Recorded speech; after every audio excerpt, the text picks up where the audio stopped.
J.B.S. Haldane 1939. Engels' Dialectics of Nature. Preface. Marxism has a twofold bearing on science. In the first place, Marxists study science among other human activities. They show how the scientific activities of any society depend on its changing needs, and so in the long run on its productive methods, and how science changes the productive methods, and therefore the whole society. This analysis is needed for any scientific approach to history, and even non-Marxists are now accepting parts of it.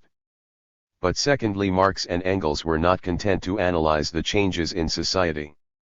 In dialectics they saw the science of the general laws of change, not only in society and in human thought, but in the external world which is mirrored by human thought. That is to say, it can be applied to problems of pure science as well as to the social relations of science. Scientists are becoming familiar with the application of Marxist ideas to the place of science in society. Some accept it in whole or in part, others fight against it vigorously, and say that they are pursuing pure knowledge for its own sake. But many of them are unaware that Marxism has any bearing on scientific problems considered out of their relation to society, for example to the problems of tautomerism in chemistry or individuality in biology. And certain Marxists are inclined to regard the study of such scientific and philosophical problems as unimportant. Yet they have before them the example of Lenin. In 1905 the Russian Revolution had failed. It was necessary to build up the revolutionary movement afresh. Lenin saw that this could only be done on a sound theoretical basis. So he wrote Materialism and Empirio-criticism. This involved a study, not only of philosophers such as Mach and Pearson, whom he criticized, but of physicists such as Hertz, J. Thomson, and Becquerel, whose discoveries could be interpreted from a materialistic or an idealistic point of view. However, Lenin did not attempt to cover the whole of science. He was mainly concerned with the revolution in physics which was then in progress, and had little to say on astronomy, geology, chemistry, or biology. But 30 years before Lenin, Engels had tried to discuss the whole of science from a Marxist standpoint. He had always been a student of science. Since 1861 he had been in close touch with the chemist Schorlemmer at Manchester, and had discussed scientific problems with him and Marx for many years. In 1871 he came to London, and started reading scientific books and journals on a large scale. He intended to write a great book to show that in nature the same dialectical laws of movement are carried out in the confusion of its countless changes, as also govern the apparent contingency of events in history. If this book had been written, it would have been of immense importance for the development of science. But apart from political work, other intellectual tasks lay before Engels. Düring had to be answered, and perhaps Anti-Düring, which covers the whole field of human knowledge, is a greater book than Dialectics of Nature would have been had Engels completed it. After Marx's death in 1883 he had the gigantic task of editing and completing Capital, besides which he wrote Feuerbach and the Origin of the Family. So Dialectics of Nature was never finished. The manuscript consists of 4 bundles, all in Engels' handwriting, save for a number of quotations from Greek philosophers in that of Marx. Part of the manuscript is ready for publication, though, as we shall see, it would almost certainly have been revised. Much of it merely consists of rough notes, which Engels hoped to work up later. They are often hard to read, and full of abbreviations, e.g. mag for magnet and magnetism. There are occasional scribbles and sketches in the margin. Finally, although the bulk of the manuscript is in German, Engels thought equally well in English and French, and occasionally produced a hybrid sentence, such as when Coulomb-Von particles of electricity spricht, which repel each other inversely as the square of the distance, so nimmt Thomson das ruhig hin als bewiesen. Or in der heutigen Gesellschaft, dans le Mechanisme civilis, herrscht duplicit die Action, contrariet de l'intérêt individual avec le collectif, es ist un Q universel de individus contre les masses.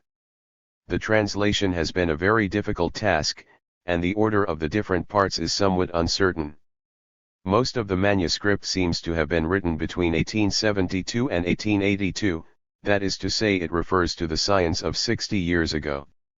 Hence it is often hard to follow if one does not know the history of the scientific practice and theory of that time.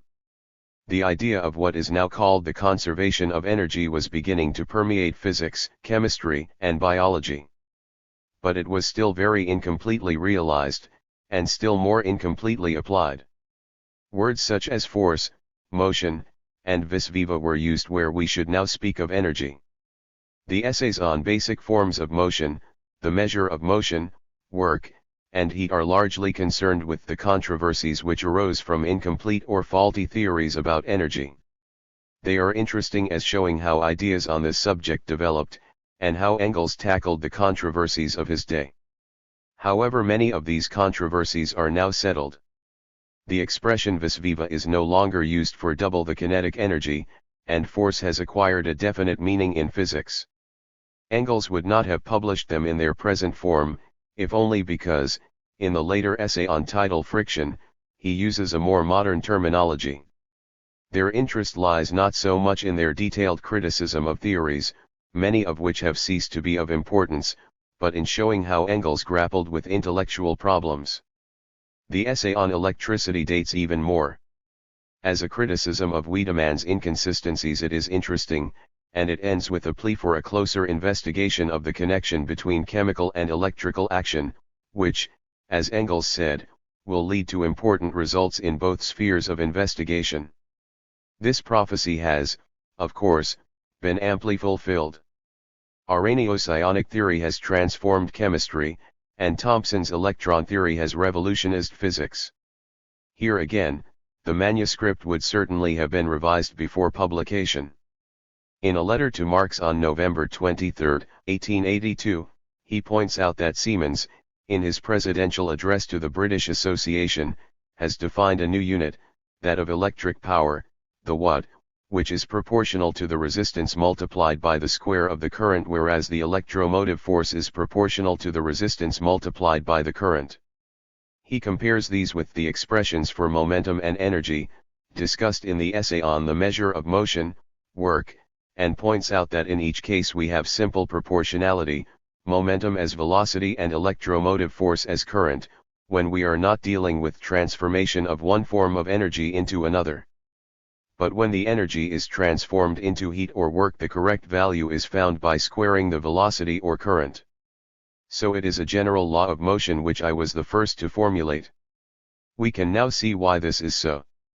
The momentum and the electromotive force, having directions, are reversed when the speed and current are reversed. But the energy remains unaltered.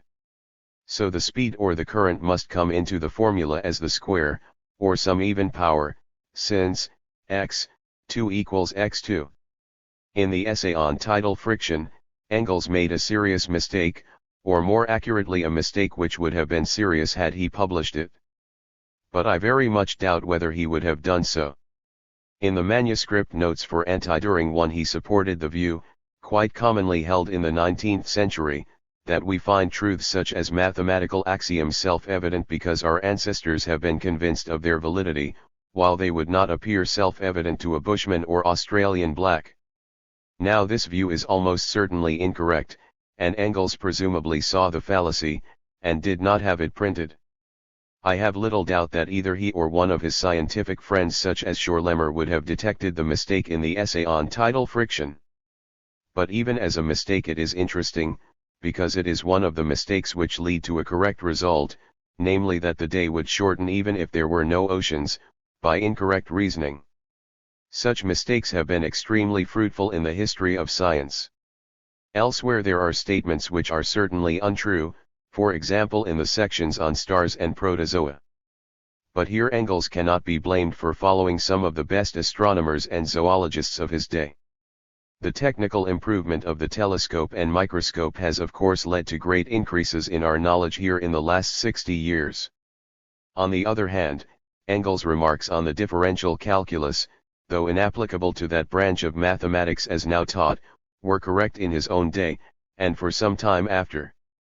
He points out that it actually developed by contradiction, and is none the worse for that. Today rigorous proofs are given of many of the theorems to which he refers, and some mathematicians claim to have eliminated the contradictions. Actually they have only pushed the contradictions into the background, where they remain in the field of mathematical logic. Not only has every effort to deduce all mathematics from a set of axioms, and rules for applying them, failed, but Gödel has proved that they must fail.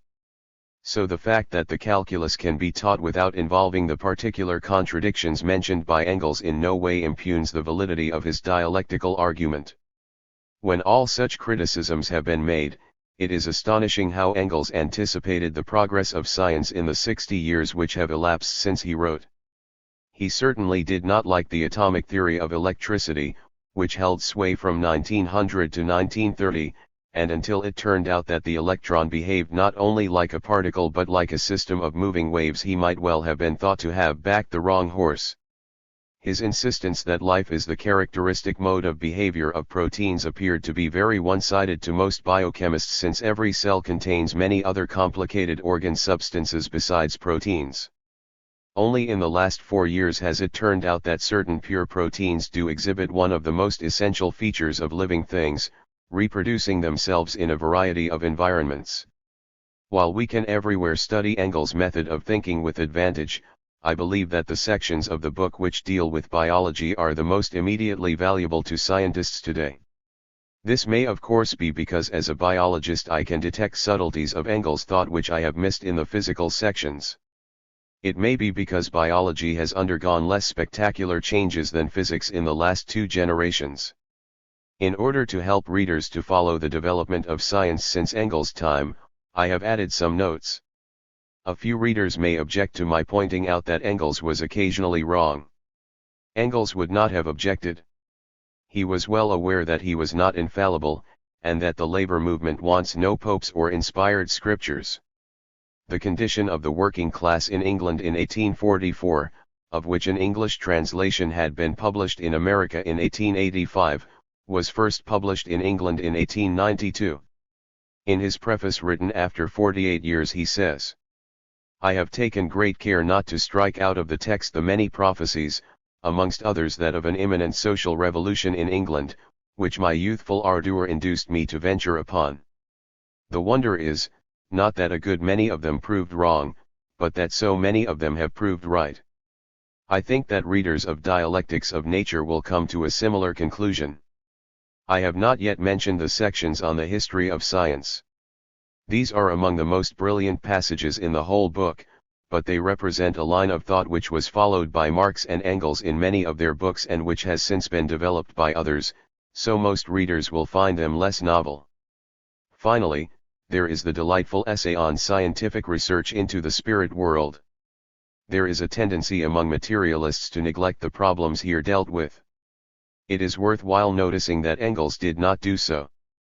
On the contrary, he produced a number of phenomena which were regarded as occult and mysterious in his day, and arrived at the same conclusions as most scientific investigators in this field have reached, provided that, like Engels, they brought to their work robust common sense, and also a sense of humor.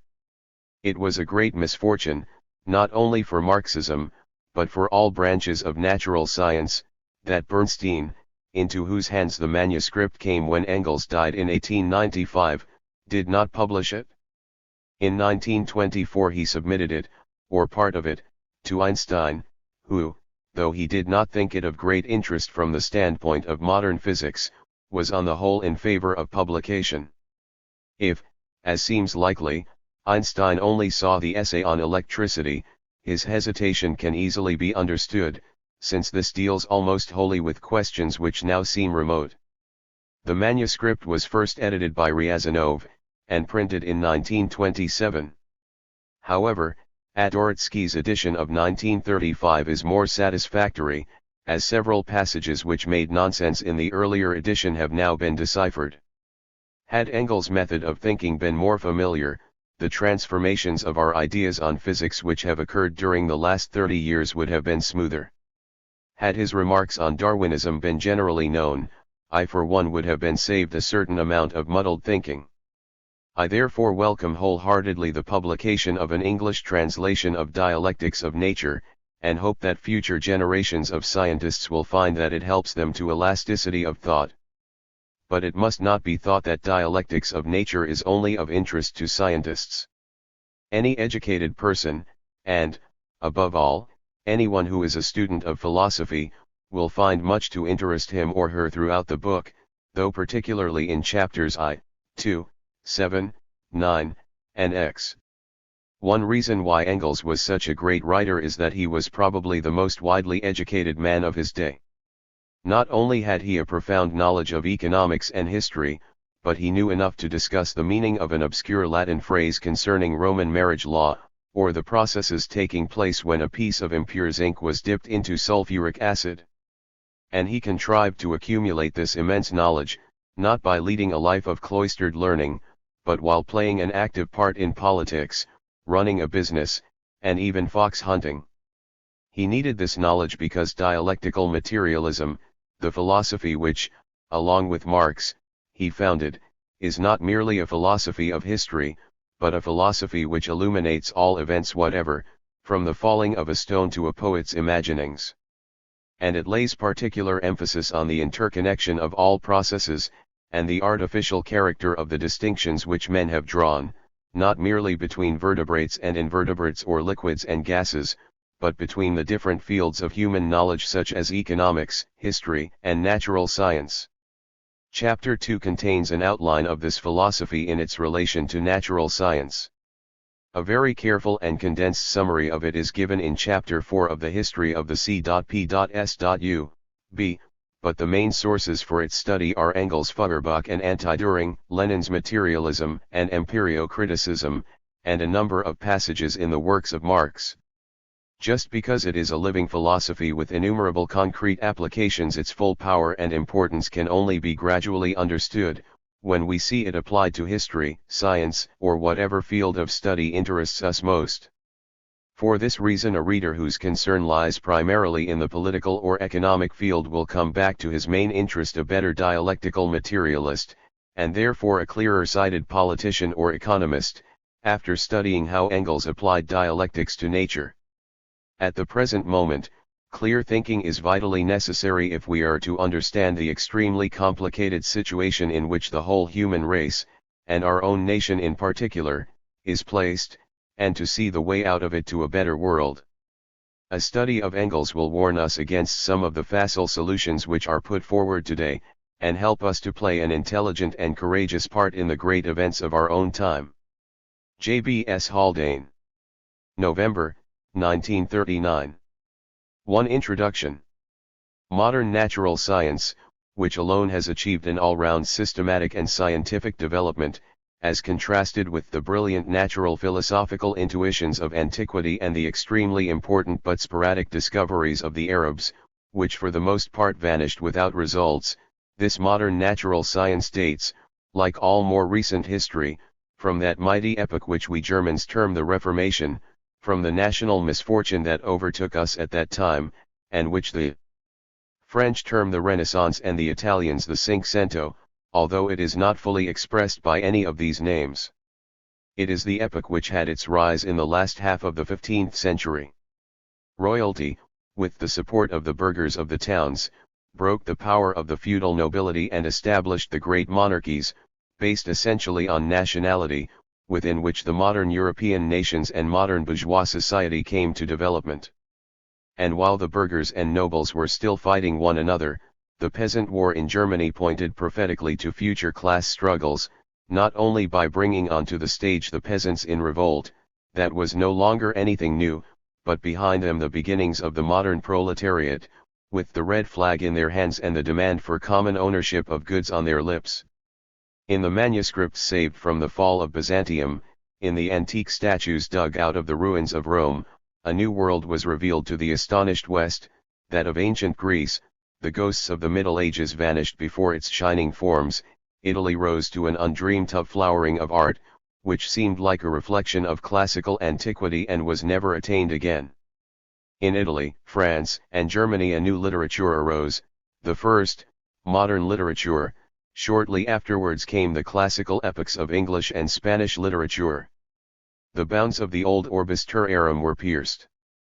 Only now for the first time was the world really discovered and the basis laid for subsequent world trade and the transition from handicraft to manufacture, which in its turn formed the starting point for modern large-scale industry. The dictatorship of the Church over men's minds was shattered. It was directly cast off by the majority of the Germanic peoples, who adopted Protestantism, while among the Latins a cheerful spirit of free thought, taken over from the Arabs and nourished by the newly discovered Greek philosophy, took root more and prepared the way for the materialism of the 18th century. It was the greatest progressive revolution that mankind has so far experienced, a time which called for giants and produced giants, giants in power of thought, passion, and character, in universality and learning. The men who founded the modern rule of the bourgeoisie had anything but bourgeois limitations. On the contrary, the adventurous character of the time inspired them to a greater or less degree. There was hardly any man of importance then living who had not traveled extensively, who did not command 4 or 5 languages, who did not shine in a number of fields.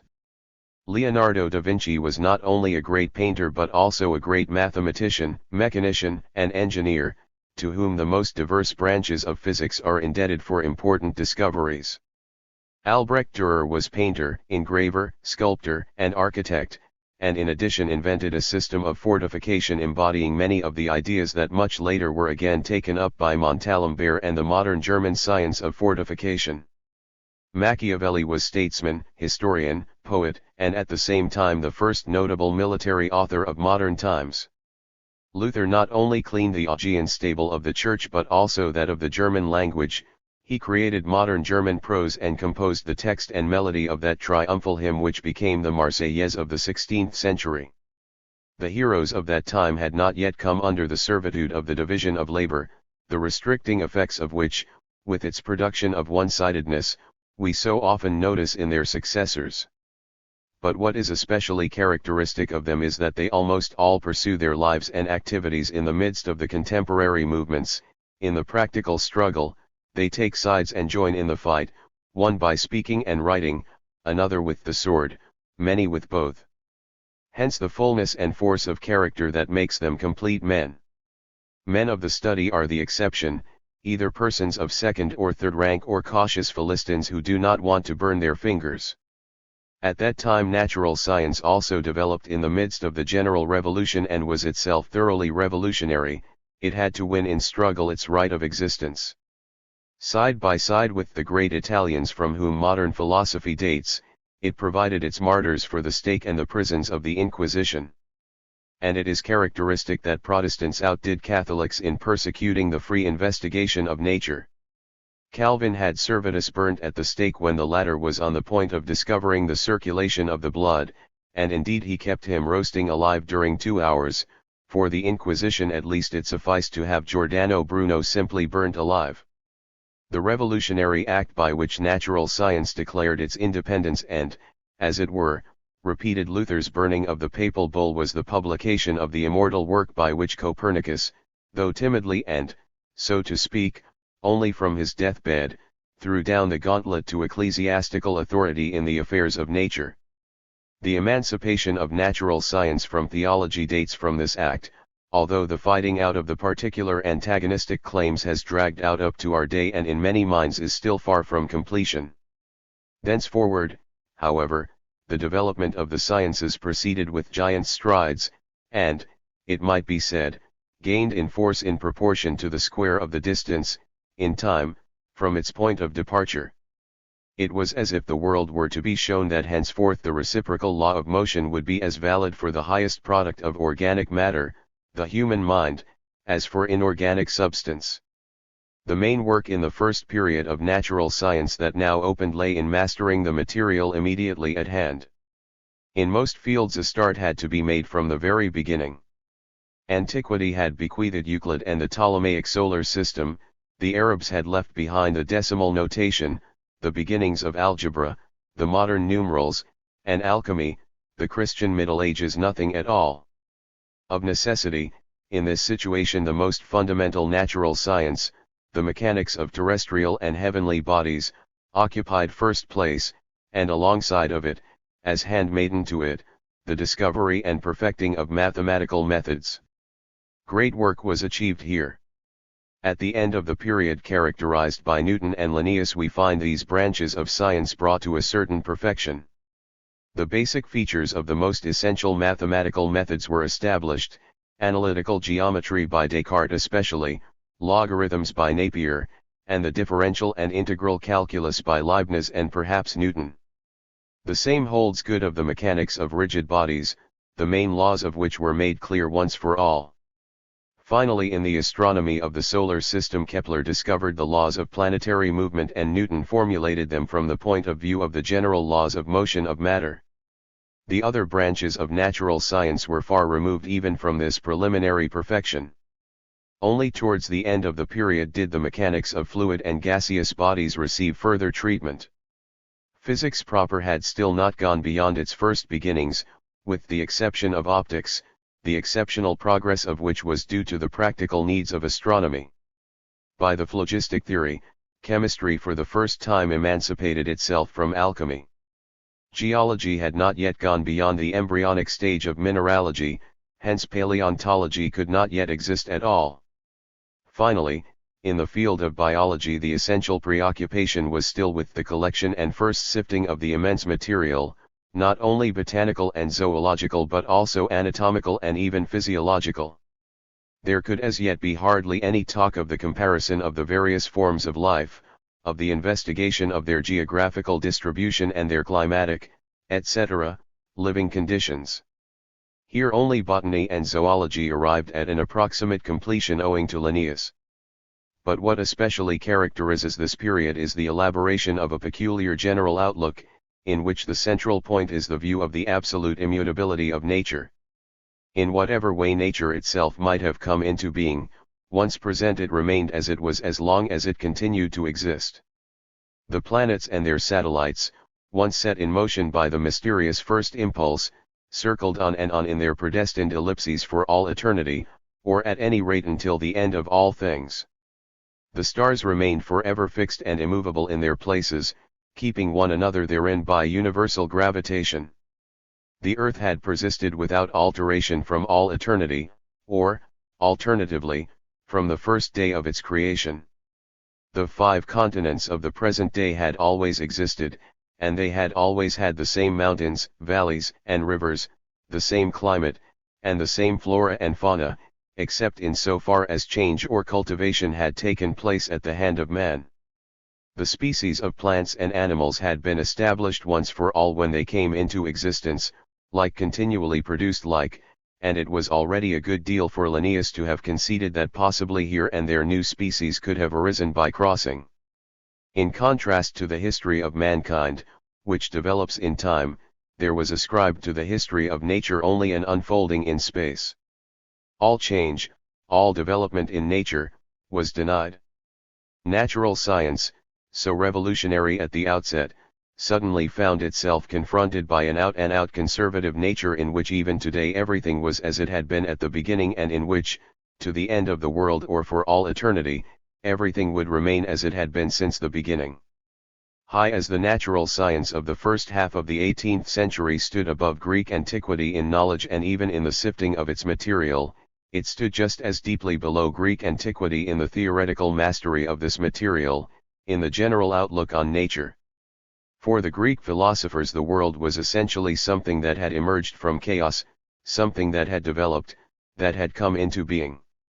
For the natural scientists of the period that we are dealing with it was something ossified, something immutable, and for most of them something that had been created at one stroke. Science was still deeply enmeshed in theology. Everywhere it sought and found its ultimate resort in an impulse from outside that was not to be explained from nature itself. Even if attraction, by Newton pompously baptized as universal gravitation, was conceived as an essential property of matter, whence comes the unexplained tangential force which first gives rise to the orbits of the planets? How did the innumerable varieties of animals and plants arise? And how, above all, did man arise, since after all it was certain that he was not present from all eternity? To such questions natural science only too frequently answered by making the Creator of all things responsible. Copernicus, at the beginning of the period, writes a letter renouncing theology. Newton closes the period with the postulate of a divine first impulse. The highest general idea to which this natural science attained was that of the purposiveness of the arrangements of nature, the shallow teleology of Wolff, according to which cats were created to eat mice, mice to be eaten by cats, and the whole of nature to testify to the wisdom of the Creator. It is to the highest credit of the philosophy of the time that it did not let itself be led astray by the restricted state of contemporary natural knowledge, and that, from Spinoza right to the great French materialists, it insisted on explaining the world from the world itself and left the justification in detail to the natural science of the future. I include the materialists of the 18th century in this period because no natural scientific material was available to them other than that above described. Kant's epoch-making work remained a secret to them, and Laplace came long after them. We should not forget that this obsolete outlook on nature, although riddled through and through by the progress of science, dominated the entire first half of the 19th century, and in substance is even now still taught in all schools. 1.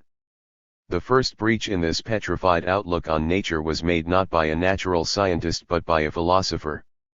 In 1755 appeared Kant's Allgemeine Naturgeschichte und die Theorie des Himmels, general natural history and theory of the heavens. The question of the first impulse was abolished. The Earth and the whole solar system appeared as something that had come into being in the course of time.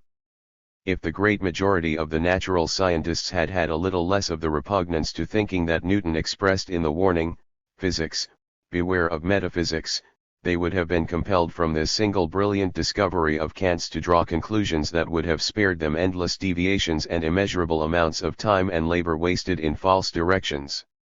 For Kant's discovery contained the point of departure for all further progress. If the Earth were something that had come into being, then its present geological, geographical, and climatic state, and its plants and animals likewise, must be something that had come into being. It must have had a history not only of coexistence in space but also of succession in time. If at once further investigations had been resolutely pursued in this direction, natural science would now be considerably further advanced than it is. But what good could come of philosophy? Kant's work remained without immediate results, until many years later Laplace and Herschel expounded its contents and gave them a deeper foundation, thereby gradually bringing the nebular hypothesis into favor. Further discoveries finally brought it victory. The most important of these were, the proper motion of the fixed stars, the demonstration of a resistant medium in universal space, the proof furnished by spectral analysis of the chemical identity of the matter of the universe and the existence of such glowing nebular masses as Kant had postulated. It is, however, permissible to doubt whether the majority of natural scientists would so soon have become conscious of the contradiction of a changing Earth that bore immutable organisms, had not the dawning conception that nature does not just exist, but comes into being and passes away, derived support from another quarter. Geology arose and pointed out, not only the terrestrial strata formed one after another and deposited one upon another, but also the shells and skeletons of extinct animals and the trunks, leaves, and fruits of no longer existing plants contained in these strata. It had finally to be acknowledged that not only the Earth as a whole but also its present surface and the plants and animals living on it possessed a history in time. At first the acknowledgement occurred reluctantly enough. Cuvier's theory of the revolutions of the Earth was revolutionary in phrase and reactionary in substance. In place of a single divine creation, he put a whole series of repeated acts of creation, making the miracle an essential natural agent. Lyell first brought sense into geology by substituting for the sudden revolutions due to the moods of the Creator the gradual effects of a slow transformation of the Earth. 2. Lyell's theory was even more incompatible than any of its predecessors with the assumption of constant organic species. Gradual transformation of the Earth's surface and of all conditions of life led directly to gradual transformation of the organisms and their adaptation to the changing environment, to the mutability of species. But tradition is a power not only in the Catholic Church but also in natural science. For years, Lyell himself did not see the contradiction, and his pupils still less. This is only to be explained by the division of labor that had meanwhile become dominant in natural science, which more or less restricted each person to his special sphere, there being only a few whom it did not rob of a comprehensive view. Meanwhile physics had made mighty advances, the results of which were summed up almost simultaneously by three different persons in the year 1842, an epoch-making year for this branch of natural investigation. Meyer in Heilbronn and Joule in Manchester demonstrated the transformation of heat into mechanical energy and of mechanical energy into heat. The determination of the mechanical equivalent of heat put this result beyond question. Simultaneously, by simply working up the separate physical results already arrived at, Grove, not a natural scientist by profession, but an English lawyer, proved that all so-called physical energy, mechanical energy, heat, light, electricity, magnetism, indeed even so-called chemical energy, become transformed into one another under definite conditions without any loss of energy occurring, and so proved post factum along physical lines Descartes' principle that the quantity of motion present in the world is constant. With that the special physical energies, the as it were immutable species of physics, were resolved into variously differentiated forms of the motion of matter, convertible into one another according to definite laws. The fortuitousness of the existence of a number of physical energies was abolished from science by the proof of their interconnections and transitions. Physics, like astronomy before it, had arrived at a result that necessarily pointed to the eternal cycle of matter in motion as the ultimate reality. The wonderfully rapid development of chemistry, since Lavoisier and especially since Dalton, attacked the old ideas of nature from another aspect. The preparation by inorganic means of compounds that hitherto had been produced only in the living organism proved that the laws of chemistry have the same validity for organic as for inorganic bodies, and to a large extent bridged the gulf between inorganic and organic nature, a gulf that even Kant regarded as forever impassable. Finally, in the sphere of biological research also the scientific journeys and expeditions that had been systematically organized since the middle of the previous century, the more thorough exploration of the European colonies in all parts of the world by specialists living there, and further the progress of paleontology, anatomy, and physiology in general, particularly since the systematic use of the microscope and the discovery of the cell, had accumulated so much material that the application of the comparative method became possible and at the same time indispensable. On the one hand the conditions of life of the various floras and faunas were determined by means of comparative physical geography, on the other hand the various organisms were compared with one another according to their homologous organs, and this not only in the adult condition but at all stages of development. The more deeply and exactly this research was carried on, the more did the rigid system of an amphioxus, sheep's head lamprey, immutable, fixed organic nature crumble away at its touch. Not only did the separate species of plants and animals become more and more inextricably intermingled, but animals turned up, such as Amphioxus and Lepidosiren, that made a mockery of all previous classification, and finally organisms were encountered of which it was not possible to say whether they belonged to the plant or animal kingdom. More and more the gaps in the Lepidosiren, South American lungfish, paleontological record were filled up, compelling even the most reluctant to acknowledge the striking parallelism between the evolutionary history of the organic world as a whole and that of the individual organism, the Ariadne's thread that was to lead the way out of the labyrinth in which botany and zoology appeared to have become more and more deeply lost.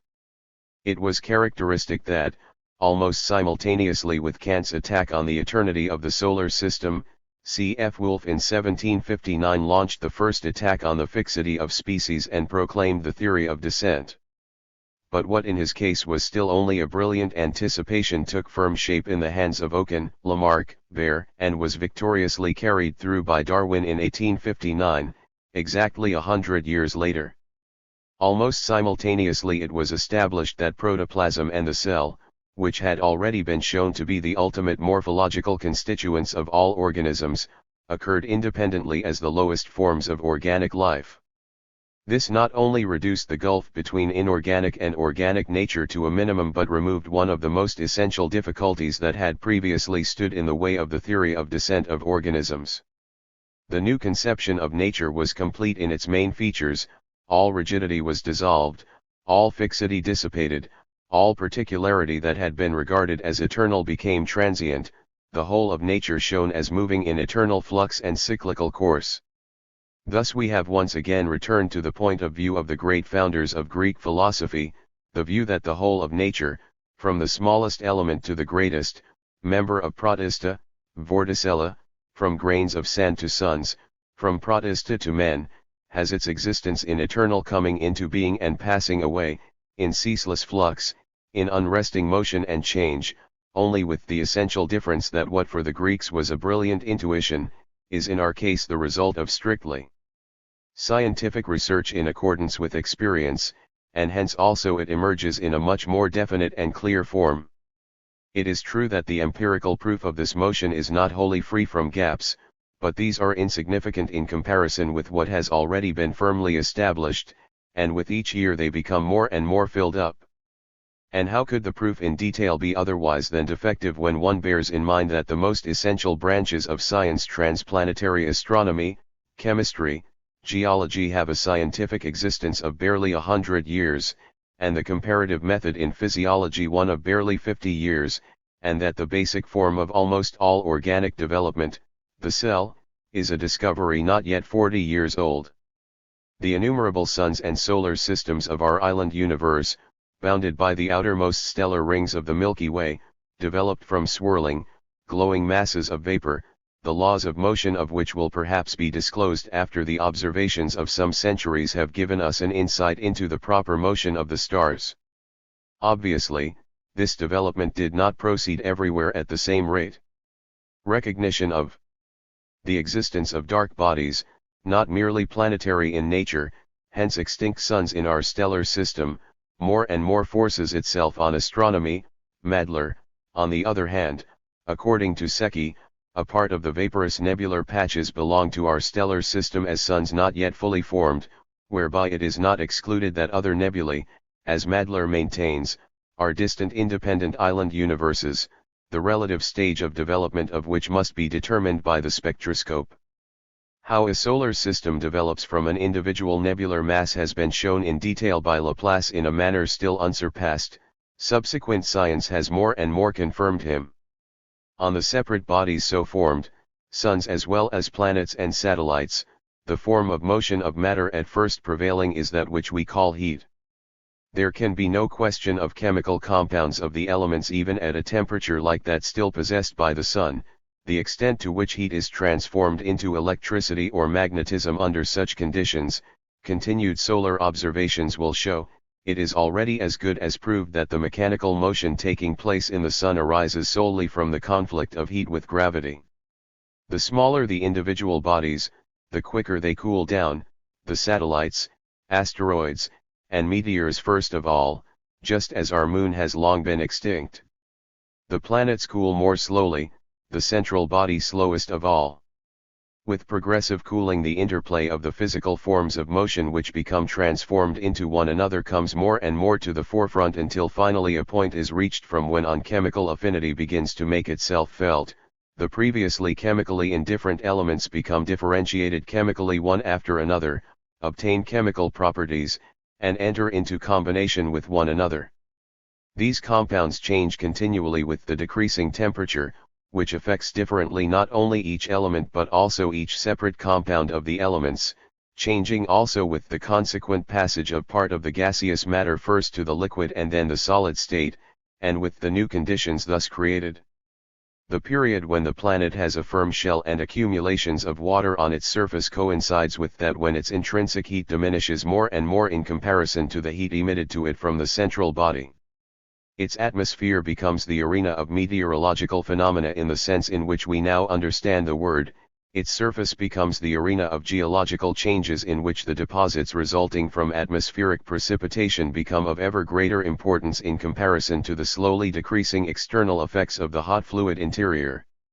If, finally, the temperature becomes so far equalized that over a considerable portion of the surface at least it does not exceed the limits within which protein is capable of life, then, if other chemical conditions are favorable, living protoplasm is formed.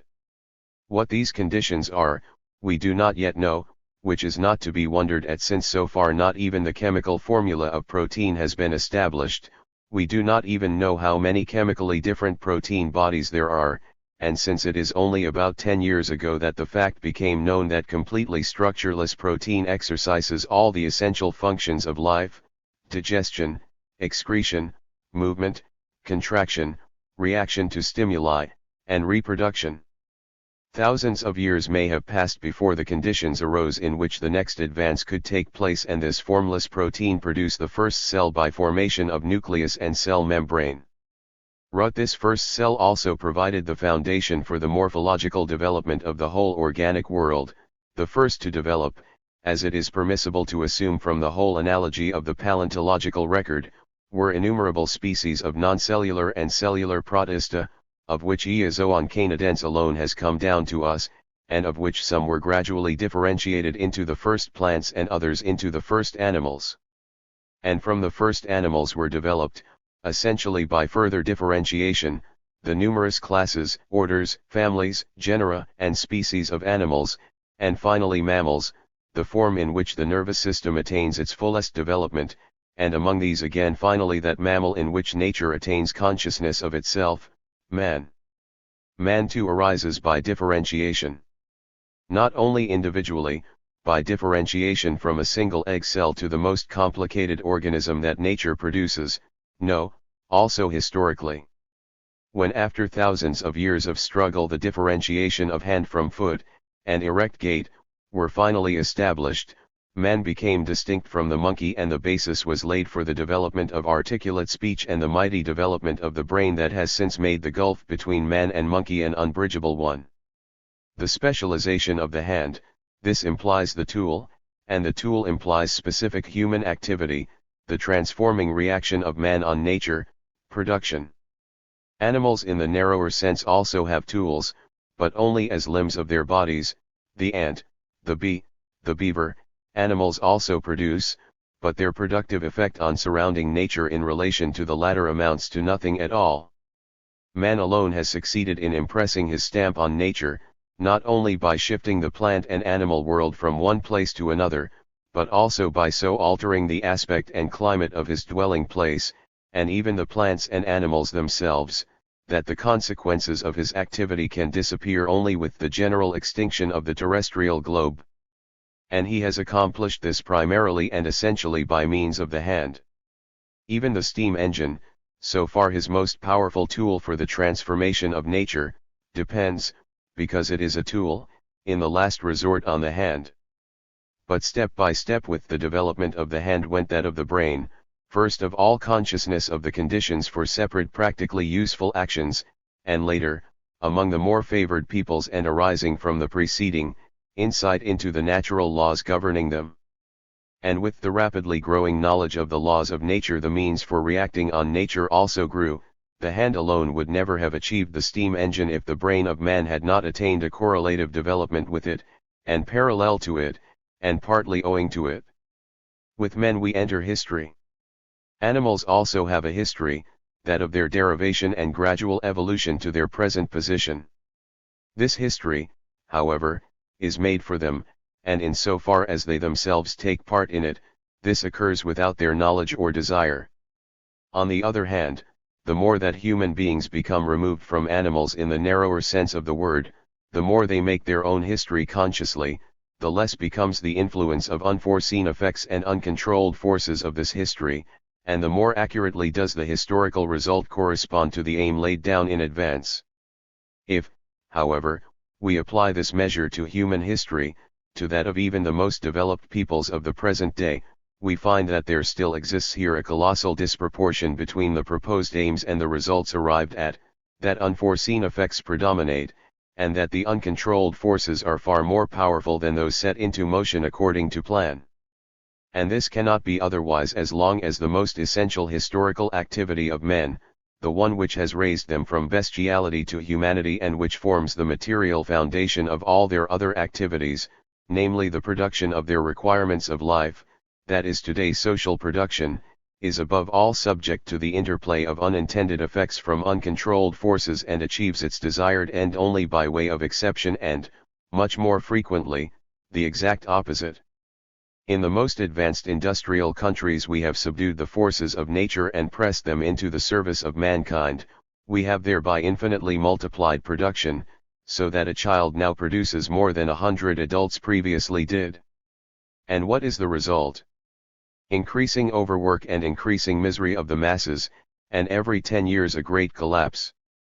Darwin did not know what a bitter satire he wrote on mankind, and especially on his countrymen, when he showed that free competition, the struggle for existence, which the economists celebrate as the highest historical achievement, is the normal state of the animal kingdom.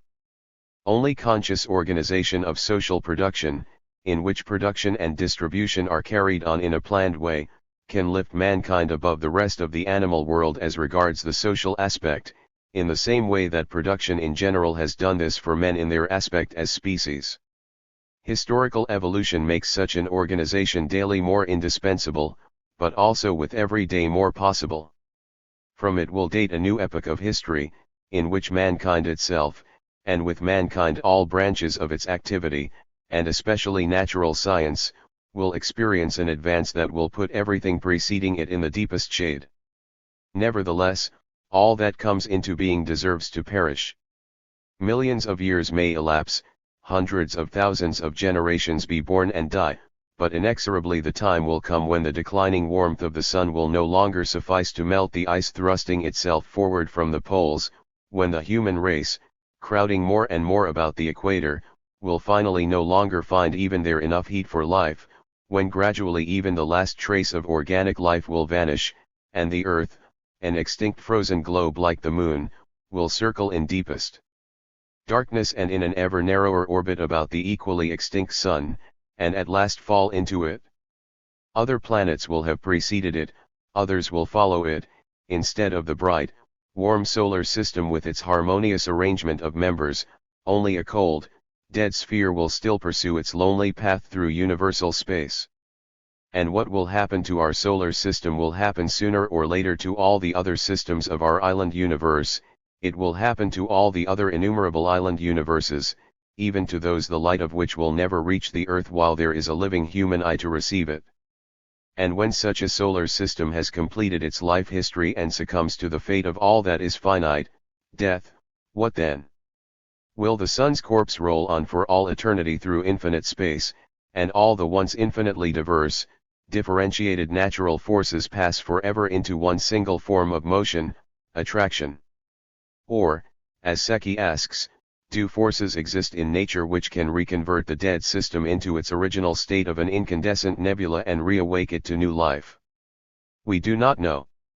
At all events we do not know in the sense that we know that 2 times 2 equals 4, or that the attraction of matter increases and decreases according to the square of the distance. In theoretical natural science, however, which as far as possible builds up its view of nature into a harmonious whole, and without which nowadays even the most thoughtless empiricist cannot get anywhere, we have very often to reckon with incompletely known magnitudes, and logical consistency of thought must at all times help to get over defective knowledge. Modern natural science has had to take over from philosophy the principle of the indestructibility of motion, it cannot any longer exist without this principle. But the motion of matter is not merely crude mechanical motion, mere change of place, it is heat and light, electric and magnetic stress, chemical combination and dissociation, life and, finally, consciousness. To say that matter during the whole unlimited time of its existence has only once, and for what is an infinitesimally short period in comparison to its eternity, found itself able to differentiate its motion and thereby to unfold the whole wealth of this motion, and that before and after this remains restricted for eternity to mere change of place, this is equivalent to maintaining that matter is mortal and motion transitory. The indestructibility of motion cannot be merely quantitative, it must also be conceived qualitatively. Matter whose purely mechanical change of place includes indeed the possibility under favorable conditions of being transformed into heat, electricity, chemical action, or life, but which is not capable of producing these conditions from out of itself, Such matter has forfeited motion, motion which has lost the capacity of being transformed into the various forms appropriate to it may indeed still have dynamis but no longer energia, and so has become partially destroyed. Both, however, are unthinkable. This much is certain: there was a time when the matter of our island universe had transformed a quantity of motion, of what kind we do not yet know, into heat, such that there could be developed from it the solar systems appertaining to, according to Madler, at least 20 million stars, the gradual extinction of which is likewise certain. How did this transformation take place? We know just as little as Father Secchi knows whether the future caput mortuum of our solar system will once again be converted into the raw material of a new solar system. But here either we must have recourse to a creator, or we are forced to the conclusion that the incandescent raw material for the solar system of our universe was produced in a natural way by transformations of motion which are by nature inherent in moving matter, and the conditions of which therefore also must be reproduced by matter, even if only after millions and millions of years and more or less by chance, but with the necessity that is also inherent in chance. The possibility of such a transformation is more and more being conceded. The view is being arrived at that the heavenly bodies are ultimately destined to fall into one another, and one even calculates the amount of heat which must be developed on such collisions. The sudden flaring up of new stars, and the equally sudden increase in brightness of familiar ones, of which we are informed by astronomy, is most easily explained by such collisions. Not only does our group of planets move about the Sun, and our Sun within our island universe, but our whole island universe also moves in space in temporary, relative equilibrium with the other island universes, for even the relative equilibrium of freely moving bodies can only exist where the motion is reciprocally determined, and it is assumed by many that the temperature in space is not everywhere the same. Finally, we know that, with the exception of an infinitesimal portion, the heat of the innumerable suns of our island universe vanishes into space and fails to raise the temperature of space even by a millionth of a degree centigrade. What becomes of all this enormous quantity of heat? Is it forever dissipated in the attempt to heat universal space? Has it ceased to exist practically, and does it only continue to exist theoretically, in the fact that universal space has become warmer by a decimal fraction of a degree beginning with 10 or more noughts? The indestructibility of motion forbids such an assumption, but it allows the possibility that by the successive falling into one another of the bodies of the universe all existing mechanical motion will be converted into heat and the latter radiated into space, so that in spite of all indestructibility of force all motion in general would have ceased. Incidentally, it is seen here how inaccurate is the term indestructibility of force instead of indestructibility of motion. Hence we arrive at the conclusion that in some way, which it will later be the task of scientific research to demonstrate, the heat radiated into space must be able to become transformed into another form of motion, in which it can once more be stored up and rendered active. Thereby the chief difficulty in the way of the reconversion of extinct suns into incandescent vapor disappears. For the rest, the eternally repeated succession of worlds in infinite time is only the logical complement to the coexistence of innumerable worlds in infinite space, a principle the necessity of which has forced itself even on the anti-theoretical Yankee brain of Draper. 3. It is an eternal cycle in which matter moves, a cycle that certainly only completes its orbit in periods of time for which our terrestrial year is no adequate measure, a cycle in which the time of highest development, the time of organic life and still more that of the life of beings conscious of nature and of themselves, is just as narrowly restricted as the space in which life and self-consciousness come into operation, a cycle in which every finite mode of existence of matter, whether it be sun or nebular vapor, single animal or genus of animals, chemical combination or dissociation, is equally transient, and wherein nothing is eternal but eternally changing, eternally moving matter and the laws according to which it moves and changes. But however often, and however relentlessly, this cycle is completed in time and space, however many millions of suns and earths may arise and pass away, however long it may last before the conditions for organic life develop, however innumerable the organic beings that have to arise and to pass away before animals with a brain capable of thought are developed from their midst, and for a short span of time find conditions suitable for life, only to be exterminated later without mercy.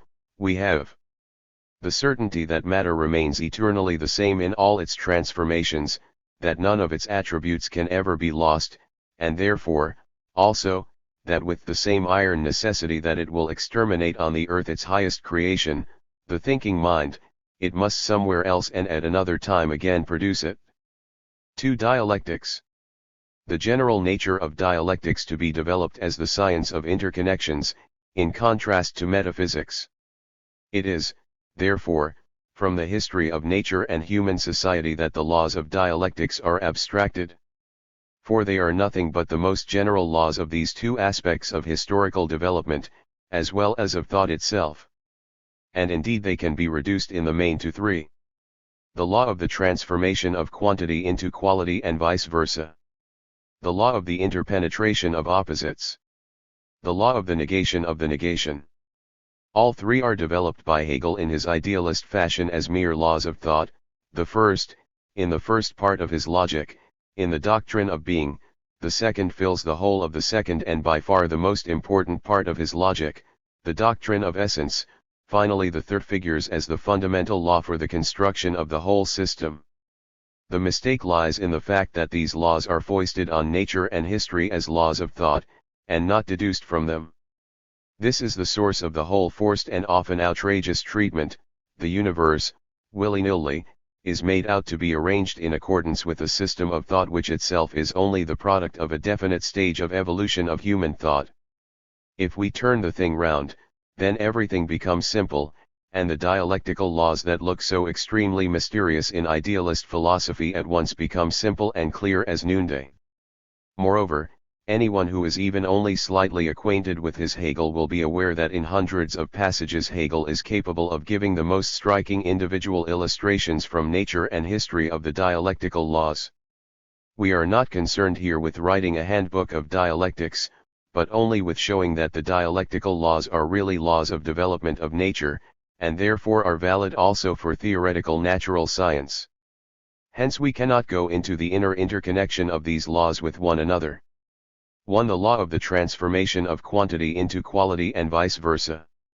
For our purpose, we could express this by saying that in nature, in a manner exactly fixed for each individual case, qualitative changes can only occur by the quantitative addition or subtraction of matter or motion, so-called energy. All qualitative differences in nature rest on differences of chemical composition or on different quantities or forms of motion, energy, or, as is almost always the case, on both.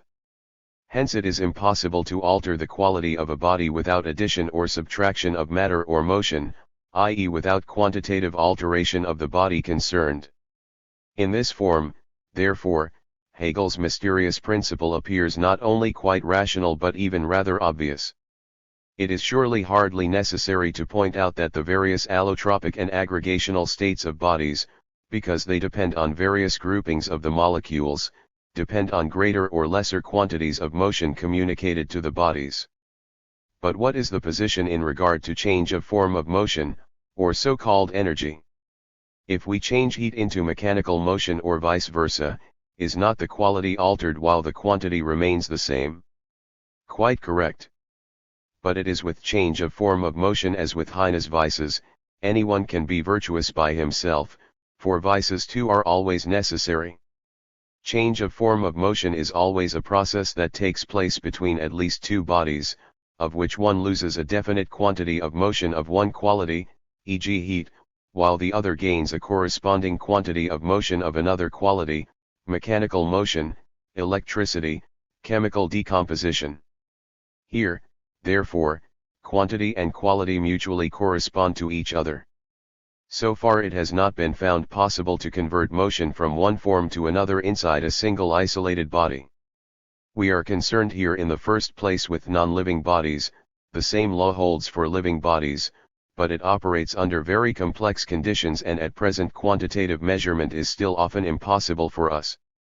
If we imagine any non-living body cut up into smaller and smaller portions, at first no qualitative change occurs. But this has a limit. If we succeed, as by evaporation, in obtaining the separate molecules in the free state, then it is true that we can usually divide these still further, yet only with a complete change of quality.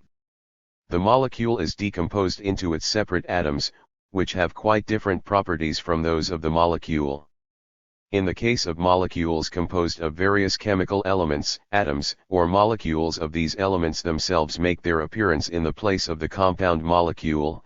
In the case of molecules of elements, the free atoms appear, which exert quite distinct qualitative effects. The free atoms of nascent oxygen are easily able to effect what the atoms of atmospheric oxygen, bound together in the molecule, can never achieve. But the molecule is also qualitatively different from the mass of the body to which it belongs. It can carry out movements independently of this mass, and while the latter remains apparently at rest, e.g. heat oscillations, by means of a change of position and of connection with neighboring molecules it can change the body into an allotrope or a different state of aggregation. Thus we see that the purely quantitative operation of division has a limit at which it becomes transformed into a qualitative difference. The mass consists solely of molecules, but it is something essentially different from the molecule, just as the latter is different from the atom. It is this difference that is the basis for the separation of mechanics, as the science of heavenly and terrestrial masses, from physics, as the mechanics of the molecule, and from chemistry, as the physics of the atom. In mechanics, no qualities occur, at most, states such as equilibrium, motion, potential energy, which all depend on measurable transference of motion and are themselves capable of quantitative expression. Hence, in so far as qualitative change takes place here, it is determined by a corresponding quantitative change. In physics, bodies are treated as chemically unalterable or indifferent.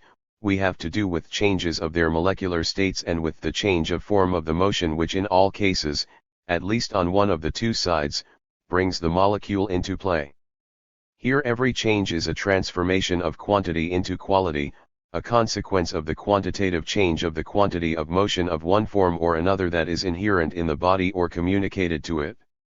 Thus, for instance, the temperature of water is first of all indifferent in relation to its state as a liquid, but by increasing or decreasing the temperature of liquid water a point is reached at which the state of cohesion alters and the water becomes transformed on the one side into steam and on the other into ice.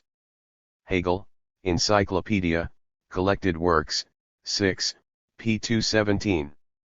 Similarly, a definite minimum current strength is required to cause the platinum wire of an electric incandescent lamp to glow, and every metal has its temperature of incandescence and fusion, every liquid its definite freezing and boiling point at a given pressure, in so far as our means allow us to produce the temperature required.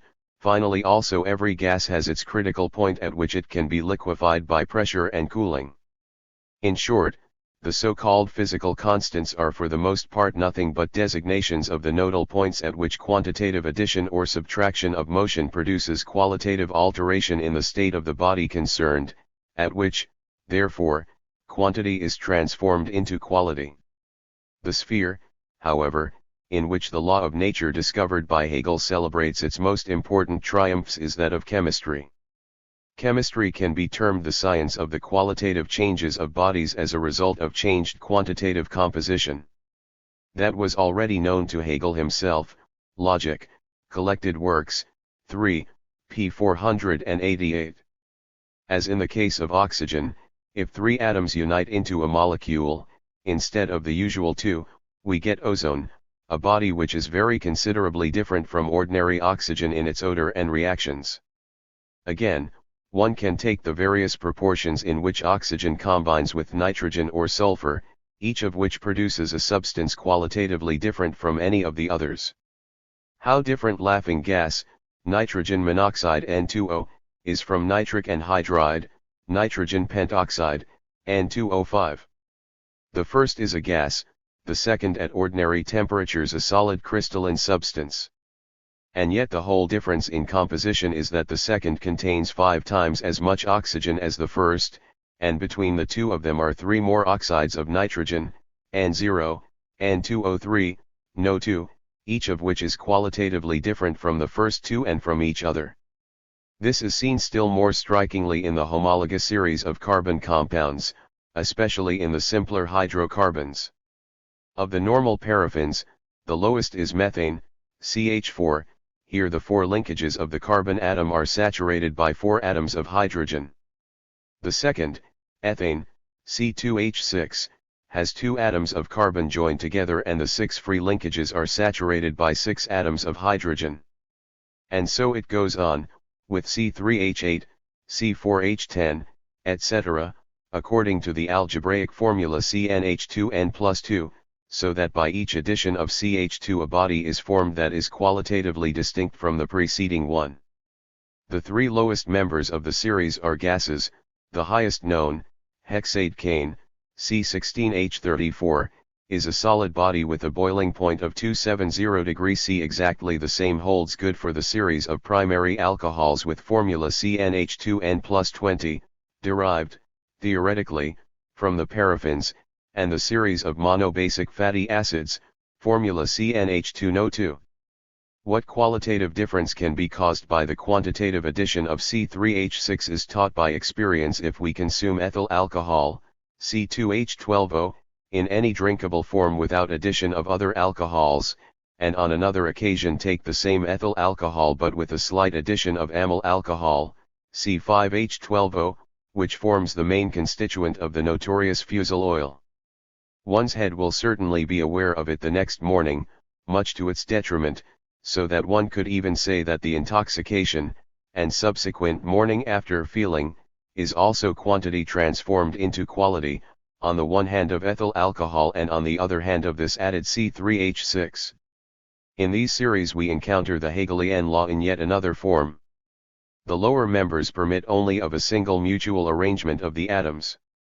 If, however, the number of atoms united into a molecule attains a size definitely fixed for each series, the grouping of the atoms in the molecule can take place in more than one way, so that 2 or more isomeric substances can be formed, having equal numbers of C, H, and 0 atoms in the molecule but nevertheless qualitatively distinct from one another. We can even calculate how many such isomers are possible for each member of the series. Thus, in the paraffin series, for C4H10 there are 2, for C6H12 there are 3, among the higher members the number of possible isomers mounts very rapidly.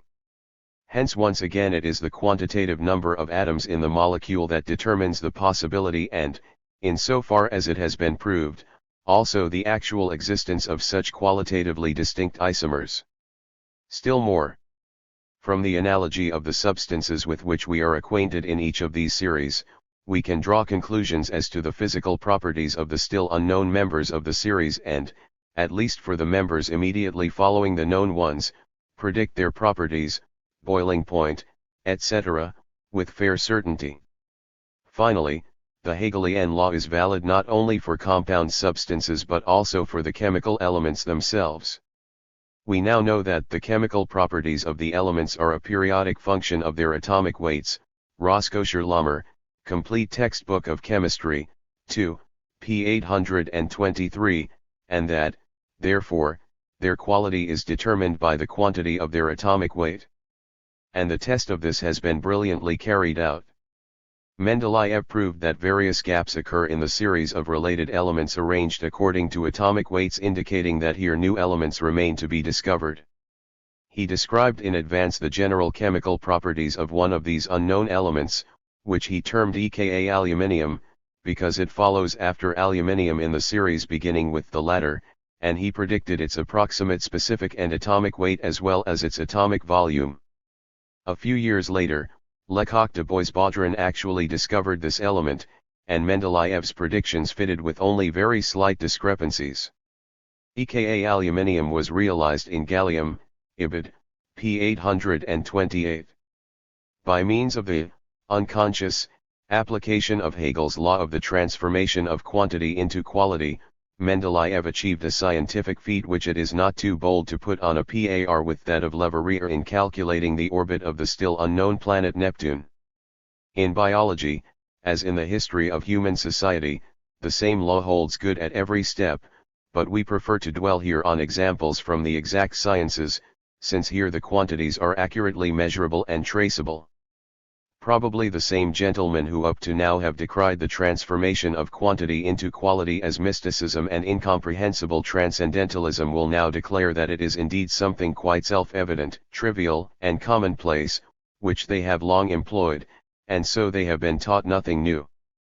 But to have formulated for the first time in its universally valid form a general law of development of nature, society, and thought, will always remain an act of historic importance. And if these gentlemen have for years caused quantity and quality to be transformed into one another, without knowing what they did, then they will have to console themselves with Moliere's Monsieur Jourdain, who had spoken prose all his life without having the slightest inkling of it. 3 basic forms of motion. Motion in the most general sense, conceived as the mode of existence, the inherent attribute of matter, comprehends all changes and processes occurring in the universe, from mere change of place right up to thinking. The investigation of the nature of motion had, as a matter of course, to start from the lowest, simplest forms of this motion and to learn to grasp these before it could achieve anything in the way of explanation of the higher and more complicated forms. Hence, in the historical evolution of the natural sciences we see how first of all the theory of simplest change of place, the mechanics of heavenly bodies and terrestrial masses, was developed. It was followed by the theory of molecular motion, physics, and immediately afterwards, almost alongside of it and in some places in advance of it, the science of the motion of atoms, chemistry. Only after these different branches of the knowledge of the forms of motion governing non-living nature had attained a high degree of development could the explanation of the processes of motion represented by the life process be successfully tackled. This advanced in proportion with the progress of mechanics, physics, and chemistry. Consequently, while mechanics has for a fairly long time already been able adequately to refer to the effects in the animal body of the bony levers set into motion by muscular contraction and to the laws that prevail also in non-living nature, the physico-chemical establishment of the other phenomena of life is still pretty much at the beginning of its course. Hence, in investigating here the nature of motion, we are compelled to leave the organic forms of motion out of account. We are compelled to restrict ourselves, in accordance with the state of science, to the forms of motion of non-living nature. All motion is bound up with some change of place, whether it be change of place of heavenly bodies, terrestrial masses, molecules, atoms, or ether particles. The higher the form of motion, the smaller this change of place.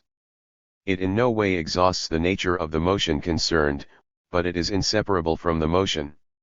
It, therefore, has to be investigated before anything else.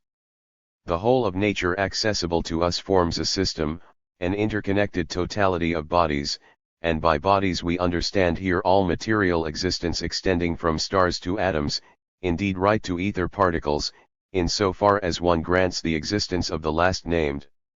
In the fact that these bodies are interconnected is already included that they react on one another, and it is precisely this mutual reaction that constitutes motion. It already becomes evident here that matter is unthinkable without motion. And if, in addition, matter confronts us as something given, equally uncreatable as indestructible, it follows that motion also is as uncreatable as indestructible. It became impossible to reject this conclusion as soon as it was recognized that the universe is a system, an interconnection of bodies. And since this recognition had been reached by philosophy long before it came into effective operation in natural science, it is explicable why philosophy, fully 200 years before natural science, drew the conclusion of the uncreatability and indestructibility of motion. Even the form in which it did so is still superior to the present-day formulation of natural science. Descartes' principle, that the amount of motion present in the universe is always the same, has only the formal defect of applying a finite expression to an infinite magnitude. On the other hand, two expressions of the same law are at present current in natural science, Helmholtz's law of the conservation of force, and the newer, more precise, one of the conservation of energy. Of these, the one, as we shall see, says the exact opposite of the other, and moreover each of them expresses only one side of the relation. When two bodies act on each other so that a change of place of one or both of them results, this change of place can consist only in an approach or a separation. They either attract each other or they repel each other. Or, as mechanics expresses it, the forces operating between them are central, acting along the line joining their centers. That this happens, that it is the case throughout the universe without exception, however complicated many movements may appear to be, is nowadays accepted as a matter of course. It would seem nonsensical to us to assume, when two bodies act on each other and their mutual interaction is not opposed by any obstacle or the influence of a third body, that this action should be effected otherwise than along the shortest and most direct path, i.e. along the straight line joining their centers.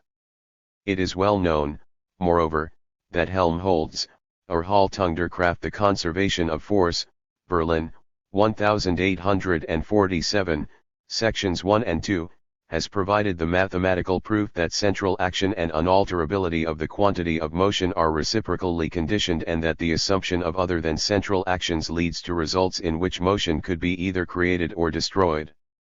Hence the basic form of all motion is approximation and separation, contraction and expansion, in short, the old polar opposites of attraction and repulsion.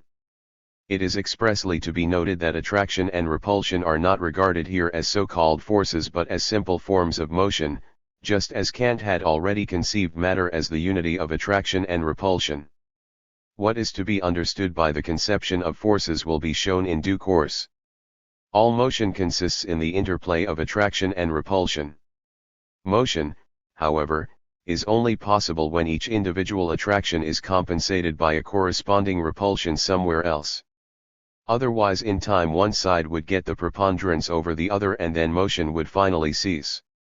Hence all attractions and all repulsions in the universe must mutually balance one another. Thus the law of the indestructibility and uncreatability of motion takes the form that each movement of attraction in the universe must have as its complement an equivalent movement of repulsion and vice versa, or, as ancient philosophy, long before the natural scientific formulation of the law of conservation of force or energy, expressed it, the sum of all attractions in the universe is equal to the sum of all repulsions. However, it appears that there are still two possibilities for all motion to cease at some time or other, either by repulsion and attraction finally cancelling each other out in actual fact, or by the total repulsion finally taking possession of one part of matter and the total attraction of the other part. For the dialectical conception, these possibilities are excluded from the outset. Dialectics has proved from the results of our experience of nature so far that all polar opposites in general are determined by the mutual action of the two opposite poles on one another, that the separation and opposition of these poles exists only within their unity and interconnection, and, conversely, that their interconnection exists only in their separation and their unity only in their opposition.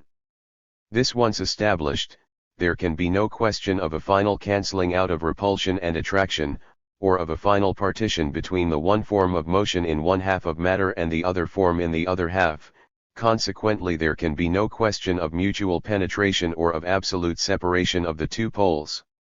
It would be equivalent to demanding in the first case that the north and south poles of a magnet should mutually cancel themselves out, or, in the second case, that dividing a magnet in the middle between the two poles should produce on one side a north half without a south pole, and on the other side a south half without a north pole. Although, however, the impermissibility of such assumptions follows at once from the dialectical nature of polar opposites, nevertheless, thanks to the prevailing metaphysical mode of thought of natural scientists, the second assumption at least plays a certain part in physical theory. This will be dealt with in its place. How does motion present itself in the interaction of attraction and repulsion? We can best investigate this in the separate forms of motion itself. At the end, the general aspect of the matter will show itself. Let us take the motion of a planet about its central body. The ordinary school textbook of astronomy follows Newton in explaining the ellipse described as the result of the joint action of two forces, the attraction of the central body and a tangential force driving the planet along the normal to the direction of this attraction.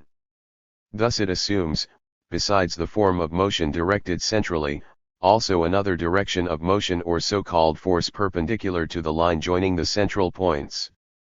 Thereby it contradicts the above-mentioned basic law according to which all motion in our universe can only take place along the line joining the central points of the bodies acting on one another, or, as one says, is caused only by centrally acting forces. Equally, it introduces into the theory an element of motion which, as we have likewise seen, necessarily leads to the creation and destruction of motion, and therefore presupposes a creator. What had to be done, therefore, was to reduce this mysterious tangential force to a form of motion acting centrally, and this the Kant-Laplace theory of cosmogony accomplished. As is well known, according to this conception the whole solar system arose from a rotating, extremely tenuous, gaseous mass by gradual contraction. The rotational motion is obviously strongest at the equator of this gaseous sphere, and individual gaseous rings separate themselves from the mass and clump themselves together into planets, planetoids, etc., which revolve round the central body in the direction of the original rotation. This rotation itself is usually explained from the motion characteristic of the individual particles of gas. This motion takes place in all directions, but finally an excess in one particular direction makes itself evident and so causes the rotating motion, which is bound to become stronger and stronger with the progressive contraction of the gaseous sphere. But whatever hypothesis is assumed of the origin of the rotation, it abolishes the tangential force, dissolving it in a special form of the phenomena of centrally acting motion. If the one element of planetary motion, the directly central one, is represented by gravitation, the attraction between the planet and the central body, then the other tangential element appears as a relic, in a derivative or altered form, of the original repulsion of the individual particles of the gaseous sphere. Then the life process of a solar system presents itself as an interplay of attraction and repulsion, in which attraction gradually more and more gets the upper hand owing to repulsion being radiated into space in the form of heat and thus more and more becoming lost to the system. One sees at a glance that the form of motion here conceived as repulsion is the same as that which modern physics terms energy. By the contraction of the system and the resulting detachment of the individual bodies of which it consists today, the system has lost energy, and indeed this loss, according to Helmholtz's well-known calculation, already amounts to 453/454 of the total quantity of motion originally present in the form of repulsion. Let us take now a mass in the shape of a body on our Earth itself. It is connected with the Earth by gravitation, as the Earth in turn is with the Sun, but unlike the Earth it is incapable of a free planetary motion. It can be set in motion only by an impulse from outside, and even then, as soon as the impulse ceases, its movement speedily comes to a standstill, whether by the effect of gravity alone or by the latter in combination with the resistance of the medium in which it moves. This resistance also is in the last resort an effect of gravity, in the absence of which the Earth would not have on its surface any resistant medium, any atmosphere. Hence in pure mechanical motion on the Earth's surface we are concerned with a situation in which gravitation, attraction, decisively predominates, where therefore the production of the motion shows both phases, first counteracting gravity and then allowing gravity to act, in a word, production of rising and falling. Thus we have again mutual action between attraction on the one hand and a form of motion taking place in the opposite direction to it, hence a repelling form of motion, on the other hand.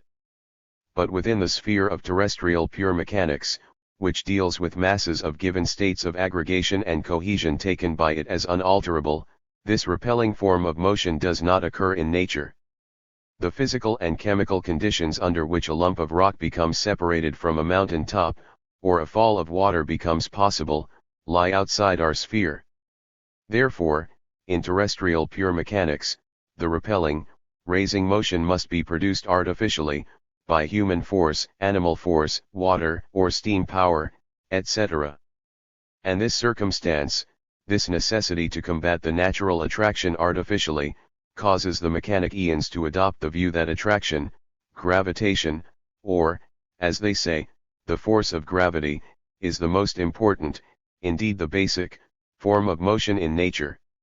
When, for instance, a weight is raised and communicates motion to other bodies by falling directly or indirectly, then according to the usual view of mechanics it is not the raising of the weight which communicates this motion but the force of gravity.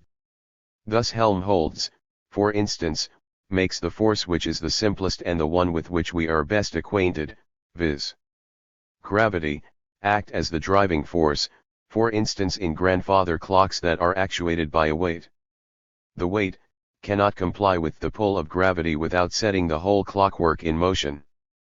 But it cannot set the clockwork in motion without itself sinking, and it goes on sinking until the string from which it hangs is completely unwound. Then the clock comes to a stop, for the operative capacity of the weight is exhausted for the time being. Its weight is not lost or diminished, it remains attracted to the same extent by the earth, but the capacity of this weight to produce movements has been lost. We can, however, wind up the clock by the power of the human arm, whereby the weight is once more raised up. As soon as this has happened, it regains its previous operative capacity and can again keep the clock in motion. Helmholtz, Popular Lectures, German edition, 2 pages 144, 5. According to Helmholtz, therefore, it is not the active communication of motion, the raising of the weight, that sets the clock into motion, but the passive heaviness of the weight, although this same heaviness is only withdrawn from its passivity by the raising, and once again returns to passivity after the string of the weight has unwound.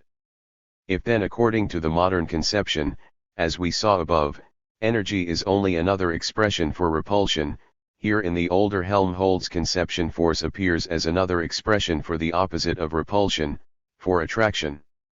For the time being we shall simply put this on record.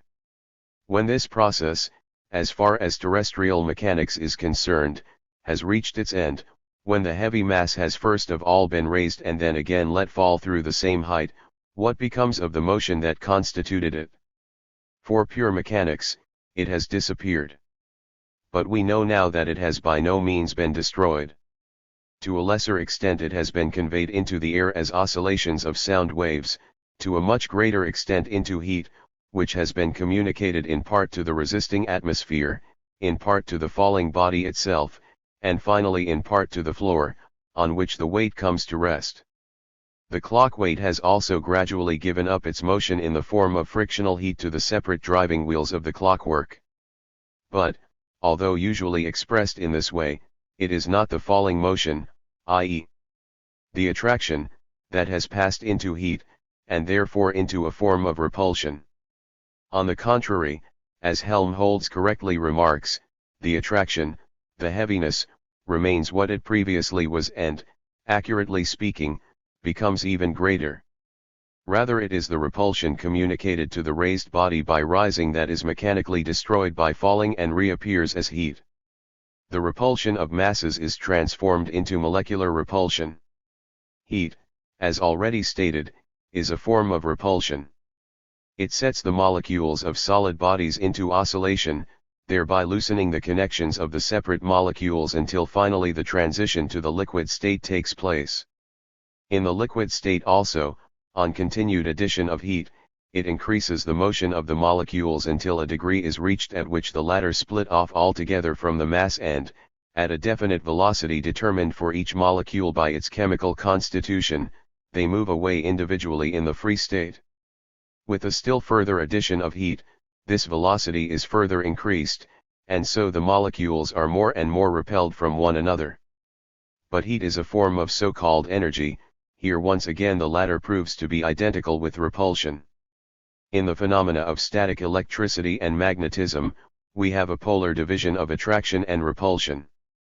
Whatever hypothesis may be adopted of the modus operandi of these two forms of motion, in view of the facts no one has any doubt that attraction and repulsion, in so far as they are produced by static electricity or magnetism and are able to develop unhindered, completely compensate one another, as in fact necessarily follows from the very nature of the polar division.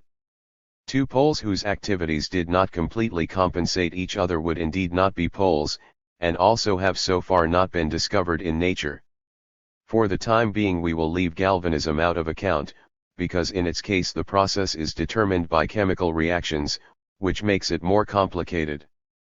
Therefore, let us investigate rather the chemical processes of motion themselves. When 2 parts by weight of hydrogen combine with 15.96 parts by weight of oxygen to form water vapor, an amount of heat of 68,924 heat units is developed during the process.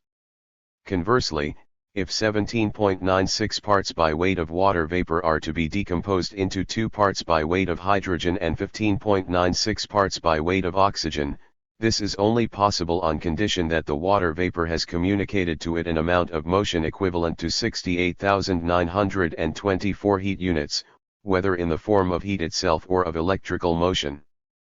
The same thing holds for all other chemical processes.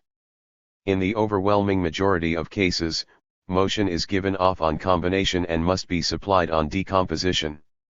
Here, too, as a rule, repulsion is the active side of the process more endowed with motion or requiring the addition of motion, while attraction is the passive side producing a surplus of motion and giving off motion. On this account, the modern theory also declares that, on the whole, energy is set free on the combination of elements and is bound up on decomposition. And Helmholtz declares, this force, chemical affinity, can be conceived as a force of attraction. This force of attraction between the atoms of carbon and oxygen performs work quite as much as that exerted on a raised weight by the earth in the form of gravitation. When carbon and oxygen atoms rush at one another and combine to form carbonic acid, the newly formed particles of carbonic acid must be in very violent molecular motion, i.e. in heat motion. When after they have given up their heat to the environment, we still have in the carbonic acid all the carbon, all the oxygen, and in addition the affinity of both continuing to exist just as powerfully as before. But this affinity now expresses itself solely in the fact that the atoms of carbon and oxygen stick fast to one another, and do not allow of their being separated. Helmholtz, LOCCIT, p. 169. It is just as before. Helmholtz insists that in chemistry as in mechanics force consists only in attraction, and therefore is the exact opposite of what other physicists call energy and which is identical with repulsion. Hence we have now no longer the 2 simple basic forms of attraction and repulsion, but a whole series of subforms in which the winding up and running down process of universal motion goes on in opposition to both attraction and repulsion. It is, however, by no means merely in our mind that these manifold forms of appearance are comprehended under the single expression of motion. On the contrary, they themselves prove in action that they are forms of one and the same motion by passing into one another under given conditions. Mechanical motion of masses passes into heat, into electricity, into magnetism. Heat and electricity pass into chemical decomposition. Chemical combination in turn develops heat and electricity and, by means of the latter, magnetism, and finally, heat and electricity produce once more mechanical movement of masses. Moreover, these changes take place in such a way that a given quantity of motion of one form always has corresponding to it an exactly fixed quantity of another form. Further, it is a matter of indifference which form of motion provides the unit by which the amount of motion is measured, whether it serves for measuring mass motion, heat, so-called electromotive force, or the motion undergoing transformation in chemical processes. We base ourselves here on the theory of the conservation of energy established by J.R. Meyer I in 1842 and afterwards worked out internationally with such brilliant success, and we have now to investigate the fundamental concepts nowadays made use of by this theory. These are the concepts of force, energy, and work.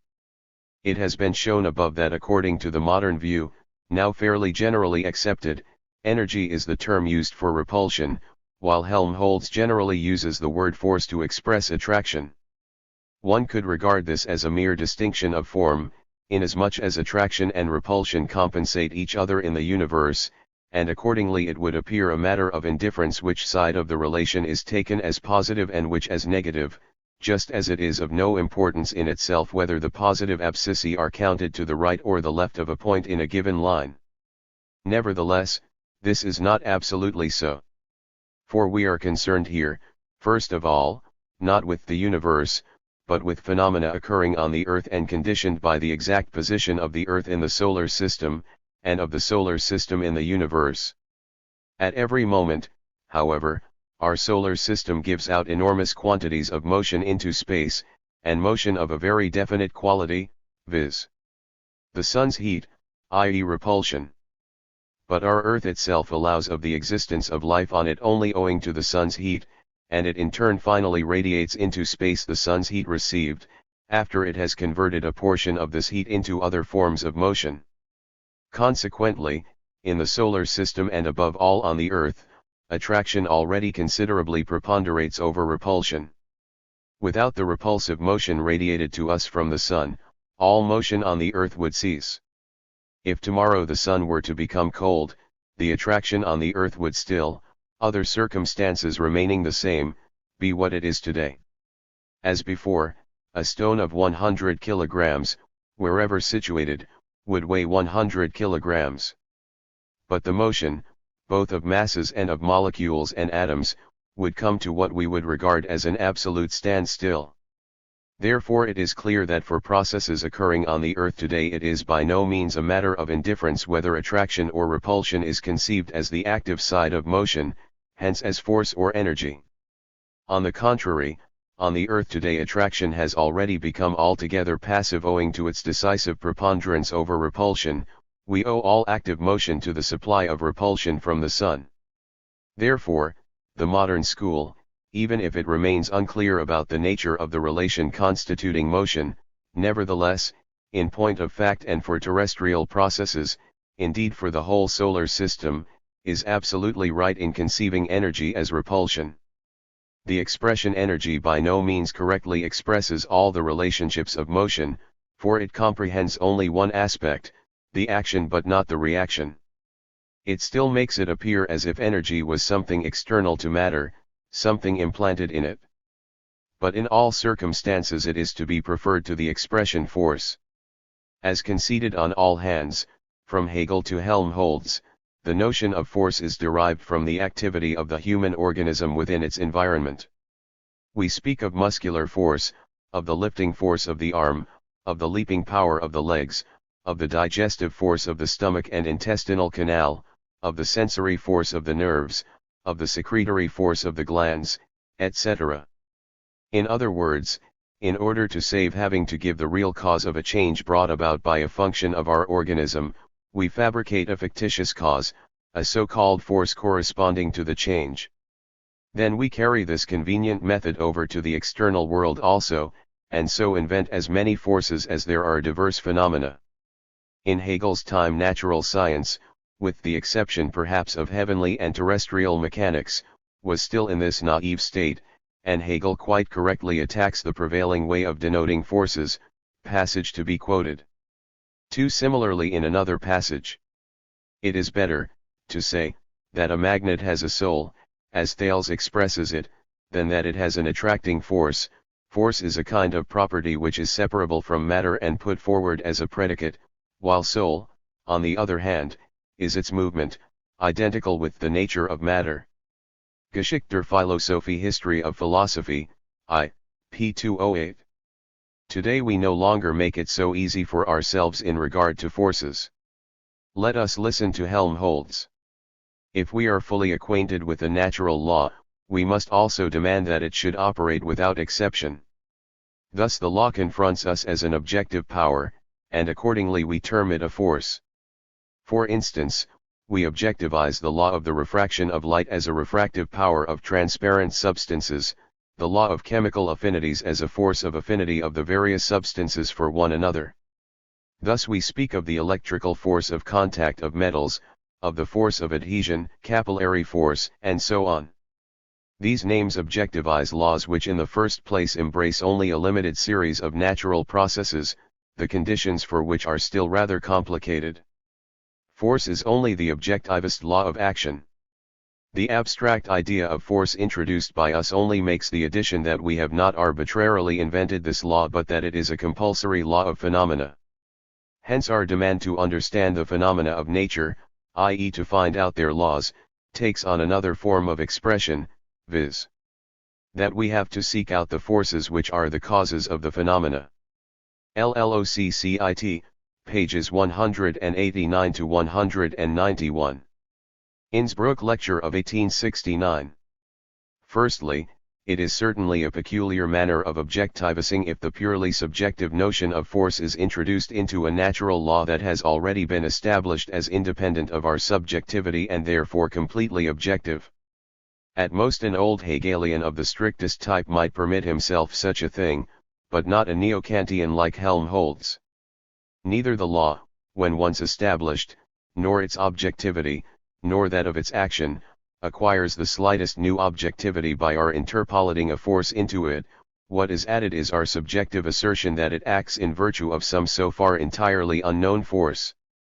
The secret meaning, however, of this interpolating is seen as soon as Helmholtz gives us examples: refraction of light, chemical affinity, contact electricity, adhesion, capillarity, and confers on the laws that govern these phenomena the objective honorary rank of forces. These names objectivize laws which in the first place embrace only a limited series of natural processes, the conditions for which are still rather complicated. And it is just here that the objectivizing, which is rather subjectivizing, gets its meaning, not because we have become fully acquainted with the law, but just because this is not the case. Just because we are not yet clear about the rather complicated conditions of these phenomena, we often resort here to the word force. We express thereby not our scientific knowledge, but our lack of scientific knowledge of the nature of the law and its mode of action. In this sense, as a short expression for a causal connection that has not yet been explained, as a makeshift expression, it may pass for current usage. Anything more than that is bad. With just as much right as Helmholtz explains physical phenomena from so-called refractive force, electrical force of contact, etc., the medieval scholastics explained temperature changes by means of aviscalarifica and avisfragiffations and thus saved themselves all further investigation of heat phenomena. And even in this sense it is one-sided, for it expresses everything in a one-sided manner. All natural processes are two-sided, they rest on the relation of at least two effective parts, action and reaction.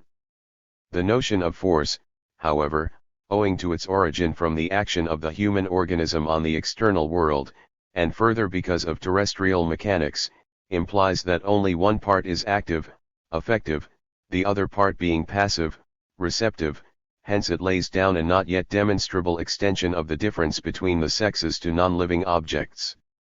The reaction of the second part, on which the force works, appears at most as a passive reaction, as a resistance.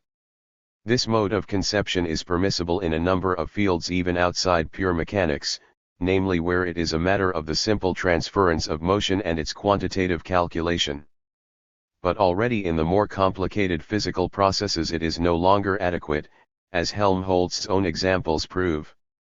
The refractive force lies just as much in the light itself as in the transparent bodies. In the case of adhesion and capillarity, it is certain that the force is just as much situated in the surface of the solid as in the liquid. In contact electricity, at any rate, it is certain that both metals contribute to it, and chemical affinity also is situated, if anywhere, in both the parts entering into combination.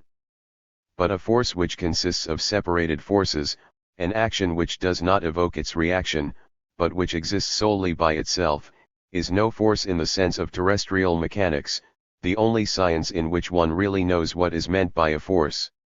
For the basic conditions of terrestrial mechanics are, firstly, refusal to investigate the causes of the impulse, i.e. the nature of the particular force, and, secondly, the view of the one-sidedness of the force, it being everywhere opposed by identical gravitational force, such that in comparison with any terrestrial distance of fall the Earth's radius equals infinity. But let us see further how Helmholtz objectivizes his forces into natural laws. In a lecture of 1854, LOCCIT, p. 119, he examines the store of working force originally contained in the nebular sphere from which our solar system was formed.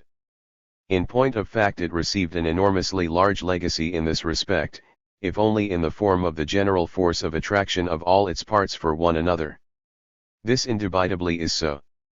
But it is equally indubitable that the whole of this legacy of gravitation is present undiminished in the solar system today, apart perhaps from the minute quantity that was lost together with the matter we should now call this potential energy, which was flung out, possibly irrevocably, into space. Further, the chemical forces too must have been already present and ready to act, but as these forces could become effective only on intimate contact of the various kinds of masses, condensation had to take place before they came into play. If, as Helmholtz does above, we regard these chemical forces as forces of affinity, hence as attraction, then again we are bound to say that the sum total of these chemical forces of attraction still exists undiminished within the solar system. But on the same page Helmholtz gives us the results of his calculations that perhaps only the 454th part of the original mechanical force exists as such, that is to say, in the solar system. How is one to make sense of that? The force of attraction, general as well as chemical, is still present unimpaired in the solar system. Helmholtz does not mention any other certain source of force. In any case, according to Helmholtz, these forces have performed tremendous work. But they have neither increased nor diminished on that account. As it is with the clock weight mentioned above, so it is with every molecule in the solar system and with the solar system itself. Its gravitation is neither lost nor diminished. What happens to carbon and oxygen as previously mentioned holds good for all chemical elements, the total given quantity of each one remains, and the total force of affinity continues to exist just as powerfully as before. What have we lost then? And what force has performed the tremendous work which is 453 times as big as that which, according to his calculation, the solar system is still able to perform? Up to this point Helmholtz has given no answer. But further on he says, whether a further reserve of force in the shape of heat was present, we do not know. But, if we may be allowed to mention it, heat is a repulsive force, it acts therefore against the direction of both gravitation and chemical attraction, being minus if these are put as plus. Hence if, according to Helmholtz, the original store of force is composed of general and chemical attraction, an extra reserve of heat would have to be, not added to that reserve of force, but subtracted from it. Otherwise the sun's heat would have had to strengthen the force of attraction of the earth when it causes water to evaporate in direct opposition to this attraction, and the water vapor to rise, or the heat of an incandescent iron tube through which steam is passed would strengthen the chemical attraction of oxygen and water, whereas it puts it out of action. Or, to make the same thing clear in another form, let us assume that the nebular sphere with radius r, and therefore with volume 4/3, pi, r superscript 3 has a temperature T. Let us further assume a second nebular sphere of equal mass having at the higher temperature T the larger radius r and volume 4/3, pi, r superscript 3.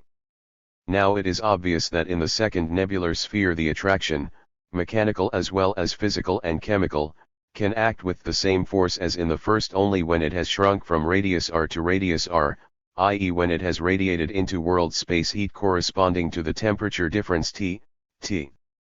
A hotter nebular sphere will therefore condense later than a colder one, consequently the heat, considered from Helmholtz's standpoint as an obstacle to condensation, is no plus but a minus of the reserve of force. Helmholtz, by presupposing the possibility of a quantum of repulsive motion in the form of heat becoming added to the attractive forms of motion and increasing the total of these latter, commits a definite error of calculation. Let us now bring the whole of this reserve of force, possible as well as demonstrable, under the same mathematical sign so that an addition is possible. Since for the time being we cannot reverse the heat and replace its repulsion by the equivalent attraction, we shall have to perform this reversal with the two forms of attraction. Then, instead of the general force of attraction, instead of the chemical affinity, and instead of the heat, which moreover possibly already exists as such at the outset, we have simply to put the sum of the repulsive motion or so-called energy present in the gaseous sphere at the moment when it becomes independent. and by so doing Helmholtz's calculation will also hold, in which he wants to calculate the heating that must arise from the assumed initial condensation of the heavenly bodies of our system from nebulously scattered matter. By thus reducing the whole reserve of force to heat, repulsion, he also makes it possible to add on the assumed heat reserve force. The calculation then asserts that 453/454 of all the energy, i.e. repulsion, originally present in the gaseous sphere has been radiated into space in the form of heat, or, to put it accurately, that the sum of all attraction in the present solar system is to the sum of all repulsion, still present in the same, as 453:1. But then it directly contradicts the text of the lecture to which it is added as proof. If then the notion of force, even in the case of a physicist like Helmholtz, gives rise to such confusion of ideas, this is the best proof that it is in general not susceptible of scientific use in all branches of investigation which go beyond the calculations of mechanics. In mechanics the causes of motion are taken as given and their origin is disregarded, only their effects being taken into account. Hence if a cause of motion is termed a force, this does no damage to mechanics as such, but it becomes the custom to transfer this term also to physics, chemistry, and biology, and then confusion is inevitable. We have already seen this and shall frequently see it again. For the concept of work, see the next chapter. For the measure of motion, work. On the other hand, I have always found hitherto that the basic concepts in this field, i.e. the basic physical concepts of work and their unalterability, seem very difficult to grasp for persons who have not gone through the school of mathematical mechanics, in spite of all zeal, all intelligence, and even a fairly high degree of scientific knowledge.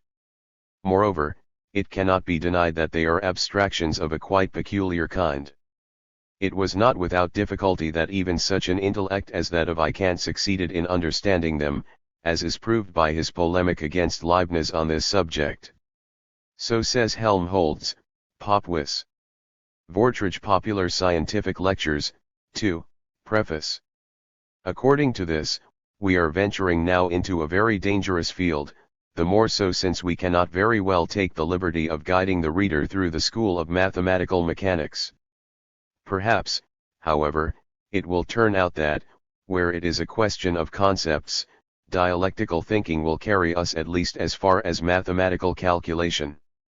Galileo discovered, on the one hand, the law of falling, according to which the distances traversed by falling bodies are proportional to the squares of the times taken in falling. On the other hand, as we shall see, he put forward the not quite compatible law that the magnitude of motion of a body, its impeto or momento, is determined by the mass and the velocity in such a way that for constant mass it is proportional to the velocity. Descartes adopted this latter law and made the product of the mass and the velocity of the moving body quite generally into the measure of its motion. Huygens had already found that, on elastic impact, the sum of the products of the masses, multiplied by the squares of their velocities, remains the same before and after impact, and that an analogous law holds good in various other cases of motion to a system of connected bodies. Leibniz was the first to realize that the Cartesian measure of motion was in contradiction to the law of falling. On the other hand, it could not be denied that in many cases the Cartesian measure was correct.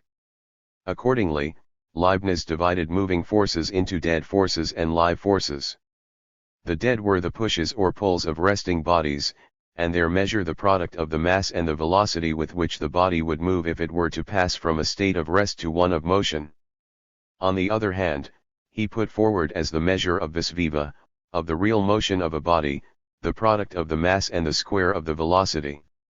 This new measure of motion he derived directly from the law of falling.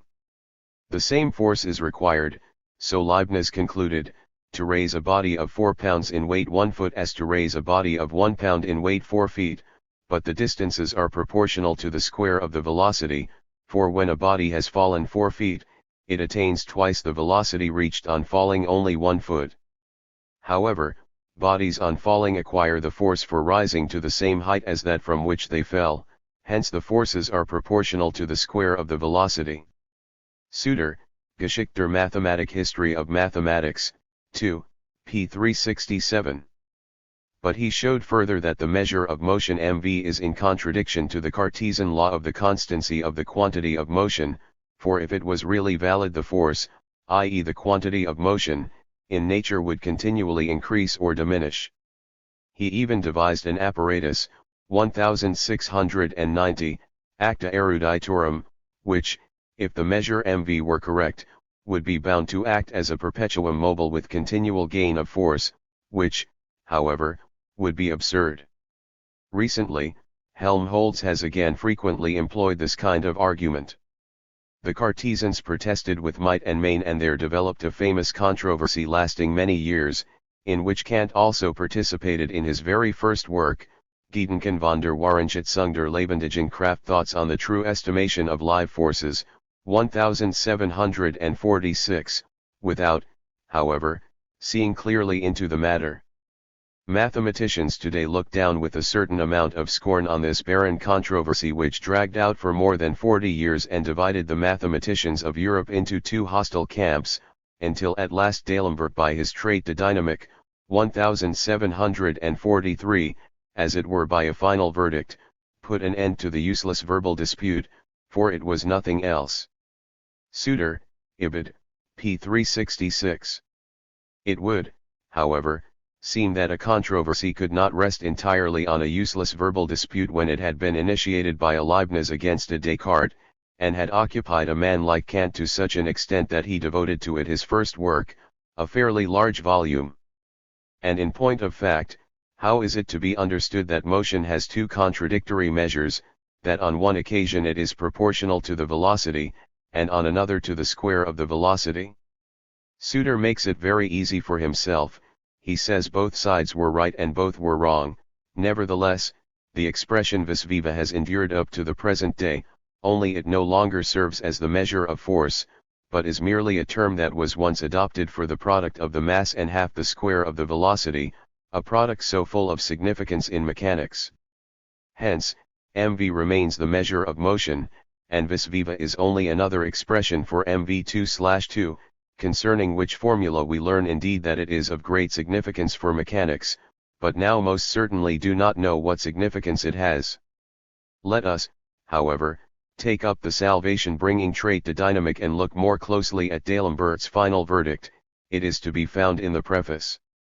In the text, it says, the whole question does not occur, on account of l'inutilité parfaite dont elle est pour la mécanique.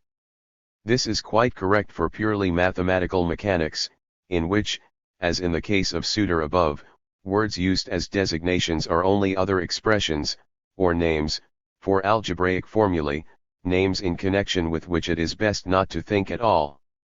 Nevertheless, since such important people have concerned themselves with the matter, he desires to examine it briefly in the preface. Clearness of thought demands that by the force of moving bodies one should understand only their property of overcoming obstacles or resisting them. Hence, force is to be measured neither by mv2 nor by XXX, but solely by the obstacles and the resistance they offer. Now, there are, he says, three kinds of obstacles: 1.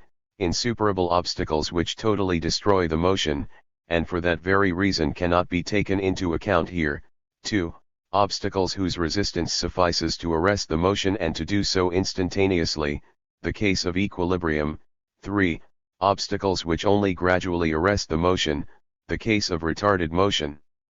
Or tout le monde convient chu ilya équilibre entre deux corps, quand les products de leurs masses par leurs vitesses virtuelles, c'est à dire par les vitesses avec lesquelles ils tendent à se mouvoir, sont égaux de part et d'autre.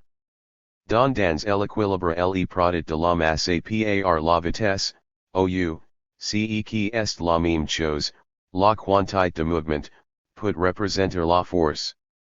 Tout le monde convient aussi que dans le mouvement retardé, le nombre d'obstacles vacus est comme le quart de la vitesse, en sorte que un corps qui affirme un ressort, par exemple, avec une certaine vitesse, pourra, avec une vitesse double, firmer ou tout à la fois, ou successivement, non pas deux, mais quatre ressorts semblables au premier, neuf avec une vitesse triple, et in sie du rest.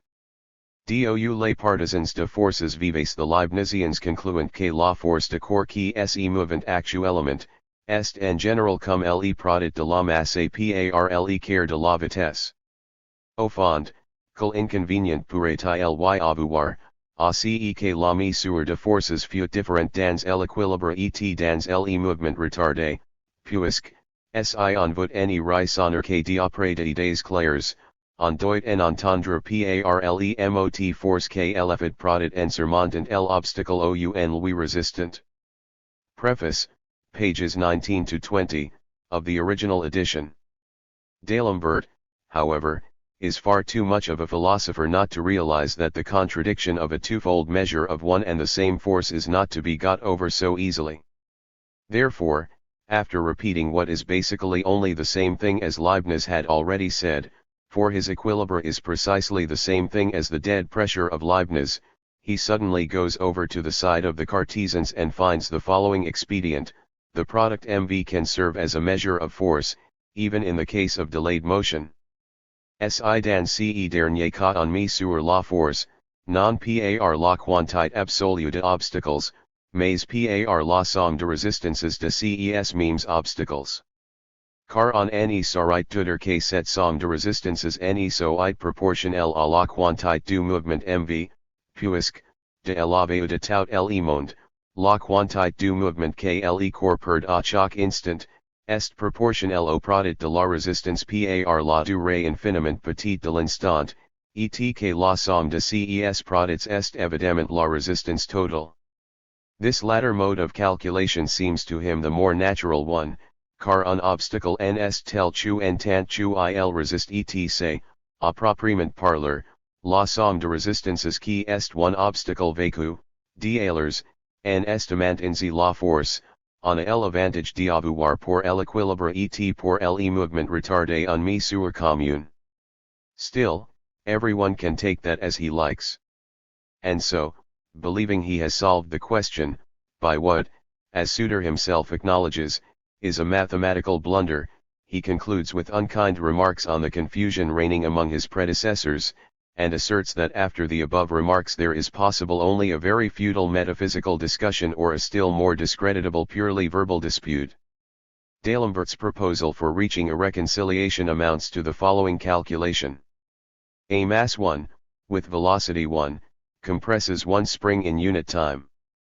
A mass 1, with velocity 2, compresses 4 springs, but requires 2 units of time, i.e. only 2 springs per unit of time. A mass 1, with velocity 3, compresses 9 springs in 3 units of time, i.e. only 3 springs per unit of time. Hence if we divide the effect by the time required for it, we again come from mv2 to mv. This is the same argument that Catalan in particular had already employed against Leibniz. It is true that a body with velocity 2 rises against gravity 4 times as high as one with velocity 1, but it requires double the time for it. Consequently the quantity of motion must be divided by the time, and equals 2, not equals 4. Curiously enough, this is also Suter's view, who indeed deprived the expression vis viva of all logical meaning and left it only a mathematical one. But this is natural.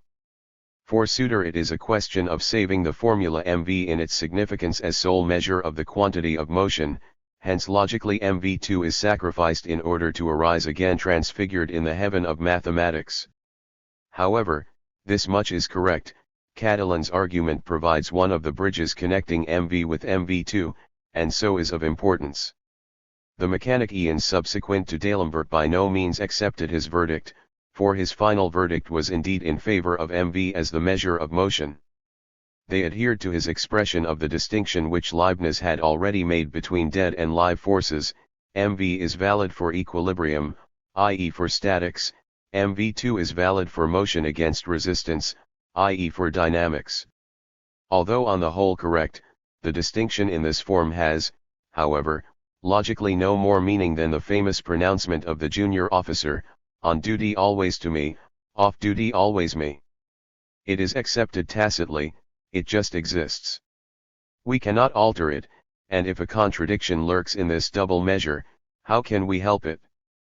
Thus, For instance, Thomson and Tate say, A Treatise on Natural Philosophy, Oxford, 1867, p. 162, the quantity of motion or the momentum of a rigid body moving without rotation is proportional to its mass and velocity conjointly.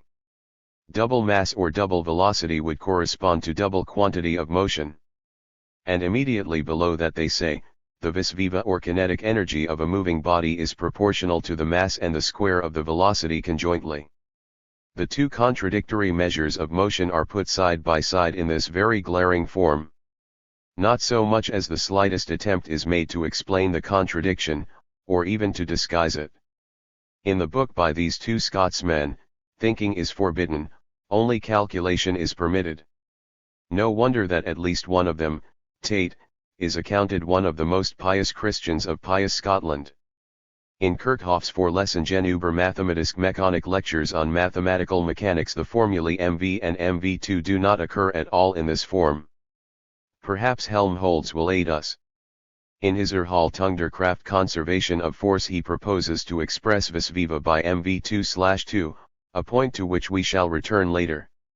Then, on page 20 ETSEQ, he enumerates briefly the cases in which so far the principle of the conservation of vis viva, hence of mv2/2, has been recognized and made use of.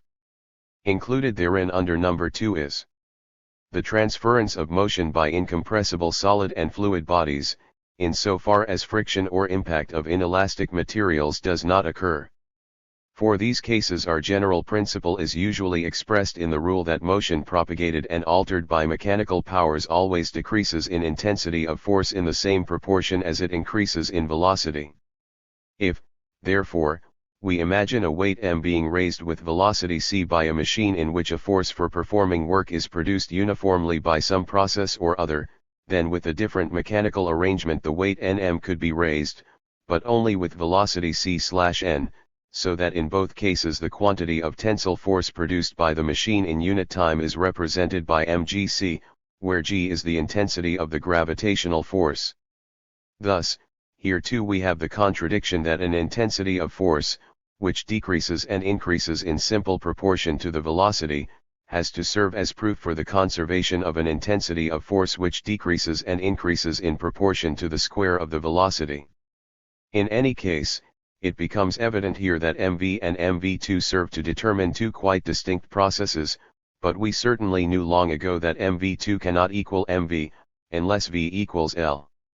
What has to be done is to make it comprehensible why motion should have a twofold measure, a thing which is surely just as unpermissible in natural science as in commerce. Let us, therefore, attempt this in another way. By mv, then, one measures a motion propagated and altered by mechanical powers, hence this measure holds good for the lever and all its derivatives, for wheels, screws, etc., in short, for all machinery for the transference of motion. But from a very simple and by no means new consideration it becomes evident that in so far as mv applies here, so also does mv2. Let us take any mechanical contrivance in which the sums of the lever arms on the two sides are related to each other as 4:1, in which, therefore, a weight of 1 kilogram holds a weight of 4 kilograms in equilibrium. Hence, by a quite insignificant additional force on one arm of the lever we can raise 1 kilogram. By 20 m, the same additional force, when applied to the other arm of the lever, raises 4 kilograms. A distance of 5 m, and the preponderating weight sinks in the same time that the other weight requires for rising. Mass and velocity are inversely proportional to one another, mv, 1x20 equals mv, 4x5. On the other hand, if we let each of the weights, after it has been raised, fall freely to the original level, then the 1 kilogram, after falling a distance of 20 m. The acceleration due to gravity is put in round figures equals 10 m instead of 9,81 m, attains a velocity of 20 m, the other, 4 kilograms, after falling a distance of 5 m, attains a velocity of 10 m. mv2 equals 1x20 x20 equals 400 equals mv2 equals 4x10 x10 equals 400. On the other hand, the times of fall are different. The 4 kilograms traverse their 5 m in 1 second, the 1 kilogram traverses its 20 m in 2 seconds. Friction and air resistance are, of course, neglected here. But after each of the two bodies has fallen from its height, its motion ceases. Therefore, mv appears here as the measure of simple transferred, hence lasting, mechanical motion, and mv2 as the measure of the vanished mechanical motion.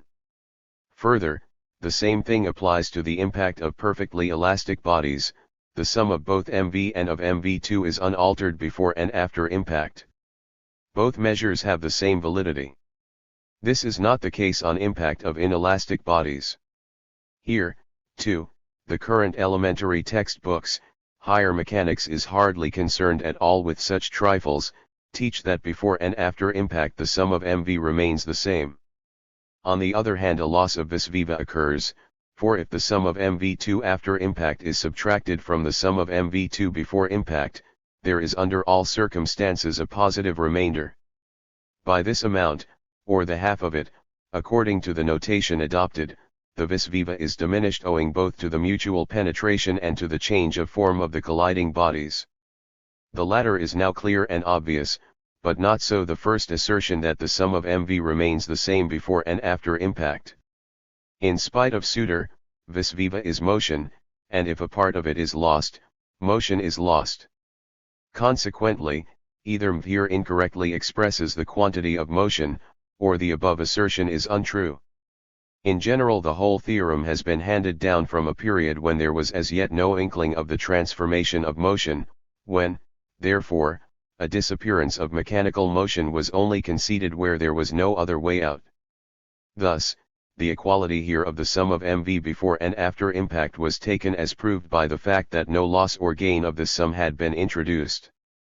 If, however, the bodies lose vis viva in internal friction corresponding to their inelasticity, they also lose velocity, and the sum of mv after impact must be smaller than before.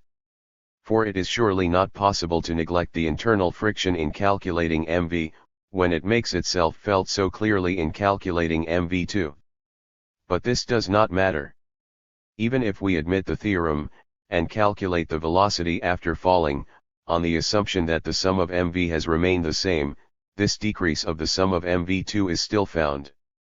Here, therefore, mv and mv2 conflict, and they do so by the difference of the mechanical motion that has actually disappeared. Moreover, the calculation itself shows that the sum of mv2 expresses the quantity of motion correctly, while the sum of mv expresses it incorrectly. Such are pretty nearly all the cases in which mv is employed in mechanics. Let us now glance at some cases in which mv2 is employed. When a cannonball is fired, it uses up in its course an amount of motion that is proportional to mv2, irrespective of whether it encounters a solid target or comes to a standstill owing to air resistance and gravitation. If a railway train runs into a stationary one, the violence of the collision, and the corresponding destruction, is proportional to its mv2. Similarly, mv2 serves wherever it is necessary to calculate the mechanical force required for overcoming a resistance.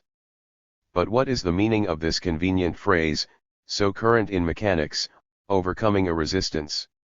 If we overcome the resistance of gravity by raising a weight, there disappears a quantity of motion, a quantity of mechanical force, equal to that produced anew by the direct or indirect fall of the raised weight from the height reached back to its original level.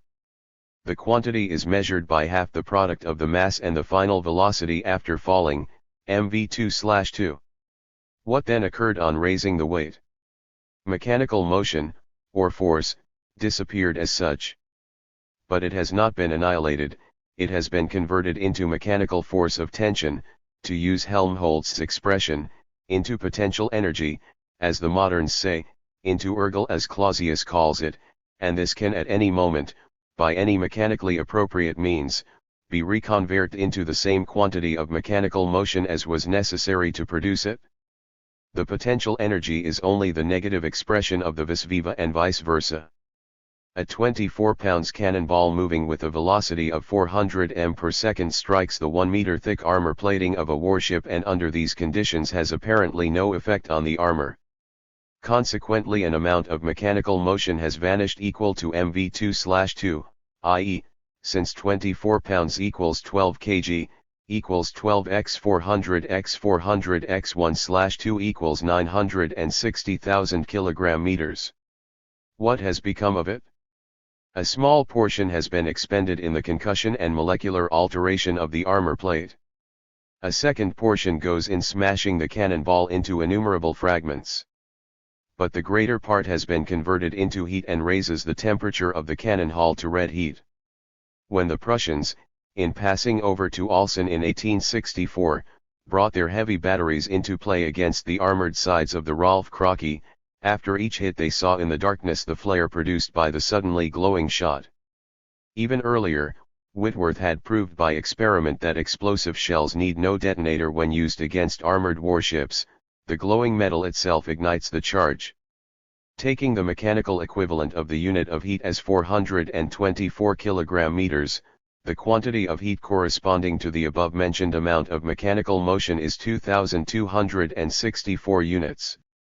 The specific heat of iron equals 0.1140, that is to say, the amount of heat that raises the temperature of 1 kilogram of water by 1 degree C, which serves as the unit of heat, suffices to raise the temperature of 1/0.1140 equals 8.772 kilograms of iron by 1 degree C. Therefore the 2,264 heat units mentioned above raise the temperature of 1 kilogram of iron by 8.772 x 2,264 equals 19,860 degrees C, or 19,860 kilograms of iron by 1 degree C. Since this quantity of heat is distributed uniformly in the armor and the shot, the latter has its temperature raised by 19,860/2 x 12 equals 828 degree, amounting to quite a good glowing heat. But since the foremost, striking end of the shot receives at any rate by far the greater part of the heat, certainly double that of the rear half, the former would be raised to a temperature of 1,104 degrees C and the latter to 552 degrees C, which would fully suffice to explain the glowing effect even if we make a big deduction for the actual mechanical work performed on impact.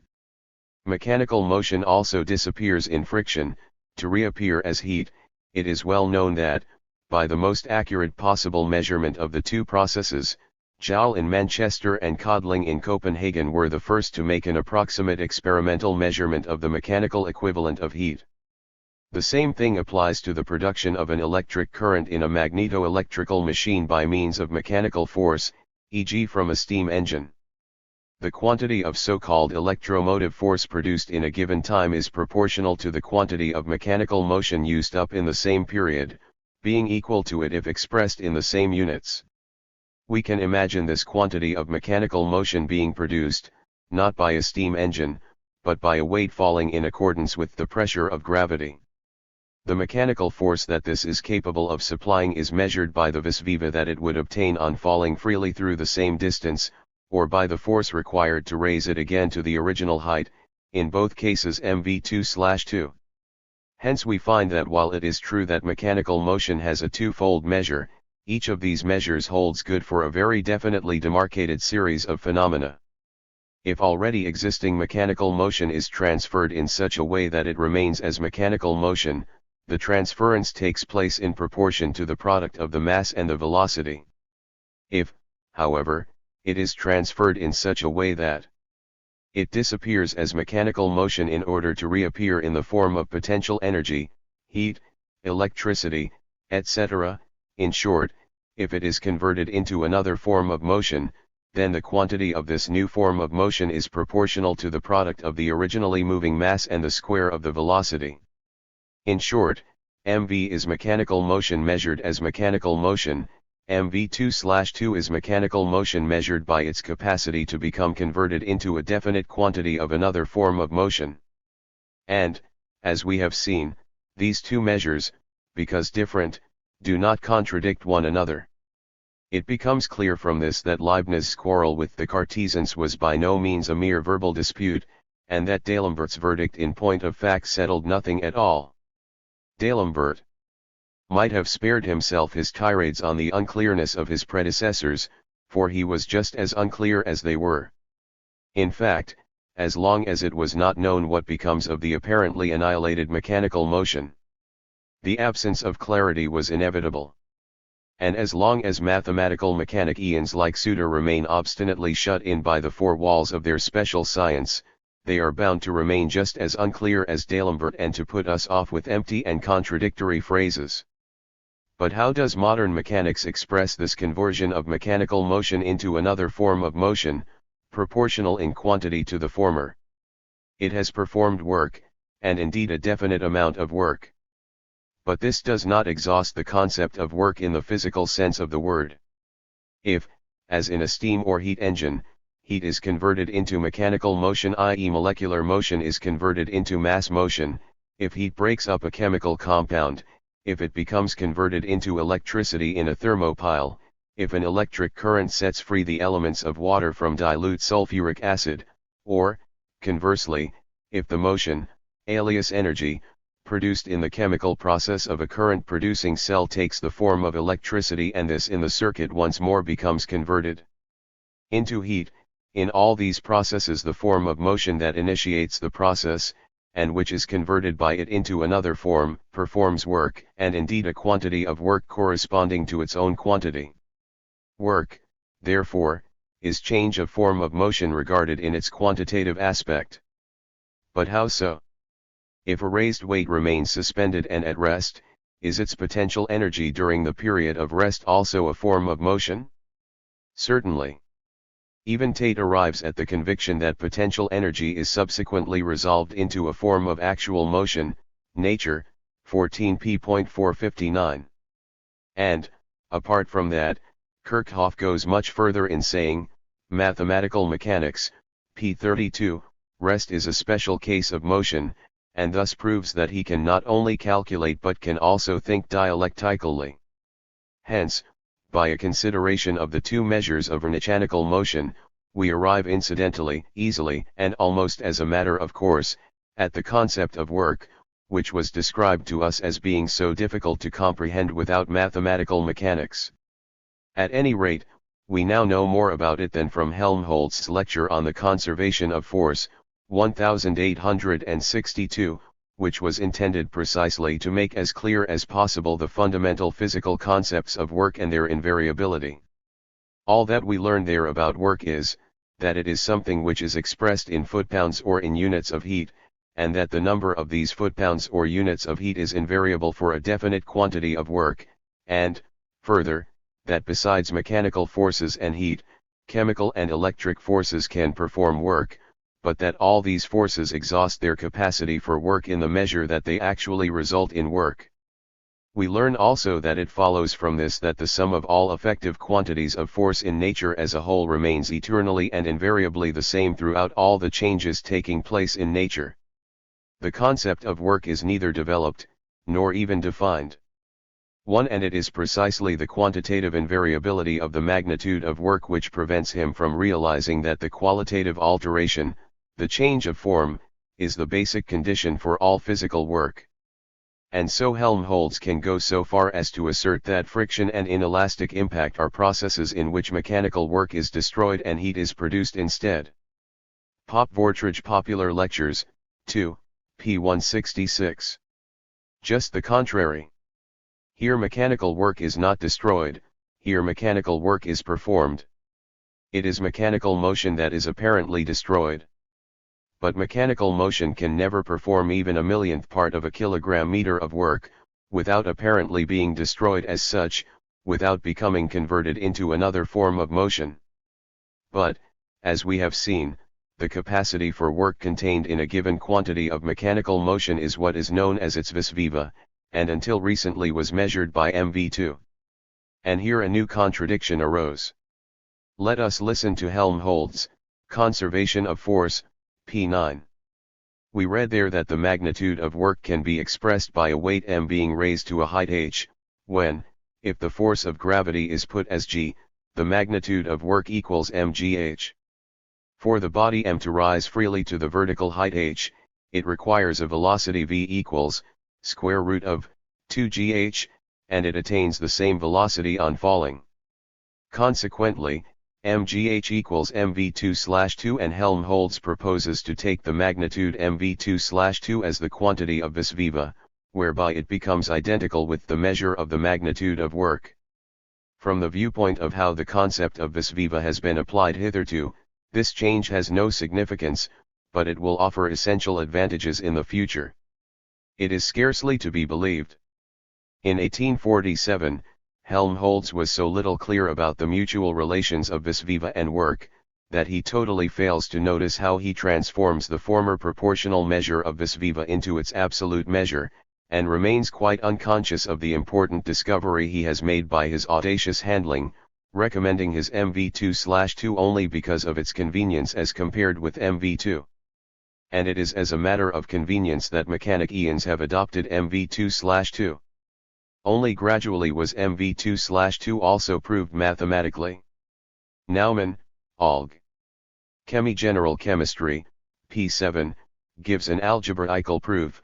Clausius, Mechanische Wärmetheorie, the mechanical theory of heat, 2nd edition, p. 18, an analytical one, which is then to be met with in another form and a different method of deduction in Kirchhoff, Ibid, p. 27, Clerk-Maxwell, Ibid, p. 88, gives an elegant algebraical proof of the deduction of mv2/2 from mv.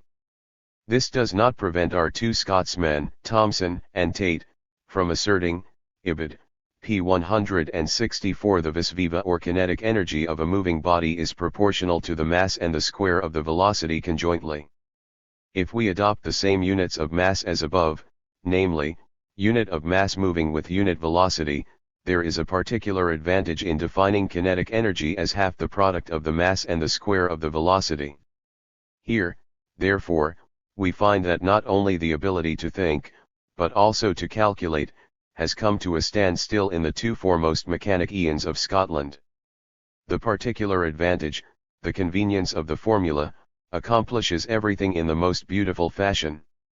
For us, who have seen that vis viva is nothing but the capacity of a given quantity of mechanical motion to perform work, it is obvious on the face of it that the expression in mechanical terms of this capacity for work and the work actually performed by the latter must be equal to each other, and that, consequently, if mv2/2 measures the work, the vis viva must likewise be measured by mv2/2. But that is what happens in science. Theoretical mechanics arrives at the concept of vis viva, the practical mechanics of the engineer arrives at the concept of work and forces it on the theoreticians. And, immersed in their calculations, the theoreticians have become so unaccustomed to thinking that for years they fail to recognize the connection between the two concepts, measuring one of them by mv2, the other by mv2/2, and finally accepting mv2/2 for both, not from comprehension, but for the sake of simplicity of calculation. 2. V. Heat. As we have seen, there are two forms in which mechanical motion, vis viva, disappears. The first is its conversion into mechanical potential energy, for instance on lifting a weight. This form has the peculiarity that not only can it be retransformed into mechanical motion, this mechanical motion, moreover, having the same vis viva as the original one, but also that it is capable only of this change of form. Mechanical potential energy can never produce heat or electricity, unless it has been converted first into real mechanical motion. To use Clausius' term, it is a reversible process. The second form in which mechanical motion disappears is in friction and impact, which differ only in degree. Friction can be conceived as a series of small impacts occurring successively and side by side, impact as friction concentrated at one spot and in a single moment of time. Friction is chronic impact, impact is acute friction. The mechanical motion that disappears here, disappears altogether as such. It can never be restored immediately out of itself. The process is not directly reversible. The motion has been transformed into qualitatively different forms of motion, into heat, electricity, into forms of molecular motion. Hence, friction and impact lead from the motion of masses, the subject matter of mechanics, to molecular motion, the subject matter of physics. In calling physics the mechanics of molecular motion, it has not been overlooked that this expression by no means covers the entire field of contemporary physics. On the contrary, ether vibrations, which are responsible for the phenomena of light and radiant heat, are certainly not molecular motions in the modern sense of the word. But their terrestrial actions concern molecules first and foremost. Refraction of light, polarization of light, etc., are determined by the molecular constitution of the bodies concerned. Similarly, almost all the most important scientists now regard electricity as a motion of ether particles, and Clausius even says of heat too that in the movement of ponderable atoms, it would be better to say molecules. The ether within the body can also participate. Mechanisk Warma theory, Mechanical theory of heat I, p. 22. 3. But in the phenomena of electricity and heat, once again it is primarily molecular motions that have to be considered. It could not be otherwise, so long as our knowledge of the ether is so small. But when we have got so far as to be able to present the mechanics of the ether, this subject will include a great deal that is now of necessity allocated to physics. 4. The physical processes in which the structure of the molecule is altered, or even destroyed, will be dealt with later on. They form the transition from physics to chemistry. Only with molecular motion does the change of form of motion acquire complete freedom.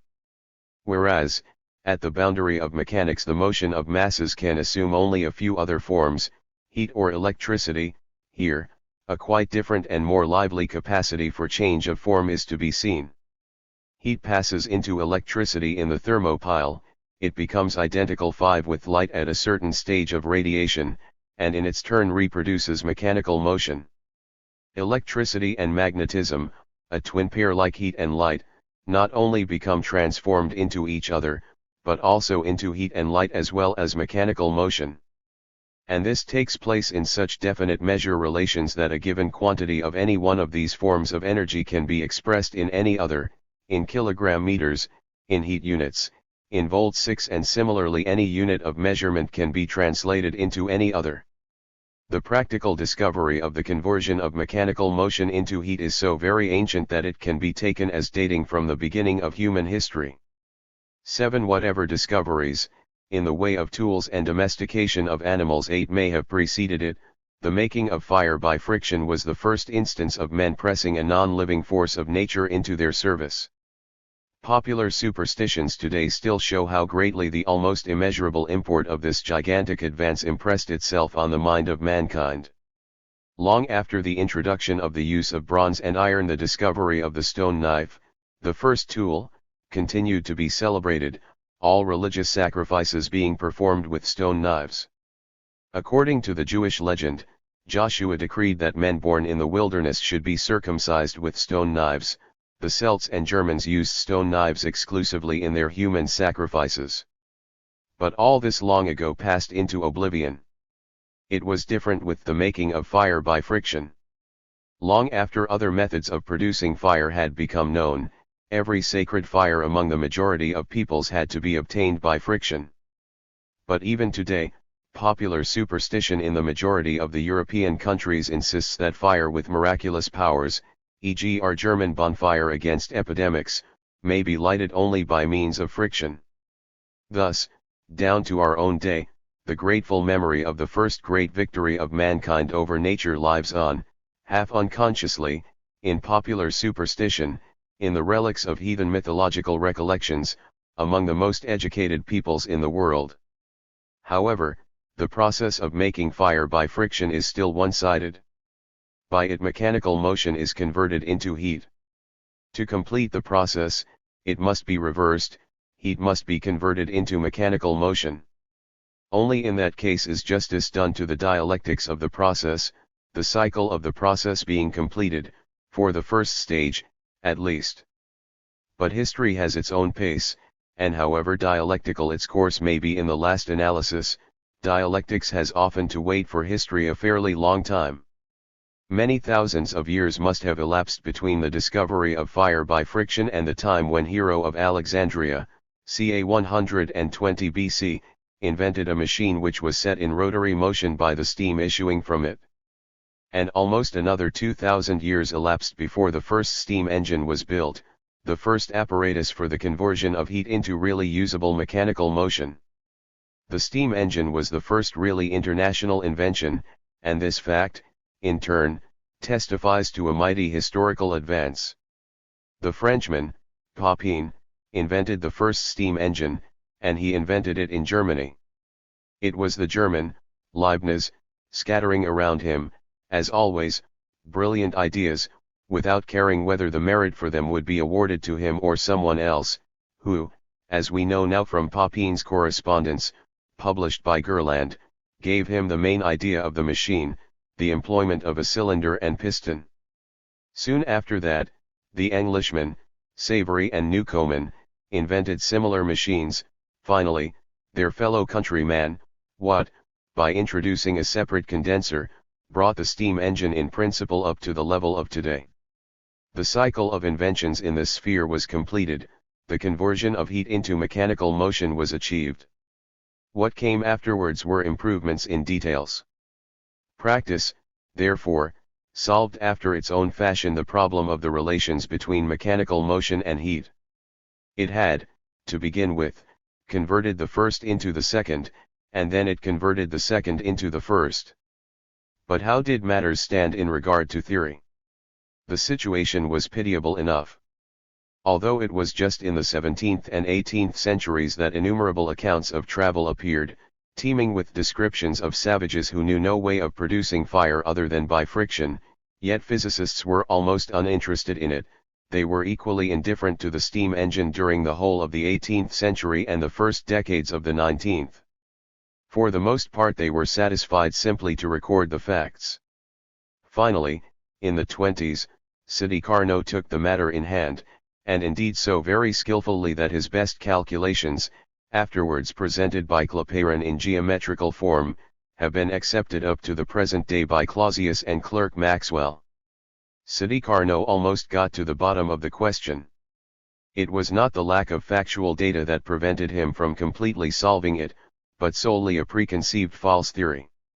Moreover, this false theory was not one which had been forced upon physicists by some variety of malicious philosophy, but was a theory contrived by the physicists themselves, by means of their own naturalistic mode of thought, so very superior to the metaphysical philosophical method.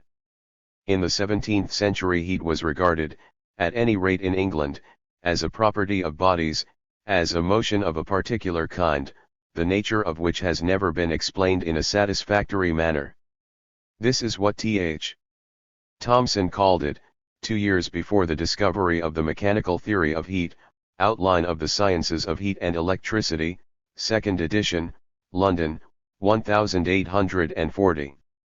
But in the 18th century the view came more and more to the fore that heat, as also light, electricity, and magnetism, is a special substance, and that all these peculiar substances differ from ordinary matter in having no weight, in being imponderable. 6. Electricity 1. Electricity, like heat, only in a different way, has also a certain omnipresent character. Hardly any change can occur in the world without it being possible to demonstrate the presence of electrical phenomena. If water evaporates, if a flame burns, if two different metals, or two metals of different temperature, touch, or if iron touches a solution of copper sulfate, and so on, electrical processes take place simultaneously with the more apparent physical and chemical phenomena. The more exactly we investigate natural processes of the most diverse nature, the more do we find evidence of electricity.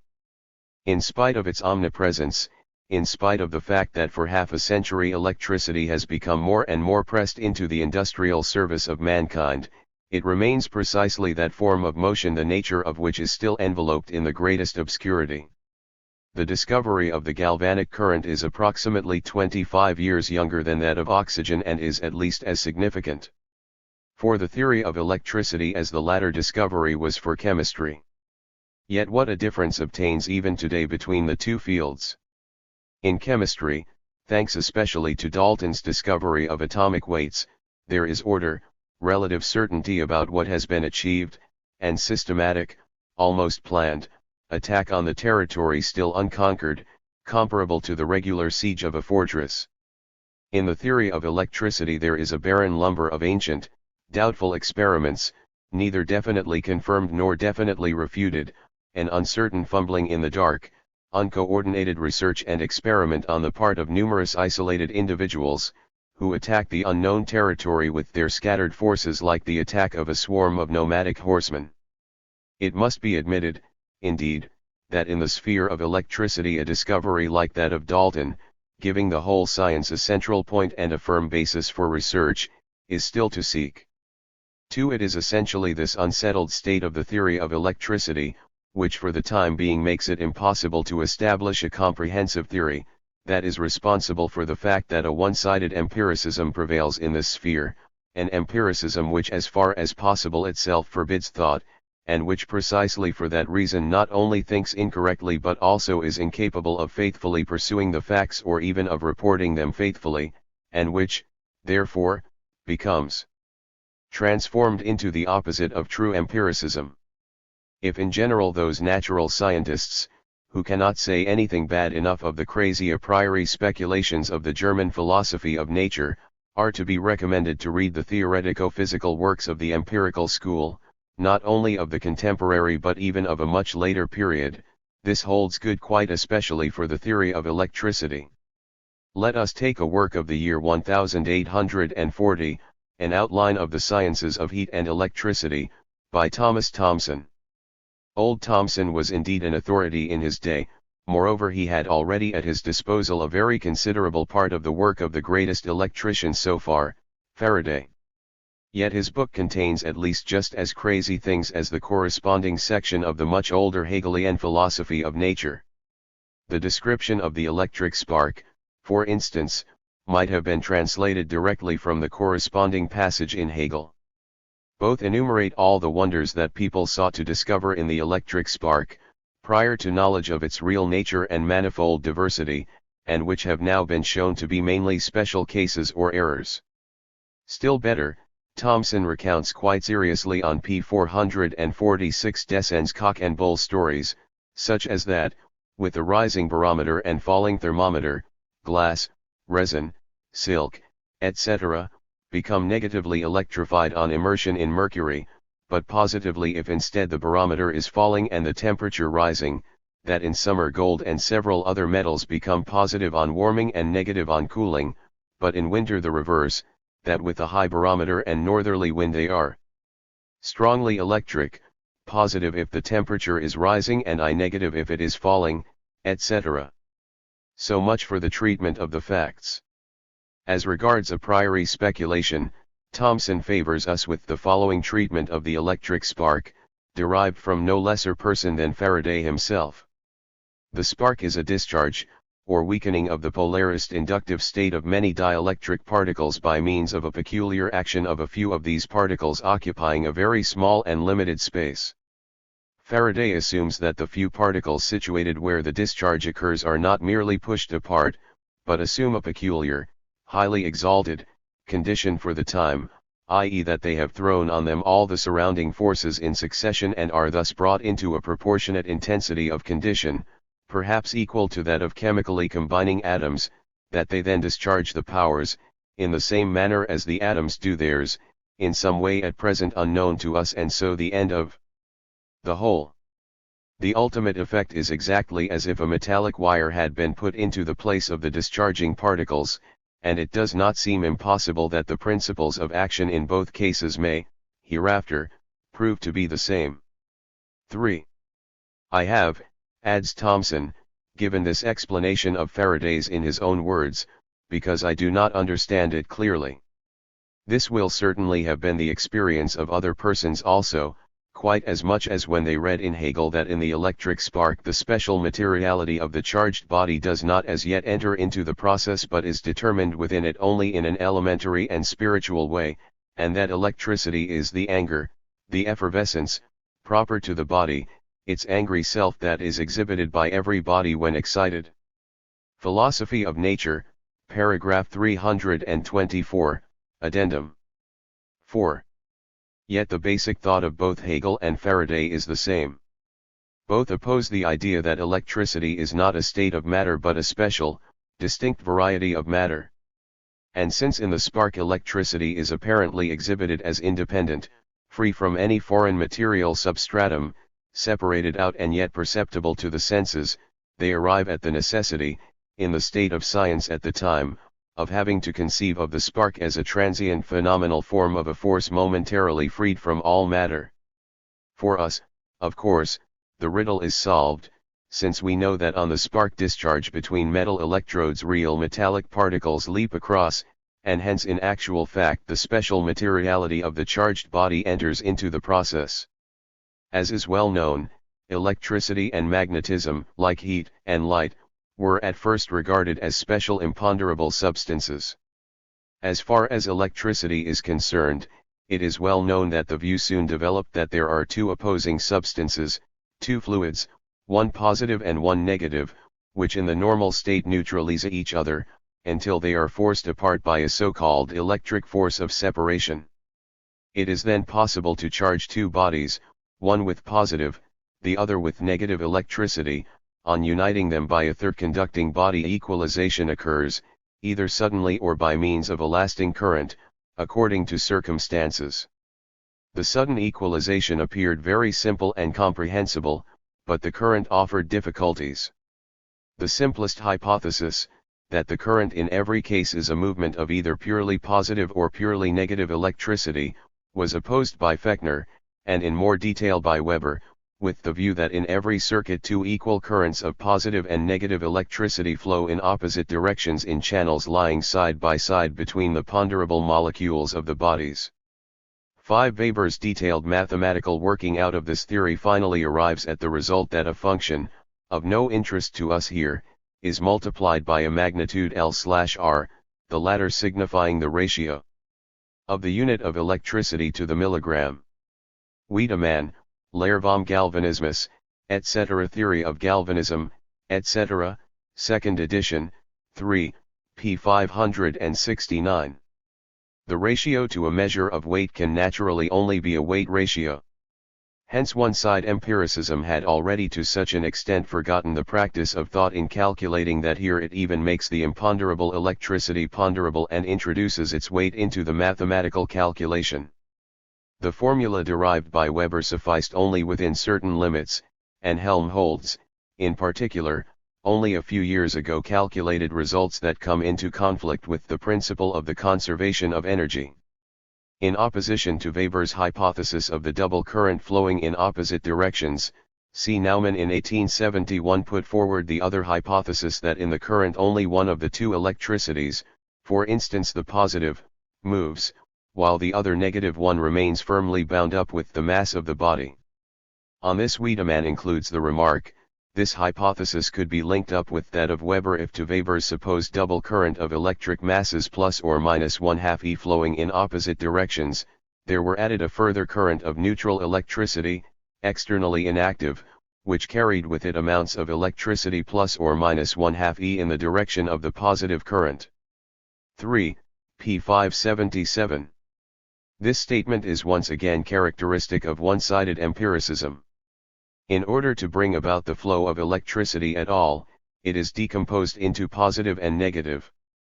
All attempts, however, to explain the current with these two substances, meet with difficulties, both the assumption that only one of them is present in the current and that the two of them flow in opposite directions simultaneously, and finally, the third assumption also that one flows and the other is at rest. If we adopt this last assumption, how are we to explain the inexplicable idea that negative electricity, which is mobile enough in the electrostatic machine and the Leyden jar, in the current is firmly united with the mass of the body? Quite simply. Besides the positive current plus E, flowing through the wire to the right, and the negative current, E, flowing to the left, we make yet another current, this time of neutral electricity, plus or minus 1/2 E, flow to the right. First we assume that the two electricities, to be able to flow at all, must be separated from one another, and then, In order to explain the phenomena that occur on the flow of the separated electricities, we assume that they can also flow unseparated. First we make a supposition to explain a particular phenomenon, and at the first difficulty encountered we make a second supposition which directly negates the first one. What must be the sort of philosophy that these gentlemen have the right to complain of? However, alongside this view of the material nature of electricity, there soon appeared a second view, according to which it is to be regarded as a mere state of the body, a force or, as we would say today, a special form of motion. We saw above that Hegel, and later Faraday, adhered to this view. After the discovery of the mechanical equivalent of heat had finally disposed of the idea of a special heat stuff, and heat was shown to be a molecular motion, the next step was to treat electricity also according to the new method and to attempt to determine its mechanical equivalent. This attempt was fully successful. Particularly owing to the experiments of Joule, Favre, and Raoult, not only was the mechanical and thermal equivalent of the so-called electromotive force of the galvanic current established, but also its complete equivalence with the energy liberated by chemical processes in the exciting cell or used up in the decomposition cell.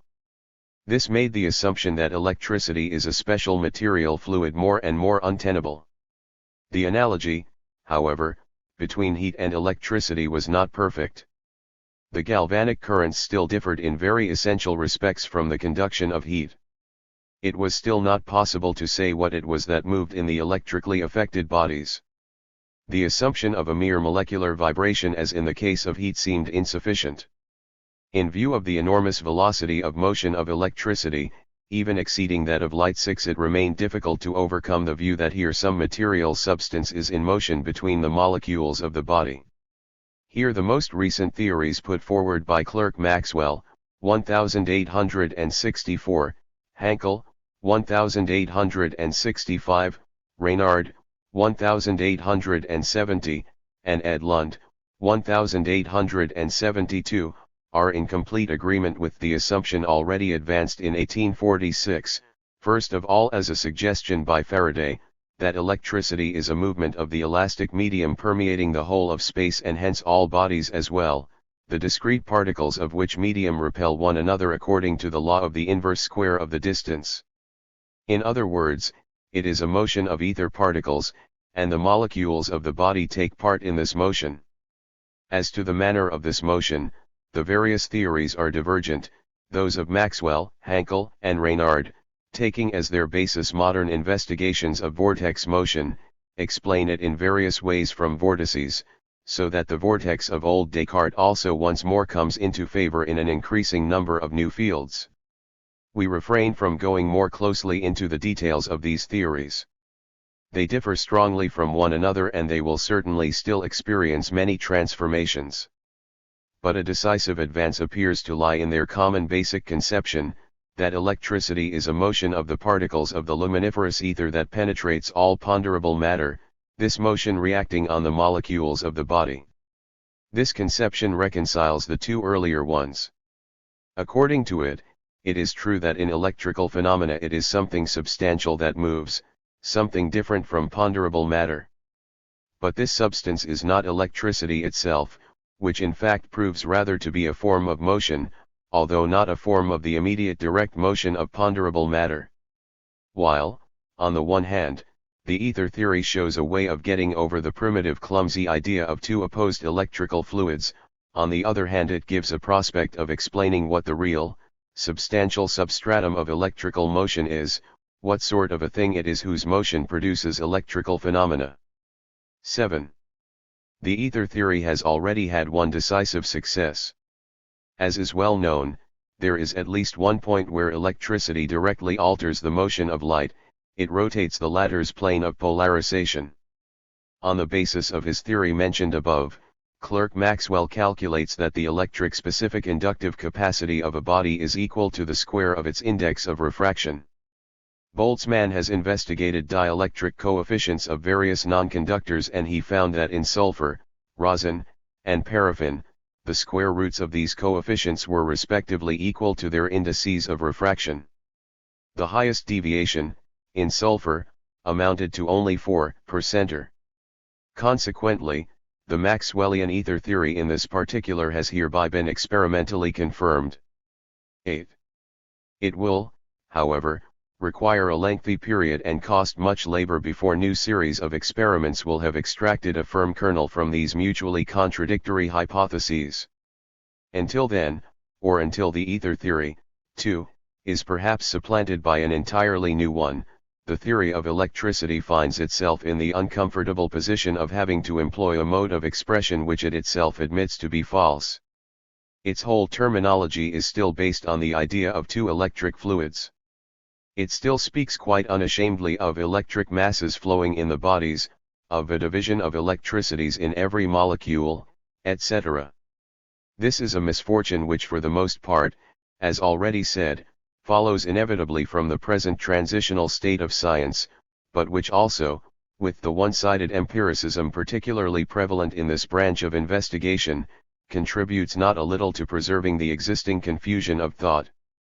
The opposition between so-called static or frictional electricity and dynamic electricity or galvanism can now be regarded as bridged over, since we have learned to produce constant currents by means of the electric machine and, conversely, by means of the galvanic current to produce so-called static electricity, to charge Leyden jars, etc. We shall not here touch on the subform of static electricity, nor likewise on magnetism, which is now recognized to be also a subform of electricity. The theoretical explanation of the phenomena belonging here will under all circumstances have to be sought in the theory of the galvanic current, and consequently we shall keep mainly to this. A constant current can be produced in many different ways. Mechanical mass motion produces directly, by friction, in the first place only static electricity, and a constant current only with great dissipation of energy. For the major part, at least, to become transformed into electric motion, the intervention of magnetism is required, as in the well-known magneto-electric machines 9 of Gramme, Siemens, and others. Heat can be converted directly into current electricity, as especially occurs at the junction of two different metals. The energy set free by chemical action, which under ordinary circumstances appears in the form of heat, is converted under appropriate conditions into electric motion. Conversely, the latter form of motion, as soon as the requisite conditions are present, passes into any other form of motion, into mass motion, to a very small extent directly into electrodynamic attractions and repulsions, to a large extent, however, by the intervention of magnetism in the electromagnetic machine, into heat, throughout a closed circuit, unless other changes are brought about, into chemical energy, in decomposition cells and voltmeters introduced into the circuit, where the current dissociates compounds that are attacked in vain by other means. All these transformations are governed by the basic law of the quantitative equivalence of motion through all its changes of form. Or, as Wiedemann expresses it, by the law of conservation of force. The mechanical work exerted in any way for the production of the current must be equivalent to the work exerted in producing all the effects of the current. The conversion of mass motion or heat into electricity 10 offers us no difficulties here. It has been shown that the so-called electromotive force 11 in the first case is equal to the work expended on that motion, and in the second case it is at every junction of the thermopile directly proportional to its absolute temperature, Wiedemann, 3, p. 482, i.e. to the quantity of heat present at every junction measured in absolute units. The same law has in fact been proved valid also for electricity produced from chemical energy. But here the matter seems to be not so simple, at least for the theory now current. Let us, therefore, go into this somewhat more deeply. One of the most beautiful series of experiments on the transformations of form of motion as a result of the action of a galvanic cell is that of Favre, 1857-58. He put a SME cell of 5 elements in a calorimeter. In a second calorimeter he put a small electromagnetic motor, with the main axle and driving wheel projecting so as to be available for any kind of coupling. Each production in the cell of 1 gram of hydrogen, or solution of 32.6 grams of zinc, the old chemical equivalent of zinc, equal to half the now accepted atomic weight 65.2, and expressed in grams, gave the following results. A. The cell enclosed in the calorimeter, excluding the motor, heat production 18,682 or 18,674 units of heat. B. Cell and motor linked in the circuit, but the motor prevented from moving, heat in the cell 16,448, in the motor 2,219, together 18,667 units of heat. C as B, but the motor in motion without however lifting a weight, heat in the cell 13,888, in the motor 4,769, together 18,657 units of heat. D as C, but the motor raises a weight and so performs mechanical work equals 131,24 kilogram meters, heat in the cell 15,427, in the motor 2,947, total 18,374 units of heat, loss in contrast to the above 18,682 equals 308 units of heat. But the mechanical work performed amounting to 131,24 kilogram meters, multiplied by 1000, in order to bring the kilograms into line with the grams of the chemical results, and divided by the mechanical equivalent of heat equals 423,5 kilogram meters, gives 309 units of heat, hence exactly the loss mentioned above as the heat equivalent of the mechanical work performed.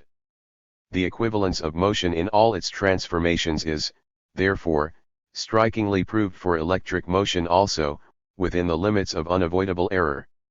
And it is likewise proved that the electromotive force of the galvanic battery is nothing but chemical energy converted into electricity, and the battery itself nothing but an apparatus that converts chemical energy on its liberation into electricity, just as a steam engine transforms the heat supplied to it into mechanical motion, without in either case the converting apparatus supplying further energy on its own account. A difficulty arises here, however, in relation to the traditional mode of conception. The latter ascribes an electric force of separation to the battery in virtue of the conditions of contact present in it between the fluids and metals, which force is proportional to the electromotive force and therefore for a given battery represents a definite quantity of energy. What then is the relation of this electric force of separation, which according to the traditional mode of conception of the battery as such is inherently a source of energy even without chemical action, to the energy set free by chemical action? And if it is a source of energy independent of the latter, whence comes the energy furnished by it? This question in a more or less unclear form constitutes the point of dispute between the contact theory founded by Volta and the chemical theory of the galvanic current that arose immediately afterwards. The contact theory explained the current from the electric stresses arising in the battery on contact of the metals with one or more of the liquids, or even merely on contact of the liquids themselves, and from their neutralization or that of the opposing electricities thus generated in the circuit. The pure contact theory regarded any chemical changes that might thereby occur as quite secondary. On the other hand, as early as 1805, Ritter maintained that a current could only be formed if the excitants reacted chemically even before closing the circuit. In general, this older chemical theory is summarized by Wiedemann, p. 284, to the effect that according to it so-called contact electricity makes its appearance only if at the same time there comes into play a real chemical action of the bodies in contact, or at any rate a disturbance of the chemical equilibrium, even if not directly bound up with chemical processes, a tendency towards chemical action between the bodies in contact. It is seen that both sides put the question of the source of energy of the current only indirectly, as indeed could hardly be otherwise at the time. Volta and his successors found it quite in order that the mere contact of heterogeneous bodies should produce a constant current, and consequently be able to perform definite work without equivalent return. Ritter and his supporters are just as little clear how the chemical action makes the battery capable of producing the current and its performance of work. But if this point has long ago been cleared up for chemical theory by Joule, Favre, Réault, and others, the opposite is the case for the contact theory. In so far as it has persisted, it remains essentially at the point where it started. Notions belonging to a period long outlived, a period when one had to be satisfied to ascribe a particular effect to the first available apparent cause that showed itself on the surface, regardless of whether motion was thereby made to arise out of nothing. Notions that directly contradict the principle of the conservation of energy thus continue to exist in the theory of electricity of today. And if the objectionable aspects of these ideas are shorn off, weakened, watered down, castrated, glossed over, this does not improve matters at all. The confusion is bound to become only so much the worse. As we have seen, even the older chemical theory of the current declares the contact relations of the battery to be absolutely indispensable for the formation of the current. It maintains only that these contacts can never achieve a constant current without simultaneous chemical action. And even today it is still taken as a matter of course that the contact arrangements of the battery provide precisely the apparatus by means of which liberated chemical energy is transformed into electricity, and that it depends essentially on these contact arrangements whether and how much chemical energy actually passes into electric motion. Wiedemann, as a one-sided empiricist, seeks to save what can be saved of the old contact theory. Let us follow what he has to say. He declares, p. 799. In contrast to what was formerly believed, the effect of contact of chemically indifferent bodies, e.g. of metals, is neither indispensable for the theory of the pile, nor proved by the facts that Ohm derived his law from it, a law that can be derived without this assumption, and that Fechner, who confirmed this law experimentally, likewise defended the contact theory. Nevertheless, the excitation of electricity by metallic contact, according to the experiments now available at least, is not to be denied, even though the quantitative results obtainable in this respect may always be tainted with an inevitable uncertainty owing to the impossibility of keeping absolutely clean the surfaces of the bodies in contact. It is seen that the contact theory has become very modest. It concedes that it is not at all indispensable for explaining the current, and neither proved theoretically by Ohm nor experimentally by Fechner. It even concedes then that the so-called fundamental experiments, on which alone it can still rest, can never furnish other than uncertain results in a quantitative respect, and finally it asks us merely to recognize that in general it is by contact, although only of metals, that electric motion occurs. If the contact theory remained content with this, there would not be a word to say against it. It will certainly be granted that on the contact of two metals electrical phenomena occur, in virtue of which a preparation of a frog's leg can be made to twitch, an electroscope charged, and other movements brought about. The only question that arises in the first place is, whence comes the energy required for this? To answer this question, we shall, according to Wiedemann, p.14. Adduce more or less the following considerations.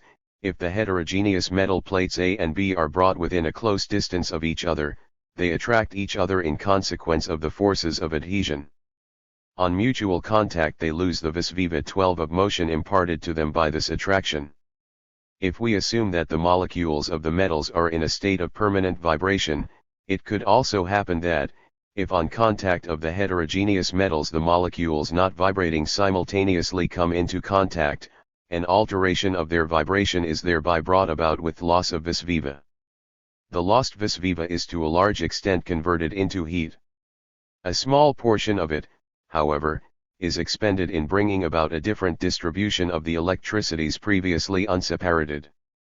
As we have already mentioned above, the bodies brought together become charged with equal quantities of positive and negative electricity, possibly as the result of an unequal attraction for the two electricities. The modesty of the contact theory becomes greater and greater. At first it is admitted that the powerful electric force of separation, which has later such a gigantic work to perform, in itself possesses no energy of its own, and that it cannot function if energy is not supplied to it from outside. And then it has allotted to it a more than diminutive source of energy, the vis viva of adhesion, which only comes into play at scarcely measurable distances and which allows the bodies to travel a scarcely measurable length. But it does not matter, it indisputably exists and equally undeniably vanishes on contact. But even this minute source still furnishes too much energy for our purpose, a large part is converted into heat and only a small portion serves to evoke the electric force of separation. Now, although it is well known that cases enough occur in nature where extremely minute impulses bring about extremely powerful effects, Wiedemann himself seems to feel that his hardly trickling source of energy can with difficulty suffice here, and he seeks a possible second source in the assumption of an interference of the molecular vibrations of the two metals at the surfaces of contact. Apart from other difficulties encountered here, Grove and Gashiot have shown that for exciting electricity actual contact is not at all indispensable, as Wiedemann himself tells us on the previous page. In short, the more we examine it, the more does the source of energy for the electric force of separation dwindle to nothing. Yet up to now we hardly know of any other source for the excitation of electricity on metallic contact. According to Naumann, Olgu Phys Chemie General and Physical Chemistry, Heidelberg, 1877, p. 675, the contact electromotive forces convert heat into electricity. He finds the assumption natural that the ability of these forces to produce electric motion depends on the quantity of heat present, or, in other words, that it is a function of the temperature, as has also been proved experimentally by Leroux. Here too we find ourselves groping in the dark. The law of the voltaic series of metals forbids us to have recourse to the chemical processes that to a small extent are continually taking place at the contact surfaces, which are always covered by a thin layer of air and impure water, a layer as good as inseparable as far as we are concerned. An electrolyte should produce a constant current in the circuit, but the electricity of mere metallic contact, on the contrary, disappears on closing the circuit. And here we come to the real point, whether, and in what manner, the production of a constant current on the contact of chemically indifferent bodies is made possible by this electric force of separation, which Wiedemann himself first of all restricted to metals, declaring it incapable of functioning without energy being supplied from outside, and then referred exclusively to a truly microscopical source of energy. The voltaic series arranges the metals in such a sequence that each one behaves as electronegative in relation to the preceding one and as electropositive in relation to the one that follows it. Hence if we arrange a series of pieces of metal in this order, e.g. zinc, tin, iron, copper, platinum, we shall be able to obtain differences of electric potential at the two ends. If, however, we arrange the series of metals to form a circuit so that the zinc and platinum are in contact, the electric stress is at once neutralized and disappears.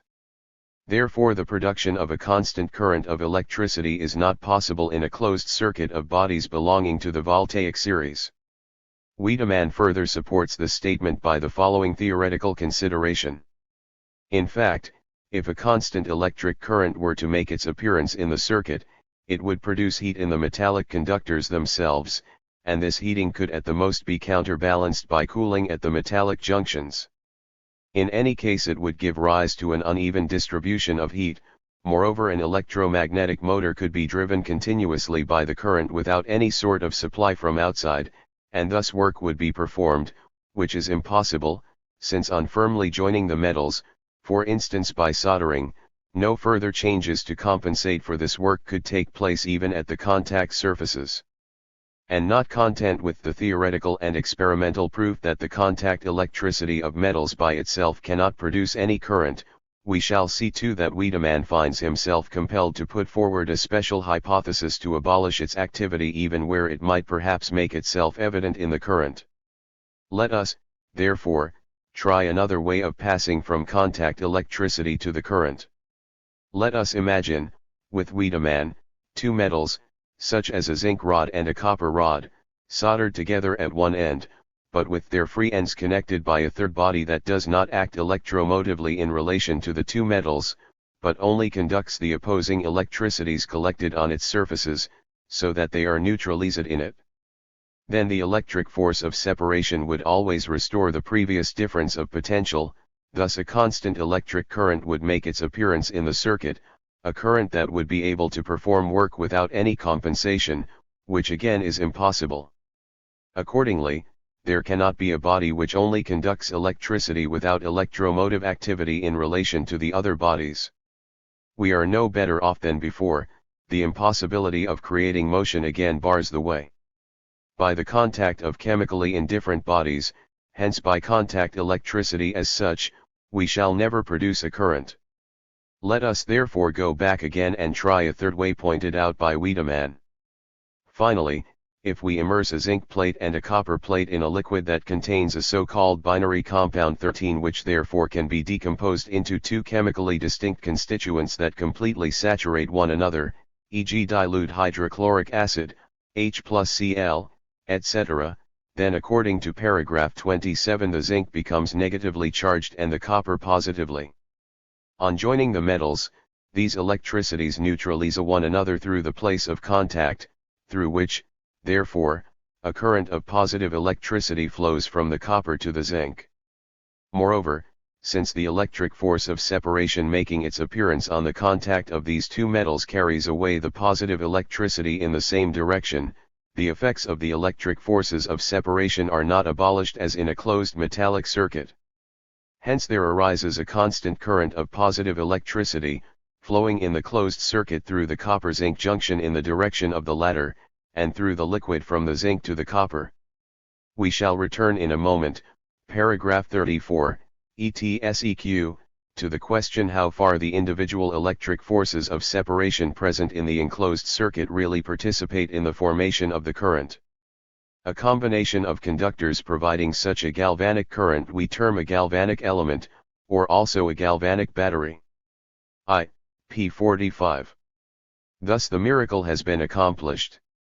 By the mere electric contact force of separation, which, according to Wiedemann himself, cannot be effective without energy being supplied from outside, a constant current has been produced. And if we were offered nothing more for its explanation than the above passage from Wiedemann, it would indeed be an absolute miracle. What have we learned here about the process? 1. If zinc and copper are immersed in a liquid containing a so-called binary compound, then, according to paragraph 27, the zinc becomes negatively charged and the copper positively charged. But in the whole of paragraph 27 there is no word of any binary compound. It describes only a simple voltaic element of a zinc plate and copper plate, with a piece of cloth moistened by an acid liquid interposed between them, and then investigates, without mentioning any chemical processes, the resulting static electric charges of the two metals.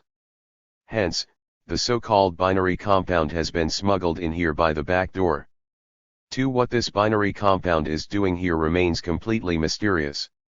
The circumstance that it can be decomposed into two chemical constituents that fully saturate each other after they have been decomposed, could at most teach us something new if it were actually to decompose. But we are not told a word about that, hence for the time being we have to assume that it does not decompose, e.g. in the case of paraffin. 3. When the zinc in the liquid has been negatively charged, and the copper positively charged, we bring them into contact, outside the liquid. At once these electricities neutralize one another through the place of contact, through which therefore a current of positive electricity flows from the copper to the zinc. Again, we do not learn why only a current of positive electricity flows in the one direction, and not also a current of negative electricity in the opposite direction. We do not learn at all what becomes of the negative electricity, which, hitherto, was just as necessary as the positive. The effect of the electric force of separation consisted precisely in setting them free to oppose one another.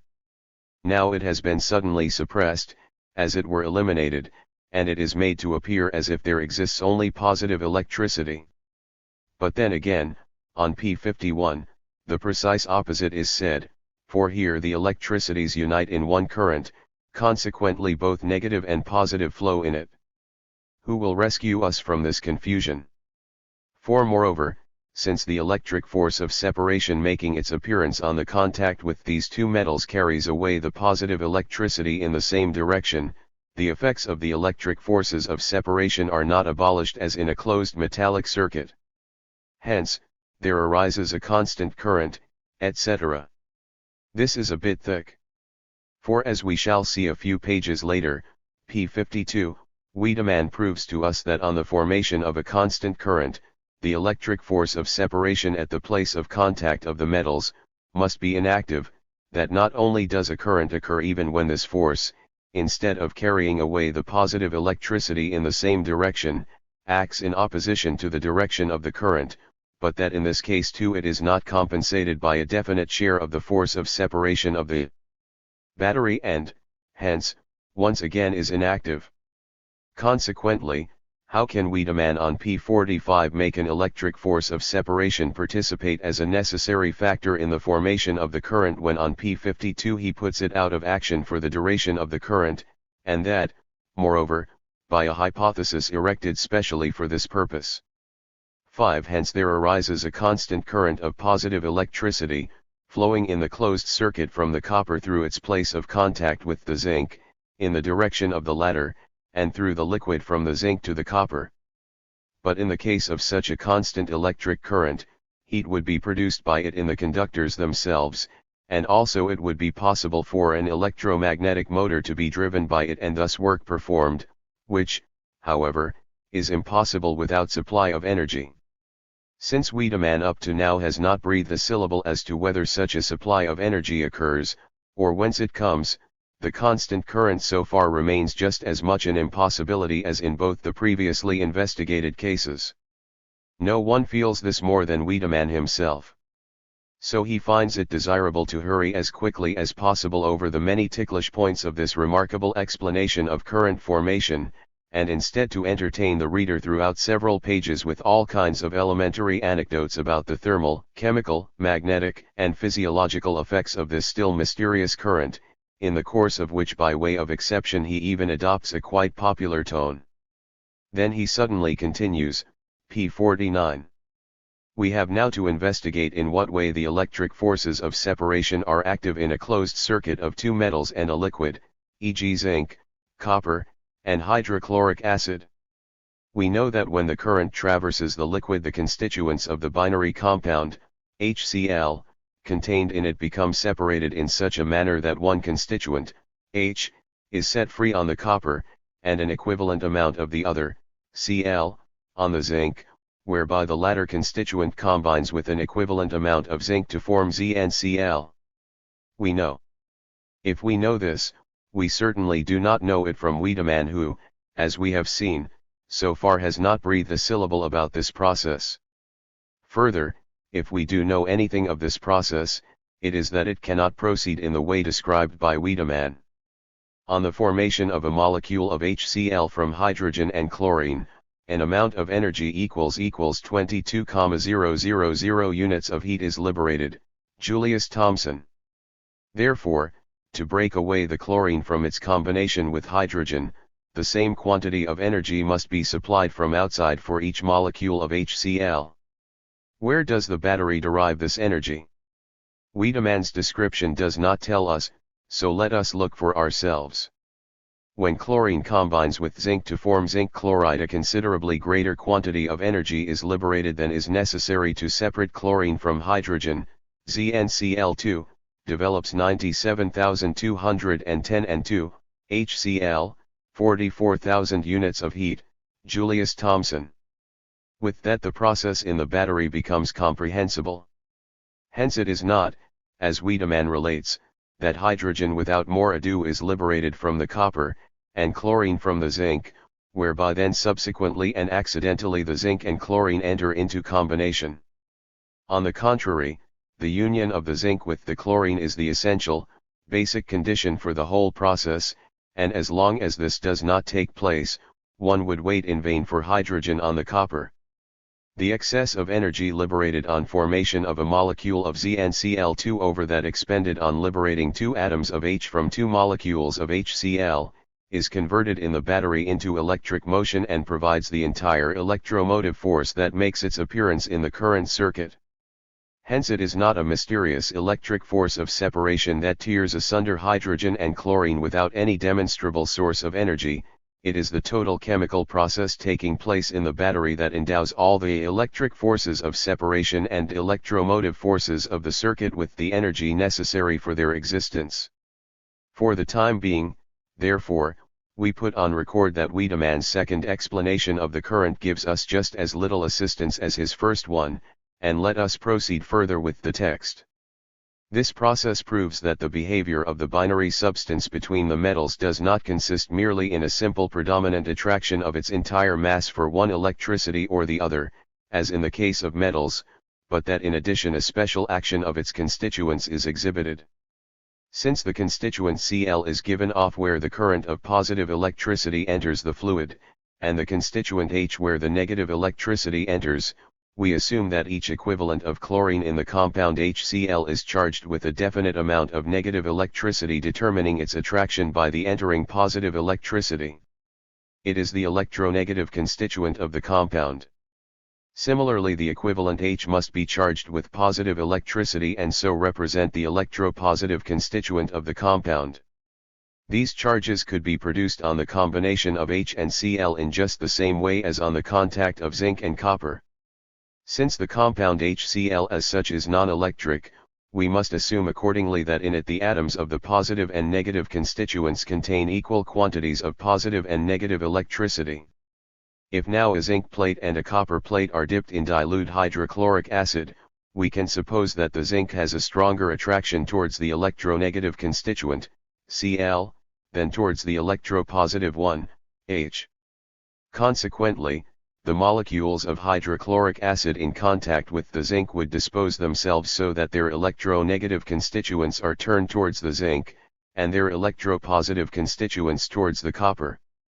Owing to the constituents when so arranged exerting their electrical attraction on the constituents of the next molecules of HCl, the whole series of molecules between the zinc and copper plates becomes arranged as in Fig 10.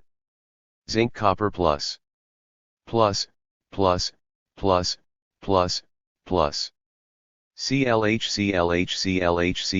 ClH.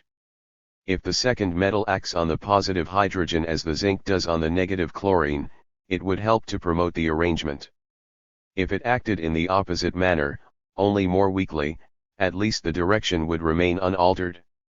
By the influence exerted by the negative electricity of the electronegative constituent Cl adjacent to the zinc, the electricity would be so distributed in the zinc that places on it which are close to the Cl of the immediately adjacent atom of acid would become charged positively, those farther away negatively. Similarly, negative electricity would accumulate in the copper next to the electropositive constituent, H, of the adjacent atom of hydrochloric acid, and the positive electricity would be driven to the more remote parts.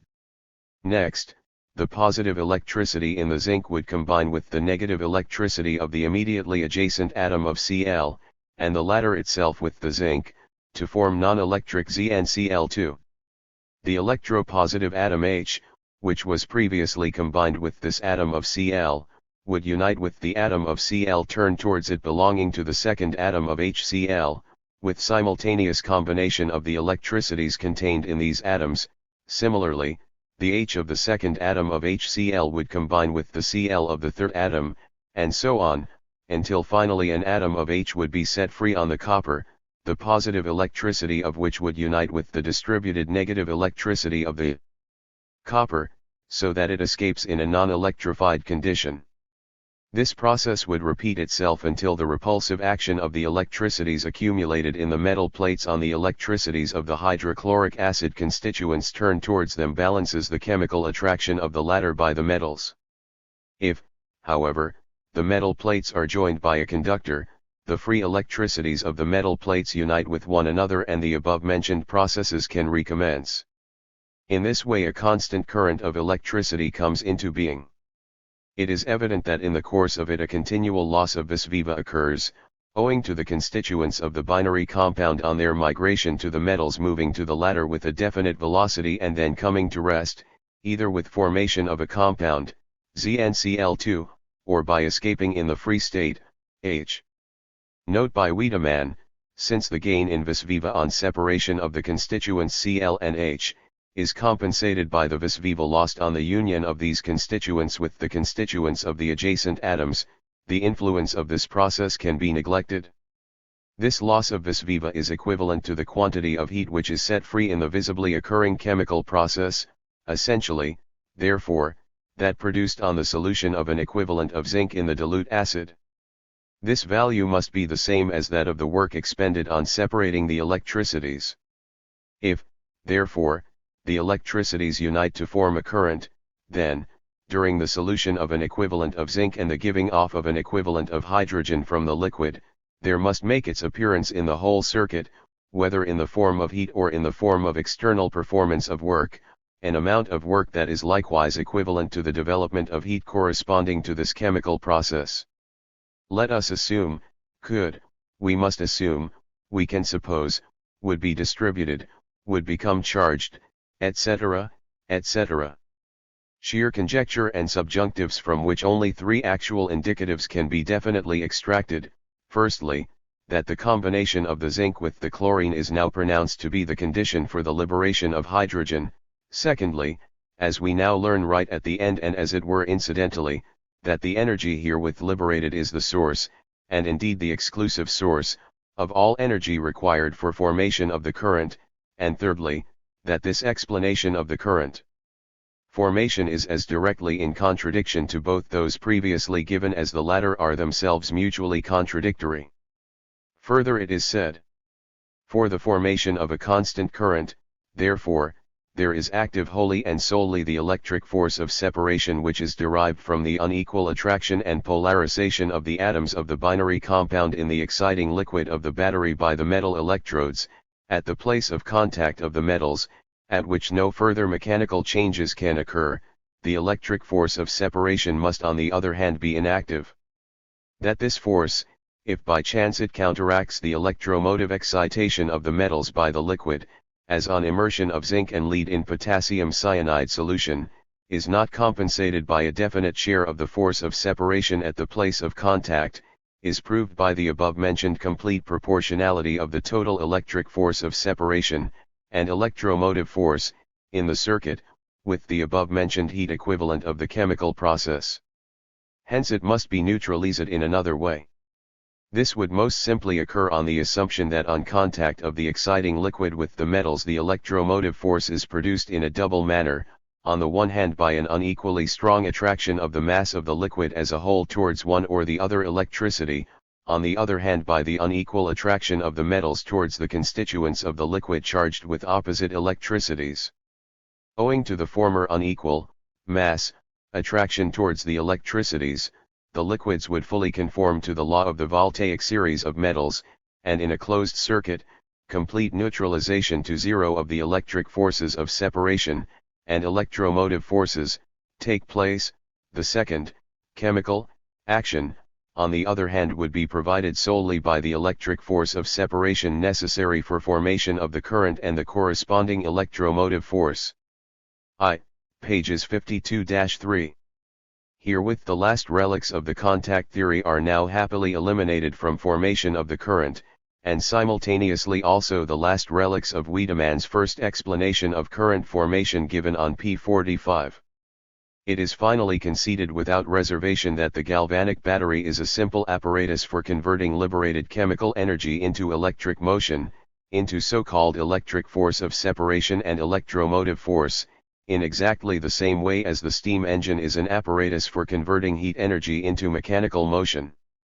In the one case, as in the other, the apparatus provides only the conditions for liberation and further transformation of the energy, but supplies no energy on its own account. This once established, it remains for us now to make a closer examination of this third version of Wiedemann's explanation of the current. How are the energy transformations in the circuit of the battery represented here? It is evident, he says, that in the battery, a continual loss of vis viva occurs, owing to the constituents of the binary compound on their migration to the metals moving to the latter with a definite velocity and then coming to rest, either with formation of a compound, ZnCl2, or by escaping in the free state, H. This loss is equivalent to the quantity of heat which is set free in the visibly occurring chemical process, essentially, therefore, that produced on the solution of an equivalent of zinc in the dilute acid. Firstly, if the process goes on in pure form, no heat at all is set free in the battery on solution of the zinc, the liberated energy is indeed converted directly into electricity and only from this converted once again into heat by the resistance of the whole circuit. Secondly, vis viva is half the product of the mass and the square of the velocity. Hence the above statement would read, the energy set free on solution of an equivalent of zinc in dilute hydrochloric acid, equals so many calories, is likewise equivalent to half the product of the mass of the ions and the square of the velocity with which they migrate to the metals. Expressed in this way, the sentence is obviously false. The vis viva appearing on the migration of the ions is far removed from being equivalent to the energy set free by the chemical process. 14. But if it were to be so, no current would be possible, since there would be no energy remaining over for the current in the remainder of the circuit. Hence the further remark is introduced that the ions come to rest either with formation of a compound, ZnCl2, or by escaping in the free state. But if the loss of vis viva is to include also the energy changes taking place on these two processes, then we have indeed arrived at a deadlock. For it is precisely to these two processes taken together that we owe the whole liberated energy, so that there can be absolutely no question here of a loss of vis viva, but at most of a gain. It is therefore obvious that Wiedemann himself did not mean anything definite by the sentence. Rather the loss of vis viva represents only the deus ex machina which is to enable him to make the fatal leap from the old contact theory to the chemical explanation of the current. In point of fact, the loss of vis viva has now performed its function and is dismissed. Henceforth the chemical process in the battery has undisputed sway as the sole source of energy for current formation, and the only remaining anxiety of our author is as to how he can politely get rid from the current of the last relic of excitation of electricity by the contact of chemically indifferent bodies, namely, the force of separation active at the place of contact of the two metals. Reading the above explanation of current formation given by Wiedemann, one could believe oneself in the presence of a specimen of the kind of apologia that holy, and half-credulous theologians of almost 40 years ago employed to meet the philologico-historical Bible criticism of Strauss, Wilke, Bruno Bauer, etc. The method is exactly the same, and it is bound to be so. For in both cases it is a question of saving the heritage of tradition from scientific thought. Exclusive empiricism, which at most allows thinking in the form of mathematical calculation, imagines that it operates only with undeniable facts. In reality, however, it operates predominantly with out-of-date notions, with the largely obsolete products of thought of its predecessors, and such are positive and negative electricity, the electric force of separation, the contact theory. These serve it as the foundation of endless mathematical calculations in which, owing to the strictness of the mathematical formulation, the hypothetical nature of the premises gets comfortably forgotten. This kind of empiricism is as credulous towards the results of the thought of its predecessors as it is sceptical in its attitude to the results of contemporary thought. For it the experimentally established facts have gradually become inseparable from the traditional interpretation associated with them. The simplest electric phenomenon is presented falsely, e.g. by smuggling in the two electricities. This empiricism cannot any longer describe the facts correctly, because the traditional interpretation is woven into the description. In short, we have here in the field of the theory of electricity a tradition just as highly developed as that in the field of theology. And since in both fields the results of recent research, the establishment of hitherto unknown or disputed facts and of the necessarily following theoretical conclusions, run pitilessly counter to the old traditions, the defenders of these traditions find themselves in the direst dilemma. They have to resort to all kinds of subterfuges and untenable expedients, to the glossing over of irreconcilable contradictions, and thus finally land themselves into a medley of contradictions from which they have no escape. It is this faith in all the old theory of electricity that entangles Wiedemann here in the most hopeless contradictions, simply owing to the hopeless attempt to reconcile rationally the old explanation of the current by contact force, with the modern one by liberation of chemical energy. It will perhaps be objected that the above criticism of Wiedemann's explanation of the current rests on juggling with words. It may be objected that, although at the beginning Wiedemann expresses himself somewhat carelessly and inaccurately, Still he does finally give the correct account in accord with the principle of the conservation of energy, and so sets everything right. As against this view, we give below another example, his description of the process in the battery: zinc dilutes sulfuric acid copper. If, however, the two plates are joined by a wire, a galvanic current arises. By the electrolytic process, one equivalent of hydrogen is given off at the copper plate from the water of the dilute sulfuric acid, this hydrogen escaping in bubbles. At the zinc there is formed one equivalent of oxygen, which oxidizes the zinc to form zinc oxide, the latter becoming dissolved in the surrounding acid to form sulfuric zinc oxide. Pages 592-3. To break up water into hydrogen and oxygen requires an amount of energy of 68,924 heat units for each molecule of water. From where then comes the energy in the above cell? By the electrolytic process. And from where does the electrolytic process get it? No answer is given. But Wiedemann further tells us, not once, but at least twice, p. 472 and p. 614, that according to recent knowledge the water itself is not decomposed, but that in our case it is the sulfuric acid H2SO4 that splits up into H2 on the one hand and into SO3 plus O on the other hand, whereby under suitable conditions H2 and O can escape in gaseous form. But this alters the whole nature of the process. The H2 of the H2SO4 is directly replaced by the bivalent zinc, forming zinc sulfate, ZnSO4. There remains over, on the one side H2, on the other SO3 plus O. The two gases escape in the proportions in which they unite to form water. The SO3 unites with the water of the solvent to reform H2SO4, i.e. sulfuric acid. The formation of ZnSO4, however, develops sufficient energy not only to replace and liberate the hydrogen of the sulfuric acid, but also to leave over a considerable excess, which in our case is expended in forming the current. Hence the zinc does not wait until the electrolytic process puts free oxygen at its disposal, in order first to become oxidized and then to become dissolved in the acid. On the contrary, it enters directly into the process, which only comes into being at all by this participation of the zinc. We see here how obsolete chemical notions come to the aid of the obsolete contact notions. According to modern views, a salt is an acid in which hydrogen has been replaced by a metal. The process under investigation confirms this view. The direct replacement of the hydrogen of the acid by the zinc fully explains the energy change. The old view, adhered to by Wiedemann, regards a salt as a compound of a metallic oxide with an acid and therefore speaks of sulfuric zinc oxide instead of zinc sulfate. But to arrive at sulfuric zinc oxide in our battery of zinc and sulfuric acid, the zinc must first be oxidized. In order to oxidize the zinc fast enough, we must have free oxygen.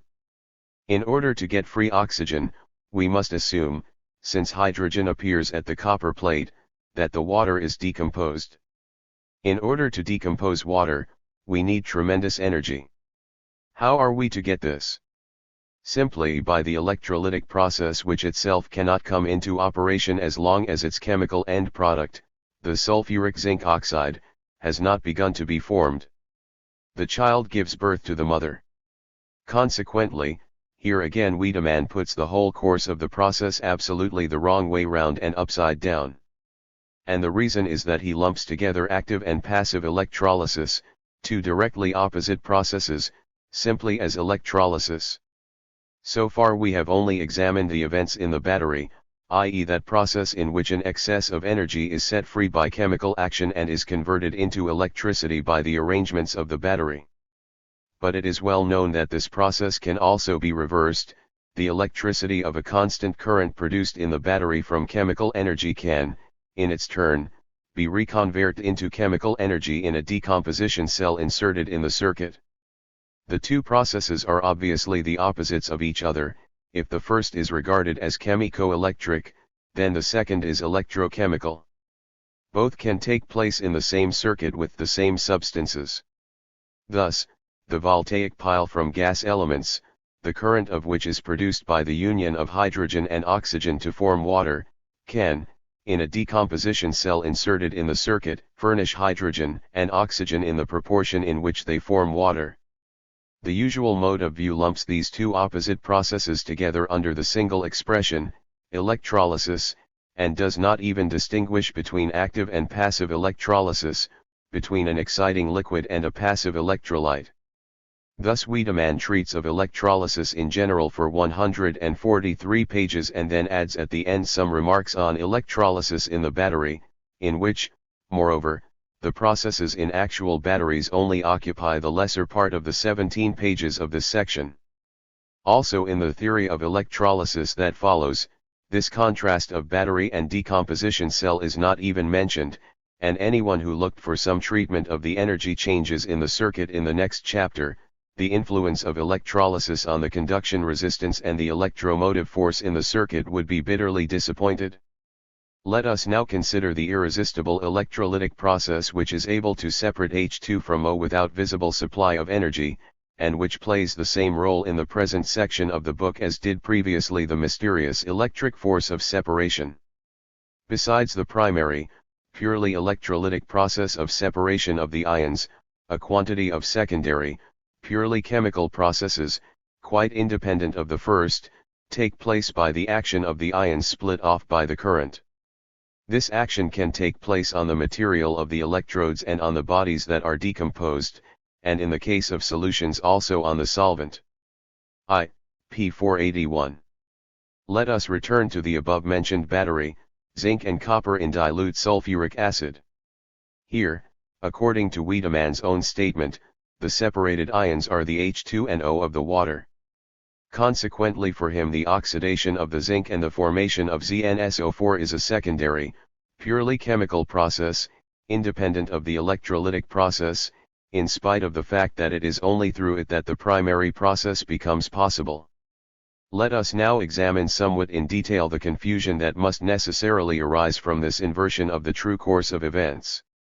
Let us consider in the first place the so-called secondary processes in the decomposition cell, of which Wiedemann puts forward some examples 15, pages 481, 482. The electrolysis of Na2SO4 dissolved in water.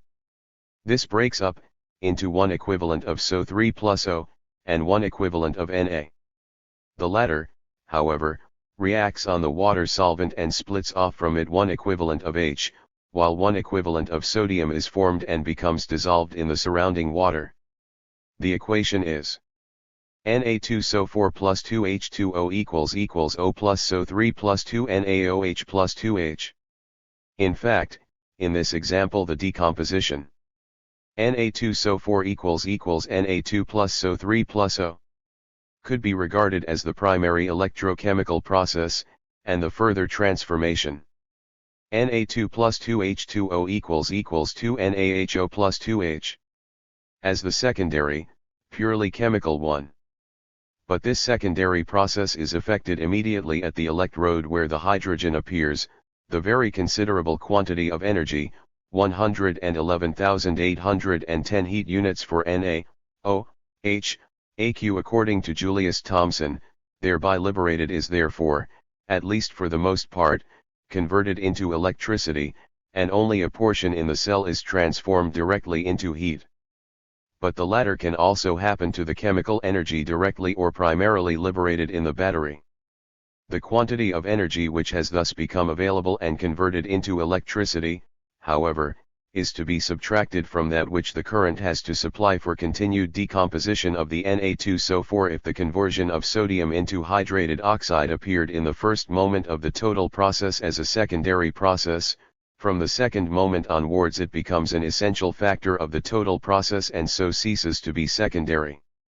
But yet a third process takes place in this decomposition cell, SO3 combines with H2O to form H2SO4, sulfuric acid, provided the SO3 does not enter into combination with the metal of the positive electrode, in which case again energy would be liberated. But this change does not necessarily proceed immediately at the electrode, and consequently the quantity of energy, 21,320 heat units, J. Thomson, thereby liberated becomes converted wholly or mainly into heat in the cell itself, and provides at most a very small portion of the electricity in the current. The only really secondary process occurring in this cell is therefore not mentioned at all by Wiedemann. 2. If a solution of copper sulfate is electrolysed between a positive copper electrode and a negative one of platinum, 1 equivalent of copper separates out for 1 equivalent of water decomposed at the negative platinum electrode, with simultaneous decomposition of sulfuric acid in the same current circuit. At the positive electrode, 1 equivalent of SO4 should make its appearance, but this combines with the copper of the electrode to form 1 equivalent of CuSO4, which becomes dissolved in the water of the electrolysed solution. In the modern chemical mode of expression we have, therefore, to represent the process as follows: copper is deposited on the platinum, the liberated SO4, which cannot exist by itself, splits up into SO3 plus O, the latter escaping in the free state. The SO3 takes up H2O from the aqueous solvent and forms H2SO4, which again combines with the copper of the electrode to form CuSO4, H2 being set free. Accurately speaking, we have here 3 processes: 1. The separation of Cu and SO4, 2. SO3 plus O plus H2O equals H2SO4 plus O, 3. H2SO4 plus Cu equals H2 plus CuSO4. It is natural to regard the first as primary, the 2 others as secondary. But if we inquire into the energy changes, we find that the first process is completely compensated by a part of the third, the separation of copper from SO4 by the reuniting of both at the other electrode. If we leave out of account the energy required for shifting the copper from one electrode to the other, and likewise the inevitable, not accurately determinable, loss of energy in the cell by conversion into heat, we have here a case where the so-called primary process withdraws no energy from the current. The current provides energy exclusively to make possible the separation of H2 and O, which moreover is indirect, and this proves to be the real chemical result of the whole process. Hence, for carrying out a secondary, or even tertiary, process. Nevertheless, in both the above examples, as in other cases also, it is undeniable that the distinction of primary and secondary processes has a relative justification. Thus in both cases, among other things, water also is apparently decomposed and the elements of water given off at the opposite electrodes. Since, according to the most recent experiments, absolutely pure water comes as near as possible to being an ideal nonconductor, hence also a non-electrolyte, it is important to show that in these and similar cases it is not the water that is directly electrochemically decomposed, but that the elements of water are separated from the acid, in the formation of which here it is true the water solvent must participate.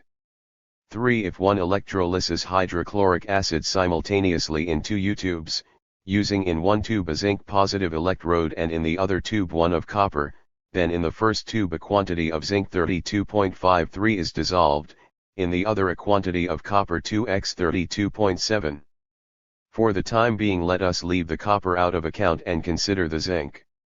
The decomposition of HCl is regarded here as the primary process, the solution of Zn as secondary. According to this conception, therefore, the current brings to the decomposition cell from outside the energy necessary for the separation of H and Cl, and after this separation is completed the Cl combines with the Zn, whereby a quantity of energy is set free that is subtracted from that required for separating H and Cl. The current needs only therefore to supply the difference. So far everything agrees beautifully, but if we consider the 2 amounts of energy more closely we find that the one liberated on the formation of ZnCl2 is larger than that used up in separating 2HCl, consequently, that the current not only does not need to supply energy, but on the contrary receives energy. We are no longer confronted by a passive electrolyte, but by an exciting fluid, not a decomposition cell but a battery, which strengthens the current forming voltaic pile by a new element. The process which we are supposed to conceive as secondary becomes absolutely primary, becoming the source of energy of the whole process and making the latter independent of the current supplied by the voltaic pile. We see clearly here the source of the whole confusion prevailing in Wiedemann's theoretical description. Wiedemann's point of departure is electrolysis, whether this is active or passive, battery or decomposition cell, is all one to him. Sawbones is sawbones, as the sergeant major said to the doctor of philosophy doing his year's military service. And since it is easier to study electrolysis in the decomposition cell than in the battery, he does, in fact, take the decomposition cell as his point of departure, and he makes the processes taking place in it, and the partly justifiable division of them into primary and secondary, the measure of the altogether reverse processes in the battery, not even noticing when his decomposition cell becomes surreptitiously transformed into a battery. Hence he is able to put forward the statement, the chemical affinity that the separated substances have for the electrodes has no influence on the electrolytic process as such, p. 471, a sentence which in this absolute form, as we have seen, is totally false. Hence, further, his threefold theory of current formation, firstly, the old traditional one, by means of pure contact, secondly, that derived by means of the abstractly conceived electric force of separation, which in an inexplicable manner obtains for itself or for the electrolytic process the requisite energy for splitting apart the H and Cl in the battery and for forming a current as well, and finally, the modern, chemico-electric theory which demonstrates the source of this energy in the algebraic sum of the chemical reactions in the battery. Just as he does not notice that the second explanation overthrows the first, so also he has no idea that the third in its turn overthrows the second. On the contrary, the principle of the conservation of energy is merely added in a quite superficial way to the old theory handed down from routine, just as a new geometrical theorem is appended to an earlier one. He has no inkling that this principle makes necessary a revision of the whole traditional point of view in this as in all other fields of natural science. Hence Wiedemann confines himself to noting the principle in his explanation of the current, and then calmly puts it on one side, taking it up again only right at the end of the book, in the chapter on the work performed by the current. Even in the theory of the excitation of electricity by contact, p. 781 ETSEQ, the conservation of energy plays no role at all in relation to the chief subject dealt with, and is only incidentally brought in for throwing light on subsidiary matters. It is and remains a secondary process. Let us return to the above example 3. There the same current was used to electrolyze hydrochloric acid in 2 U-tubes, but in one there was a positive electrode of zinc, in the other, the positive electrode used was of copper. According to Faraday's basic law of electrolysis, the same galvanic current decomposes in each cell equivalent quantities of electrolyte, and the quantities of the substances liberated at the 2 electrodes are also in proportion to their equivalents, p. 470. In the above case it was found that in the first tube a quantity of zinc 32.53 was dissolved, and in the other a quantity of copper 2x 31.7. Nevertheless, continues Wiedemann, this is no proof for the equivalence of these values. They are observed only in the case of very weak currents with the formation of zinc chloride, on the one hand, and of copper chloride, on the other. In the case of denser currents, with the same amount of zinc dissolved, the quantity of dissolved copper would sink with formation of increasing quantities of chloride, up to 31.7. It is well known that zinc forms only a single compound with chlorine, zinc chloride, ZnCl, copper on the other hand forms 2 compounds, cupric chloride, CuCl2, and cuprous chloride, Cu2Cl2. Hence the process is that the weak current splits off 2 copper atoms from the electrode for each 2 chlorine atoms, the 2 copper atoms remaining united by one of their 2 valencies, while their 2 free valencies unite with the 2 chlorine atoms. Cu, Cl. Cu, Cl. On the other hand, if the current becomes stronger, it splits the copper atoms apart altogether, and each one unites with 2 chlorine atoms. Cl. Slash. Cu. Backslash. Cl. In the case of currents of medium strength, both compounds are formed side by side. Thus it is solely the strength of the current that determines the formation of one or the other compound, and therefore the process is essentially electrochemical, if this word has any meaning at all.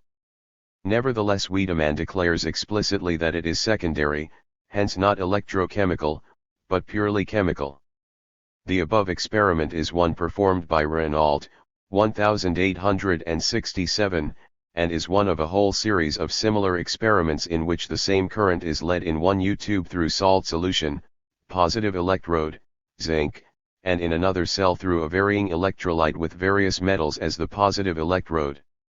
The amounts of the other metals dissolved here for each equivalent of zinc diverged very considerably, and Wiedemann gives the results of the whole series of experiments which, however, in point of fact, are mostly self-evident chemically and could not be otherwise. Thus, for one equivalent of zinc, only 2/3 of an equivalent of gold is dissolved in hydrochloric acid.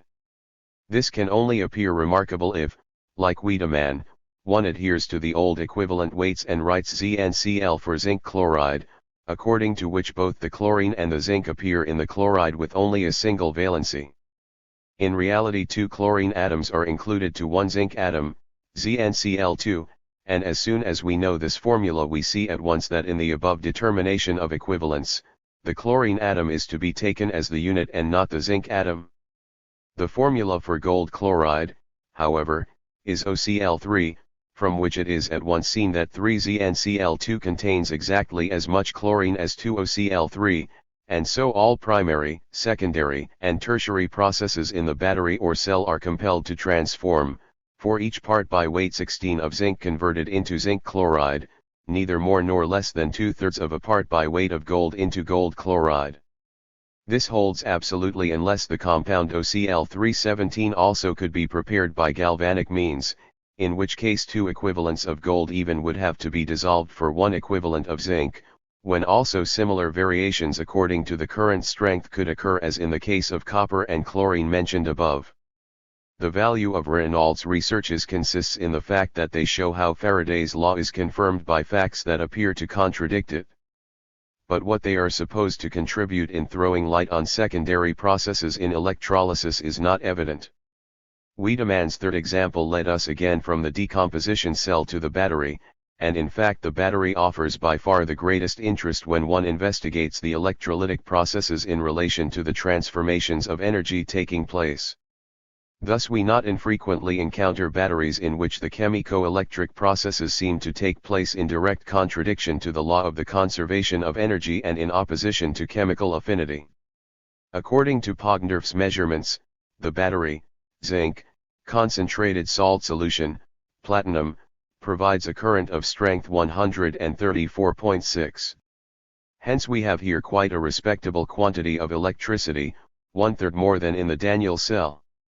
What is the source of the energy appearing here as electricity? The primary process is the replacement of sodium in the chlorine compound by zinc. But in ordinary chemistry it is not zinc that replaces sodium, but vice versa, sodium replacing zinc from chlorine and other compounds. The primary process, far from being able to give the current the above quantity of energy, on the contrary requires itself a supply of energy from outside in order to come into being. Hence, with the mere primary process we are again at a standstill. Let us look, therefore, at the real process. We find that the change is not Zn plus 2 NaCl equals ZnCl2 plus 2 Na.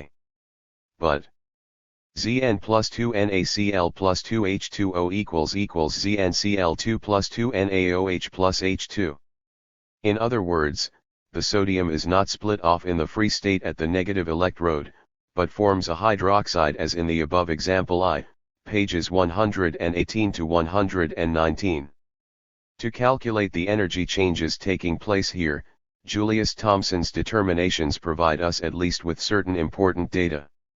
According to them, the energy liberated on combination is as follows.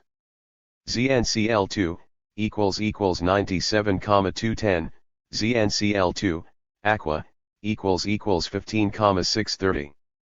Making a total for dissolved zinc chloride equals 112,840 heat units. 2, Na, O, H, aqua, equals 223,620. 336,460. Deducting consumption of energy on the separations. 2. Na, Cl, Aq, equals 193,020 heat units. 2. H2O, equals 136,720. 329,740. The excess of liberated energy equals 6,720 heat units. This amount is obviously small for the current strength obtained, but it suffices to explain, on the one hand, the separation of the sodium from chlorine, and on the other hand, the current formation in general. We have here a striking example of the fact that the distinction of primary and secondary processes is purely relative and leads us ad absurdum as soon as we take it absolutely. The primary electrolytic process, taken alone, not only cannot produce any current, but cannot even take place itself. It is only the secondary, ostensibly purely chemical process that makes the primary one possible and, moreover, supplies the whole surplus energy for current formation. In reality, therefore, it proves to be the primary process and the other the secondary one. When the rigid differences and opposites, as imagined by the metaphysicians and metaphysical natural scientists, were dialectically reversed into their opposites by Hegel, it was said that he had twisted the words in their mouths. But if nature itself proceeds exactly like old Hegel, it is surely time to examine the matter more closely. With greater justification one can regard as secondary those processes which, while taking place in consequence of the chemico-electric process of the battery or the electrochemical process of the decomposition cell, do so independently and separately, occurring therefore at the same distance from the electrodes. The energy changes taking place in such secondary processes likewise do not enter into the electric process. Directly they neither withdraw energy from it nor supply energy to it. Such processes occur very frequently in the decomposition cell. We saw an instance in the example I above on the formation of sulfuric acid during electrolysis of sodium sulfate. They are, however, of lesser interest here. Their occurrence in the battery, on the other hand, is of greater practical importance. For although they do not directly supply energy to, or withdraw it from, the chemico-electric process, nevertheless they alter the total available energy present in the battery and thus affect it indirectly. There belong here, besides subsequent chemical changes of the ordinary kind, the phenomena that occur when the ions are liberated at the electrodes in a different condition from that in which they usually occur in the free state, and when they pass over to the latter only after moving away from the electrodes. In such cases the ions can assume a different density or a different state of aggregation. They can also undergo considerable changes in regard to their molecular constitution, and this case is the most interesting. In all these cases, an analogous heat change corresponds to the secondary chemical or physical change of the ions taking place at a certain distance from the electrodes. Usually heat is set free, in some cases it is consumed. This heat change is, of course, restricted in the first place to the place where it occurs. The liquid in the battery or decomposition cell becomes warmer or cooler while the rest of the circuit remains unaffected. Hence this heat is called local heat. The liberated chemical energy available for conversion into electricity is, therefore, diminished or increased by the equivalent of this positive or negative local heat produced in the battery. According to Favre, in a battery with hydrogen peroxide and hydrochloric acid 2/3 of the total energy set free is consumed as local heat. The Grove cell, on the other hand, on closing the circuit became considerably cooler and therefore supplied energy from outside to the circuit by absorption of heat. Hence we see that these secondary processes also react on the primary one.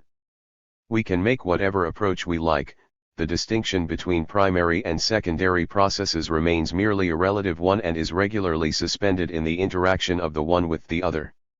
If this is forgotten and such relative opposites treated as absolute, one finally gets hopelessly involved in contradictions, as we have seen above. As is well known, on the electrolytic separation of gases the metal electrodes become covered with a thin layer of gas. In consequence the current strength decreases until the electrodes are saturated with gas, whereupon the weakened current again becomes constant. Favre and Silberman have shown that local heat arises also in such a decomposition cell.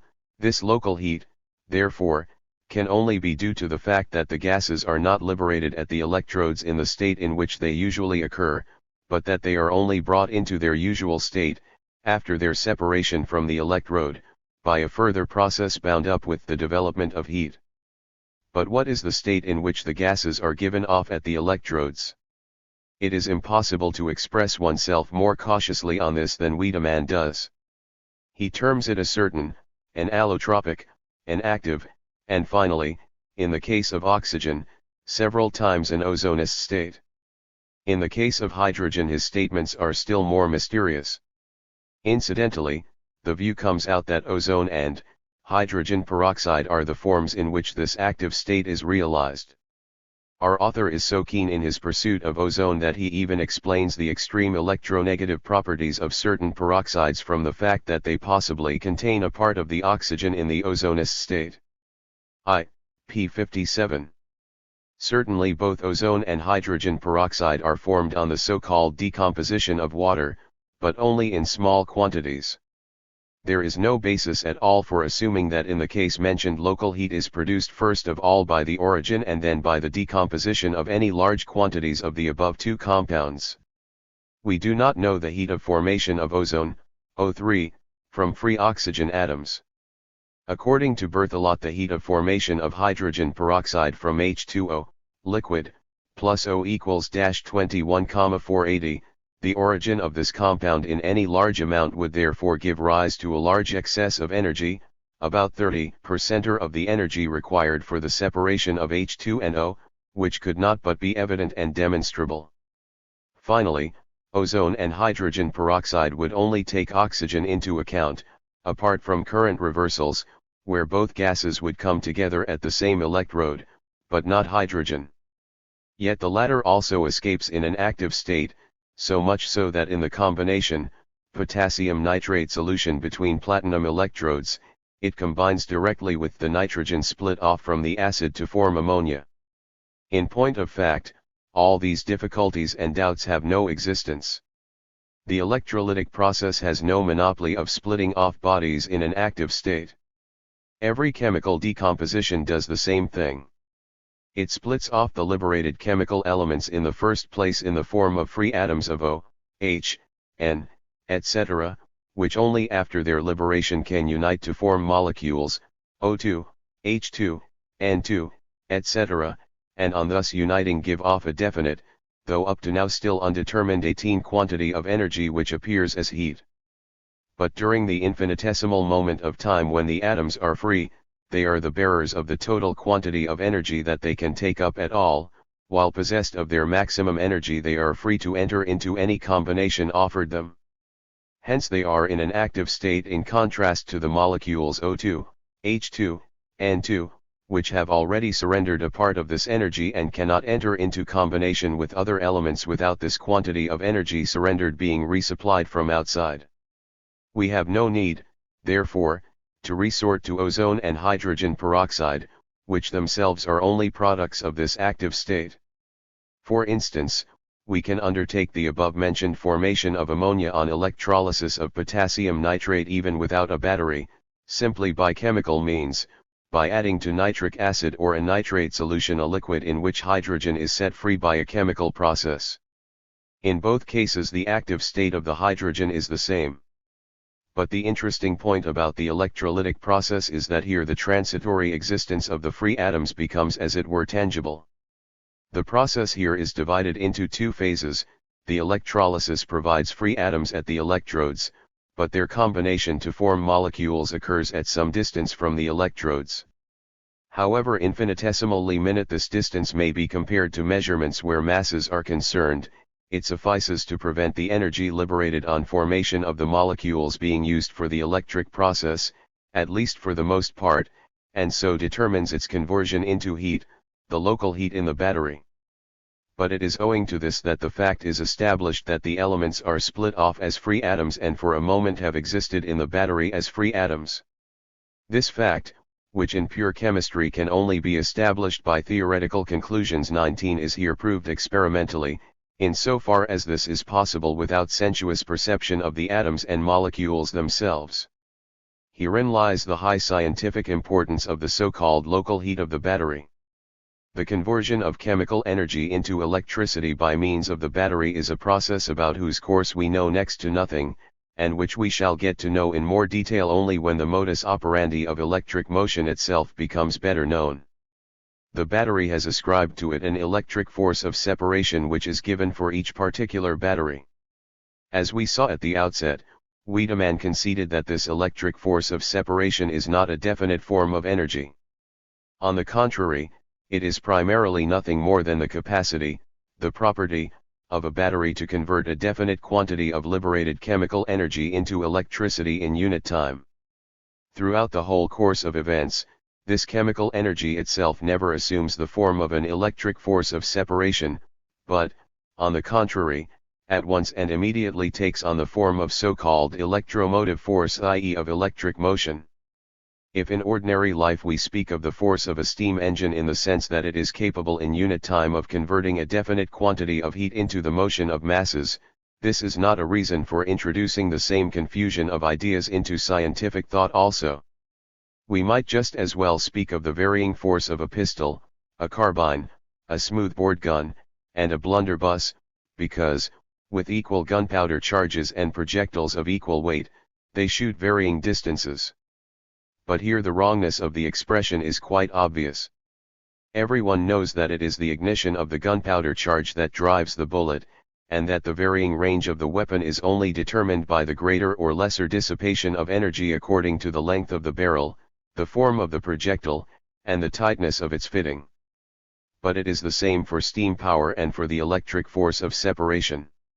Two steam engines, other conditions being equal, i.e. assuming the quantity of energy liberated in equal periods of time to be equal in both, or two galvanic batteries, of which the same thing holds good, differ as regards performance of work only owing to their greater or lesser dissipation of energy.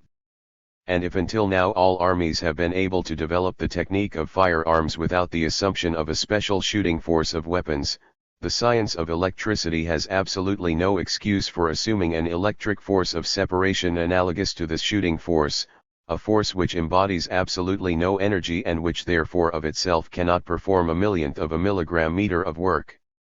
The same thing holds good for the second form of this force of separation, the electric force of contact of metals mentioned by Helmholtz. It is nothing but the property of metals to convert on their contact the existing energy of another form into electricity. Hence it is likewise a force that does not contain a particle of energy. If we assume with Wiedemann that the source of energy of contact electricity lies in the vis viva of the motion of adhesion, then this energy exists in the first place in the form of this mass motion and on its vanishing becomes converted immediately into electric motion, without even for a moment assuming the form of an electric force of contact. And now we are assured in addition that the electromotive force, i.e. the chemical energy, reappearing as electric motion is proportional to this electric force of separation, which not only contains no energy, but owing to the very conception of it cannot contain any. This proportionality between non-energy and energy obviously belongs to the same mathematics as that in which there figures the ratio of the unit of electricity to the milligram. But the absurd form, which owes its existence only to the conception of a simple property as a mystical force, conceals a quite simple tautology, the capacity of a given battery to convert liberated chemical energy into electricity is measured, by what? By the quantity of the energy reappearing in the circuit as electricity in relation to the chemical energy consumed in the battery. That is all. In order to arrive at an electric force of separation, one must take seriously the device of the two electric fluids. To convert this from its neutrality to its polarity, hence to split it apart, requires a certain expenditure of energy, the electric force of separation. Once separated, the two electricities can, on being reunited, again give off the same quantity of energy, electromotive force. But since nowadays no one, not even Wiedemann, regards the two electricities as having a real existence, it means that one is writing for a defunct public if one deals at length with such a point of view. The basic error of the contact theory consists in the fact that it cannot divorce itself from the idea that contact force or electric force of separation is a source of energy, which of course was difficult when the mere capacity of an apparatus to bring about transformation of energy had been converted into a force, for indeed, a force ought precisely to be a definite form of energy. Because Wiedemann cannot rid himself of this unclear notion of force, although alongside of it the modern ideas of indestructible and uncreatable energy have been forced upon him, he falls into his nonsensical explanation of the current, number 1, and into all the later demonstrated contradictions. If the expression electric force of separation is directly contrary to reason, the other electromotive force is at least superfluous. We had heat engines long before we had electromotors, and yet the theory of heat has been developed quite well without any special thermomotor force. Just as the simple expression heat includes all phenomena of motion that belong to this form of energy, so also can the expression electricity in its own sphere. Moreover, very many forms of action of electricity are not at all directly motor: the magnetization of iron, chemical decomposition, conversion into heat. And finally, in every natural science, even in mechanics, it is always an advance if the word force can somehow be got rid of. 20. We saw that Wiedemann did not accept the chemical explanation of the processes in the battery without a certain reluctance. This reluctance continually attacks him. Where he can blame anything on the so-called chemical theory, this is certain to occur. Thus, it is by no means established that the electromotive force is proportional to the intensity of chemical action. p. 791. Certainly not in every case, but where this proportionality does not occur, it is only a proof that the battery has been badly constructed, that dissipation of energy takes place in it. For that reason Wiedemann is quite right in paying no attention in his theoretical deductions to such subsidiary circumstances which falsify the purity of the process, but in simply assuring us that the electromotive force of a cell is equal to the mechanical equivalent of the chemical action taking place in it in unit time with unit intensity of current. In another passage we read that further, in the acid-alkali battery, the combination of acid and alkali is not the cause of current formation follows from the experiments paragraph 61, Becquerel and Fechner, paragraph 260, Dubois-Raymond, and paragraph 261, Wurmmuller, according to which in certain cases when these are present in equivalent quantities no current makes its appearance, and likewise from the experiments, Henrici, mentioned in paragraph 62, that on interposing a solution of potassium nitrate between the potassium hydroxide and nitric acid, the electromotive force makes its appearance in the same way as without this interposition. p. 791. The question whether the combination of acid and alkali is the cause of current formation is a matter of very serious concern for our author. Put in this form it is very easy to answer. The combination of acid and alkali is first of all the cause of a salt being formed with liberation of energy. Whether this energy wholly or partly takes the form of electricity depends on the circumstances under which it is liberated. For instance, in the battery, nitric acid and potassium hydroxide between platinum electrodes, this will be at least partially the case, and it is a matter of indifference for the formation of the current whether a potassium nitrate solution is interposed between the acid and alkali or not, since this can at most delay the salt formation but not prevent it.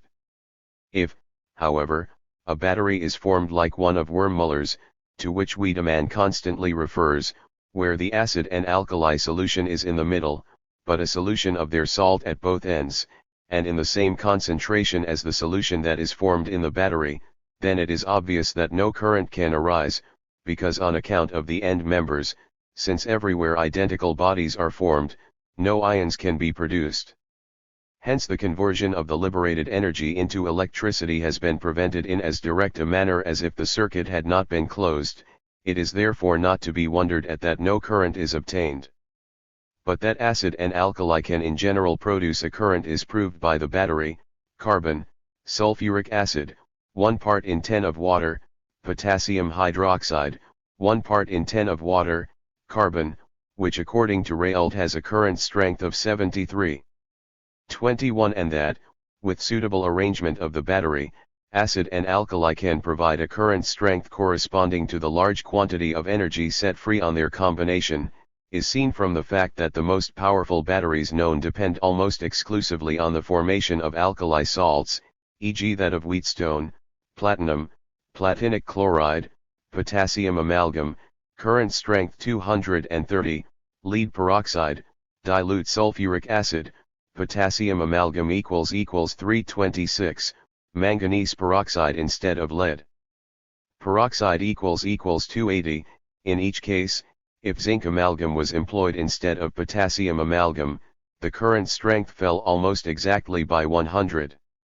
Similarly in the battery, manganese dioxide, potassium permanganate solution, potassium hydroxide, potassium, Bas obtain the current strength 302, and further, platinum, dilute sulfuric acid, potassium equals 293.8, joule, platinum, nitric acid, potassium hydroxide, potassium amalgam equals 302.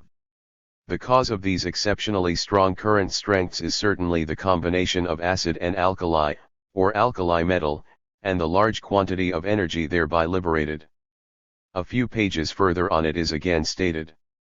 It must, however, be carefully borne in mind that the equivalent in work of the whole chemical action taking place at the place of contact of the heterogeneous bodies is not to be directly regarded as the measure of the electromotive force in the circuit. When, for instance, in the acid-alkali battery, iterum crispinus, of Becquerel, these two substances combine, when carbon is consumed in the battery, platinum, molten potassium nitrate, carbon, when the zinc is rapidly dissolved in an ordinary cell of copper, impure zinc, dilute sulfuric acid, with formation of local currents, then a large part of the work produced, it should read, energy liberated, in these chemical processes, is converted into heat and is thus lost for the total current circuit. p. 798. All these processes are to be referred to loss of energy in the battery. They do not affect the fact that the electric motion arises from transformed chemical energy, but only affect the quantity of energy transformed. Electricians have devoted an endless amount of time and trouble to composing the most diverse batteries and measuring their electromotive force. The experimental material thus accumulated contains very much of value, but certainly still more that is valueless.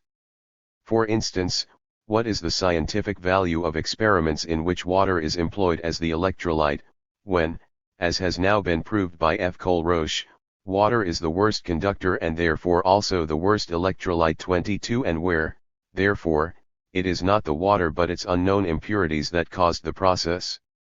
And yet, for instance, almost half of all Fechner's experiments depend on such employment of water, even his Experimentum Crucis, by which he sought to establish the contact theory impregnably on the ruins of the chemical theory. As is already evident from this, in almost all such experiments, a few only excepted, the chemical processes in the battery, which however form the source of the so-called electromotive force, remain practically disregarded. There are, however, a number of batteries whose chemical composition does not allow of any certain conclusion being drawn as to the chemical changes proceeding in them when the current circuit is closed. On the contrary, as Wiedemann, p. 797, says, it is not to be denied that we are by no means in all cases able to obtain an insight into the chemical attractions in the battery. Hence, from the ever more important chemical aspect, all such experiments are valueless in so far as they are not repeated with these processes under control. In these experiments it is indeed only quite by way of exception that any account is taken of the energy changes taking place in the battery. Many of them were made before the law of the equivalence of motion was recognized in natural science, but as a matter of custom they continue to be dragged from one textbook into another without being controlled or their value summed up. It has been said that electricity has no inertia, which has about as much sense as saying velocity has no specific gravity, but this certainly cannot be said of the theory of electricity. So far, we have regarded the galvanic cell as all arrangement in which, in consequence of the contact relations established, chemical energy is liberated in some way for the time being unknown, and converted into electricity. We have likewise described the decomposition cell as an apparatus in which the reverse process is set up, electric motion being converted into chemical energy and used up as such. In so doing, we had to put in the foreground the chemical side of the process that has been so much neglected by electricians, because this was the only way of getting rid of the lumber of notions handed down from the old contact theory and the theory of the two electric fluids. This once accomplished, the question was whether the chemical process in the battery takes place under the same conditions as outside it, or whether special phenomena make their appearance that are dependent on the electric excitation. In every science, incorrect notions are, in the last resort, apart from errors of observation, incorrect notions of correct facts. The latter remain even when the former are shown to be false. Although we have discarded the old contact theory, the established facts remain, of which they were supposed to be the explanation. Let us consider these and with them the electric aspect proper of the process in the battery. It is not disputed that on the contact of heterogeneous bodies, with or without chemical changes, an excitation of electricity occurs which can be demonstrated by means of an electroscope or a galvanometer. As we have already seen at the outset, it is difficult to establish in a particular battery the source of energy of these in themselves extremely minute phenomena of motion. It suffices that the existence of such an external source is generally conceded. In 1850–53, Colroche published a series of experiments in which he assembled the separate components of a battery in pairs and tested the static electric stresses produced in each case. The electromotive force of the cell should then be composed of the algebraic sum of these stresses. Thus, taking the stress of Zn/Cu equals 100, he calculates the relative strengths of the Daniell and Grove cells as follows. For the Daniell cell, Zn/Cu plus emalg.Zn/H2 SO4 plus Cu/SO4 equals 100 plus 149-21 equals 228. For the Grove cell, Zn/Pt plus emalg.Zn/H2 SO4 plus Pt/HNO3 equals 107 plus 149 plus 149 equals 405. Which closely agrees with the direct measurement of the current strengths of these cells. These results, however, are by no means certain. In the first place, Wiedemann himself calls attention to the fact that Colroche only gives the final result but unfortunately no figures for the results of the separate experiments. In the second place, Wiedemann himself repeatedly recognizes that all attempts to determine quantitatively the electric excitation on contact of metals, and still more on contact of metal and fluid, are at least very uncertain on account of the numerous unavoidable sources of error. If, nevertheless, Lie repeatedly uses Colroche's figures in his calculations, we shall do better not to follow him here, the more so as another means of determination is available which is not open to these objections. If the two exciting plates of a battery are immersed in the liquid and then joined into a circuit by the terminals of a galvanometer, according to Wiedemann, the initial deflection of its magnetic needle, before chemical changes have altered the strength of the electric excitation, is a measure of the sum of electromotive forces in the circuit. Batteries of various strengths, therefore, give initial deflections of various strengths, and the magnitude of these initial deflections is proportional to the current strength of the corresponding batteries. It looks as if we had here tangibly before our eyes the electric force of separation, the contact force, which causes motion independently of any chemical action. And this in fact is the opinion of the whole contact theory. In reality we are confronted here by a relation between electric excitation and chemical action that we have not yet investigated. In order to pass to this subject, we shall first of all examine rather more closely the so-called electromotive law.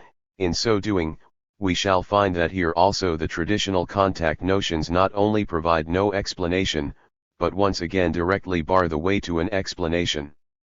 If in any cell consisting of two metals and a liquid, e.g. zinc, dilute hydrochloric acid, and copper, one inserts a third metal such as a platinum plate, without connecting it to the external circuit by a wire, then the initial deflection of the galvanometer will be exactly the same as without the platinum plate. Consequently, it has no effect on the excitation of electricity. But it is not permissible to express this so simply in electromotive language. Hence one reads: the sum of the electromotive forces of zinc and platinum and copper now takes the place of the electromotive force of zinc and copper in the liquid. Since the path of the electricities is not perceptibly altered by the insertion of the platinum plate, we can conclude from the identity of the galvanometer readings in the two cases, that the electromotive force of zinc and copper in the liquid is equal to that of zinc and platinum plus that of platinum and copper in the same liquid. This would correspond to Volta's theory of the excitation of electricity between the metals as such. The result, which holds good for all liquids and metals, is expressed by saying, on their electromotive excitation by liquids, metals follow the law of the voltaic series. This law is also given the name of the electromotive law. Wiedemann, I. p. 62. In saying that in this combination the platinum does not act at all as an exciter of electricity, one expresses what is simply a fact.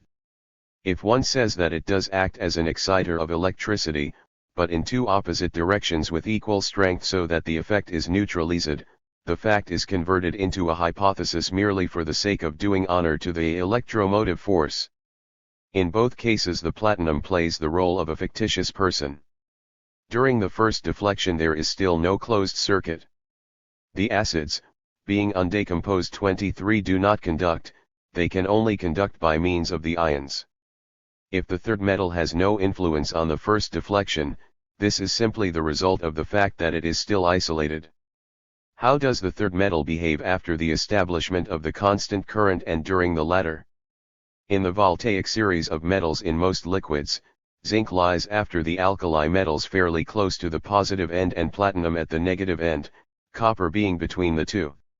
Hence, if platinum is put as above between copper and zinc it is negative to them both.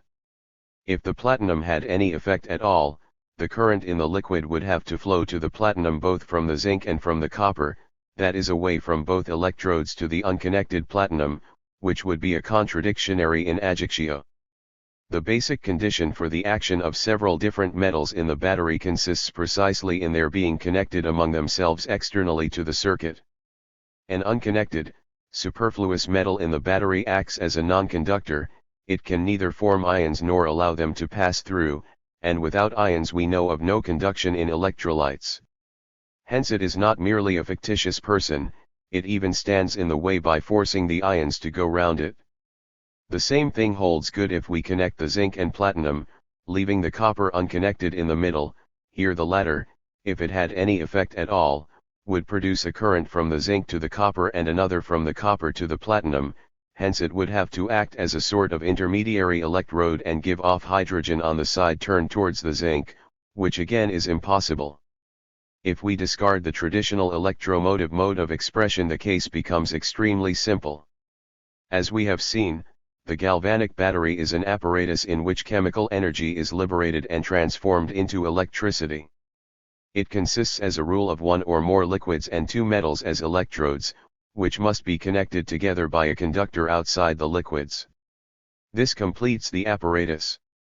Anything else that is dipped unconnected into the exciting liquid, whether metal, glass, resin, or whatever you like, cannot participate in the chemico-electric process taking place in the battery, in the formation of the current. So long as the liquid is not chemically altered, it can at most hinder the process.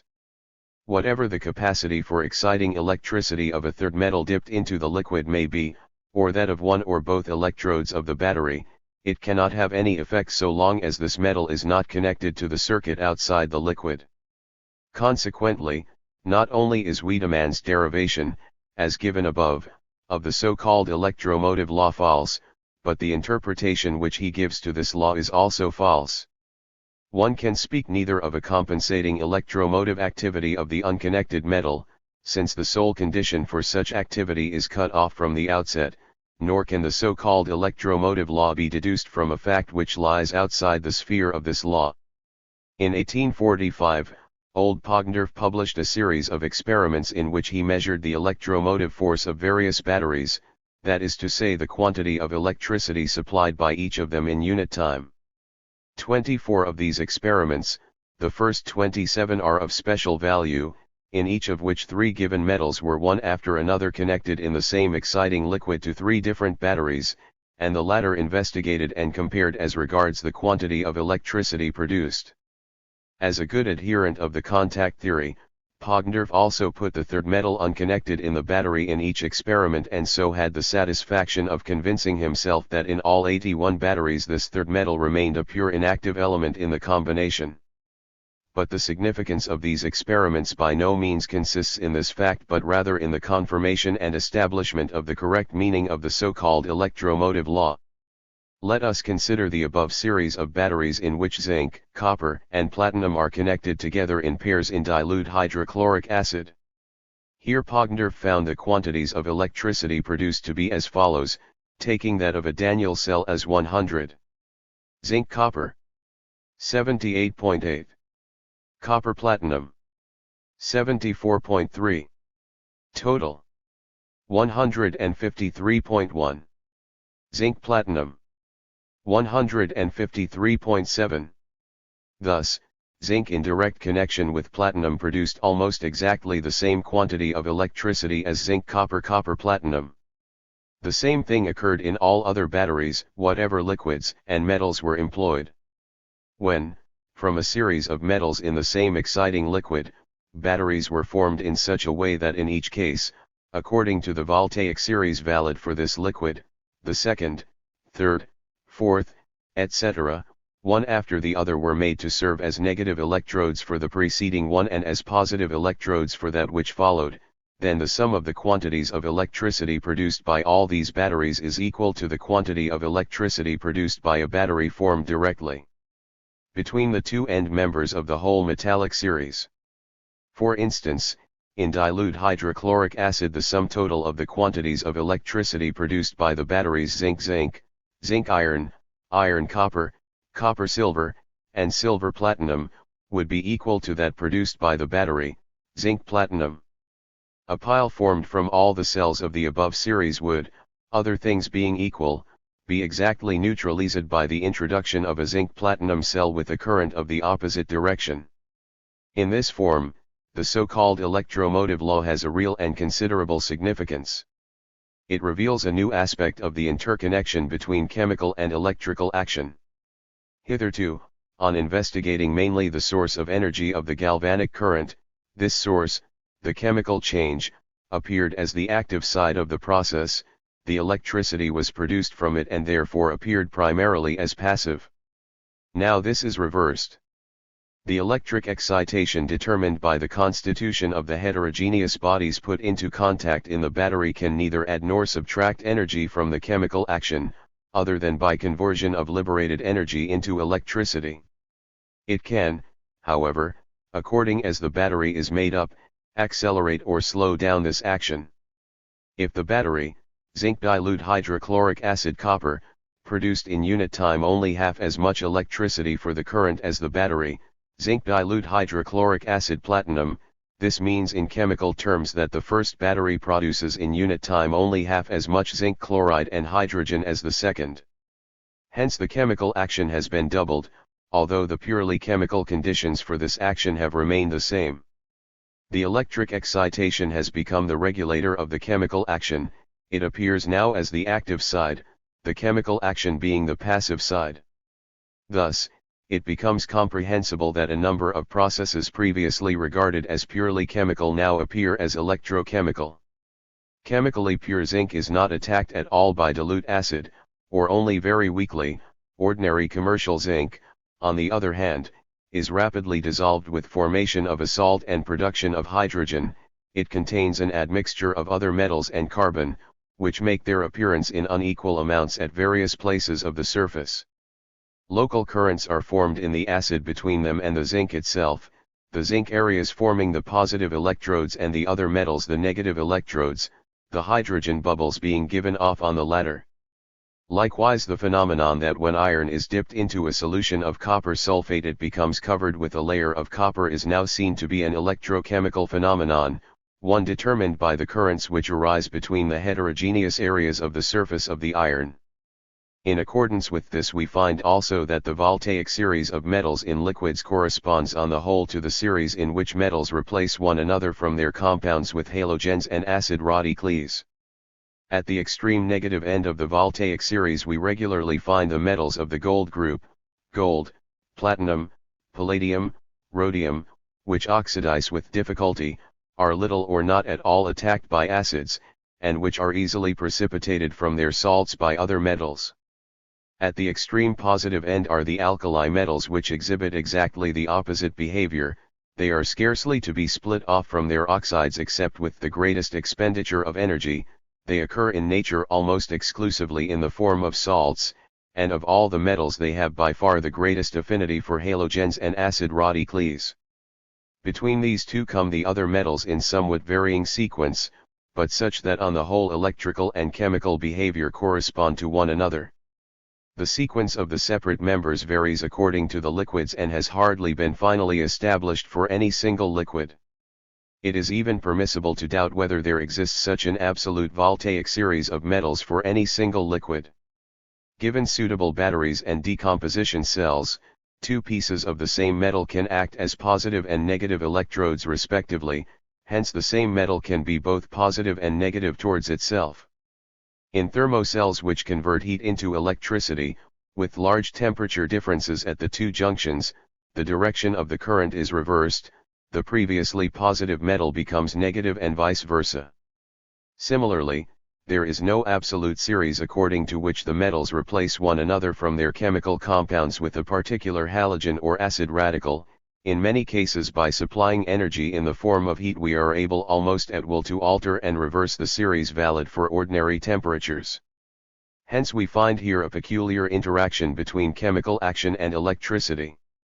The chemical action in the battery, which provides the electricity with the total energy for current formation, is in many cases first brought into operation, and in all cases quantitatively regulated, by the electric charges developed in the battery. If previously the processes in the battery seemed to be chemico-electric in nature, we see here that they are just as much electrochemical. From the point of view of formation of the constant current, chemical action appears to be the primary thing. From the point of view of excitation of current it appears as secondary and accessory. The reciprocal action excludes any absolute primary or absolute secondary, but it is just as much a double-sided process which from its very nature can be regarded from two different standpoints. To be understood in its totality it must even be investigated from both standpoints one after the other, before the total result can be arrived at. If, however, we adhere one-sidedly to a single standpoint as the absolute one in contrast to the other, or if we arbitrarily jump from one to the other according to the momentary needs of our argument, we shall remain entangled in the one-sidedness of metaphysical thinking. The interconnection escapes us and we become involved in one contradiction after another. We saw above that, according to Wiedemann, the initial deflection of the galvanometer, immediately after dipping the exciting plates into the liquid of the battery and before chemical changes have altered the strength of the electric excitation, is a measure of the sum of electromotive forces in the circuit. So far we have become acquainted with the so-called electromotive force as a form of energy, which in our case was produced in an equivalent amount from chemical energy, and which in the further course of the process became reconverted into equivalent quantities of heat, mass motion, etc. Here we learn all at once that the sum of the electromotive forces in the circuit is already in existence before this energy has been liberated by chemical changes, in other words, that the electromotive force is nothing but the capacity of a particular cell to liberate a particular quantity of chemical energy in unit time and to convert it into electric motion. As previously in the case of the electric force of separation, so here also the electromotive force appears as a force which does not contain a single spark of energy. Consequently, Wiedemann understands by electromotive force two totally different things. on the one hand, the capacity of a battery to liberate a definite quantity of given chemical energy and to convert it into electric motion, on the other hand, the quantity of electric motion itself that is developed. The fact that the two are proportional, that the one is a measure for the other, does not do away with the distinction between them. The chemical action in the battery, the quantity of electricity developed, and the heat in the circuit derived from it, when no other work is performed, are even more than proportional, they are equivalent, but that does not infringe the diversity between them. The capacity of a steam engine with a given cylinder bore and piston stroke to produce a given quantity of mechanical motion from the heat supplied is very different from this mechanical motion itself, however proportional to it may be. And while such a mode of speech was tolerable at a time when natural science had not yet said anything of the conservation of energy, nevertheless it is obvious that since the recognition of this basic law it is no longer permissible to confuse real active energy in any form with the capacity of an apparatus to impart this form to energy which is being liberated. This confusion is a corollary of the confusion of force and energy in the case of the electric force of separation. These two confusions provide a harmonious background for Wiedemann's three mutually contradictory explanations of the current, and in the last resort are the basis in general for all his errors and confusions in regard to so-called electromotive force. Besides the above considered peculiar interaction between chemical action and electricity, there is also a second point that they have in common which likewise indicates a closer kinship between these two forms of motion. Both can exist only for an infinitesimal period. The chemical process takes place suddenly for each group of atoms undergoing it.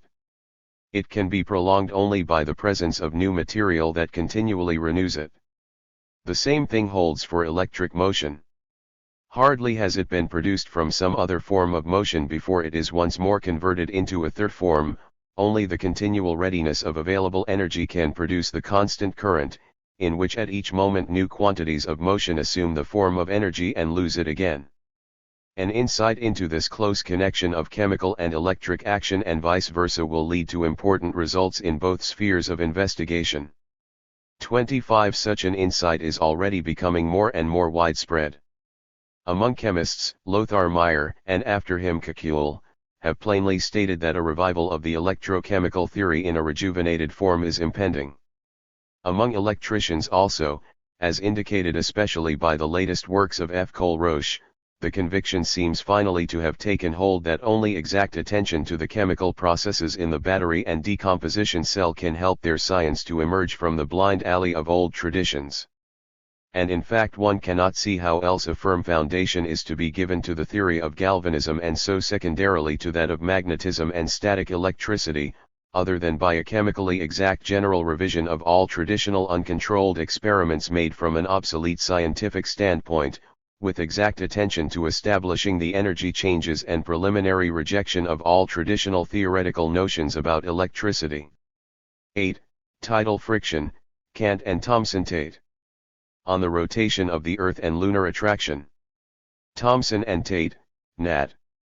Philos, I, p. 191, paragraph .276.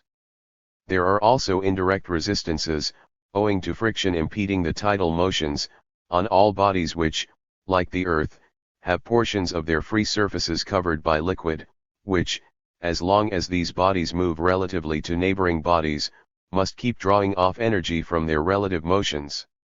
Thus, if we consider, in the first place, the action of the Moon alone, on the Earth with its oceans, lakes, and rivers, we perceive that it must tend to equalize the periods of the Earth's rotation about its axis, and of the revolution of the two bodies about their center of inertia, because as long as these periods differ, the tidal action of the Earth's surface must keep subtracting energy from their motions. To view the subject more in detail, and, at the same time, to avoid unnecessary complications, let us suppose the Moon to be a uniform spherical body. The mutual action and reaction of gravitation between her mass and the Earth's will be equivalent to a single force in some line through her center, and must be such as to impede the Earth's rotation as long as this is performed in a shorter period than the Moon's motion round the Earth. It must, therefore, lie in some such direction as the line MQ in the diagram, which represents, necessarily with enormous exaggeration, its deviation, OC, from the Earth's center. Now the actual force on the Moon in the line MQ may be regarded as consisting of a force in the line MO towards the Earth's center, sensibly equal in amount to the whole force, and a comparatively very small force in the line MT perpendicular to MO. This latter is very nearly tangential to the Moon's path, and is in the direction with her motion. Such a force, if suddenly commencing to act, would, in the first place, increase the Moon's velocity, but after a certain time she would have moved so much farther from the Earth, in virtue of this acceleration, as to have lost, by moving against the Earth's attraction, Fig. 1 Dialectics of Nature, tidal friction, as much velocity as she had gained by the tangential accelerating force. The effect of a continued tangential force, acting with the motion, but so small in amount as to make only a small deviation at any moment from the circular form of the orbit, is to gradually increase the distance from the central body, and to cause as much again as its own amount of work to be done against the attraction of the central mass, by the kinetic energy of motion lost. The circumstances will be readily understood by considering this motion round the central body in a very gradual spiral path tending outwards.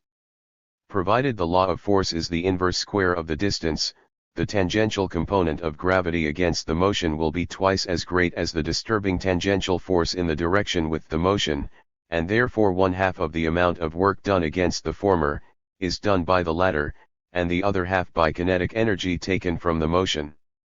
The integral effect on the Moon's motion, of the particular disturbing cause now under consideration, is most easily found by using the principle of moments of momenta.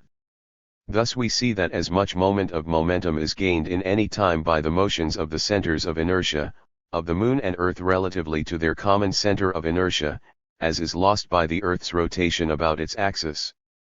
The sum of the moments of momentum of the centers of inertia of the Moon and Earth as moving at present, is about 4.45 times the present moment of momentum of the Earth's rotation.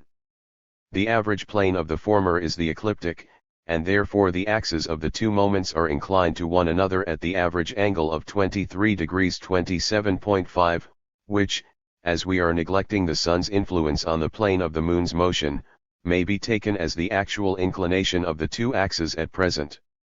The resultant, or whole moment of momentum, is therefore 5.38 times that of the Earth's present rotation, and its axis is inclined 19 degrees 13 minutes to the axis of the Earth.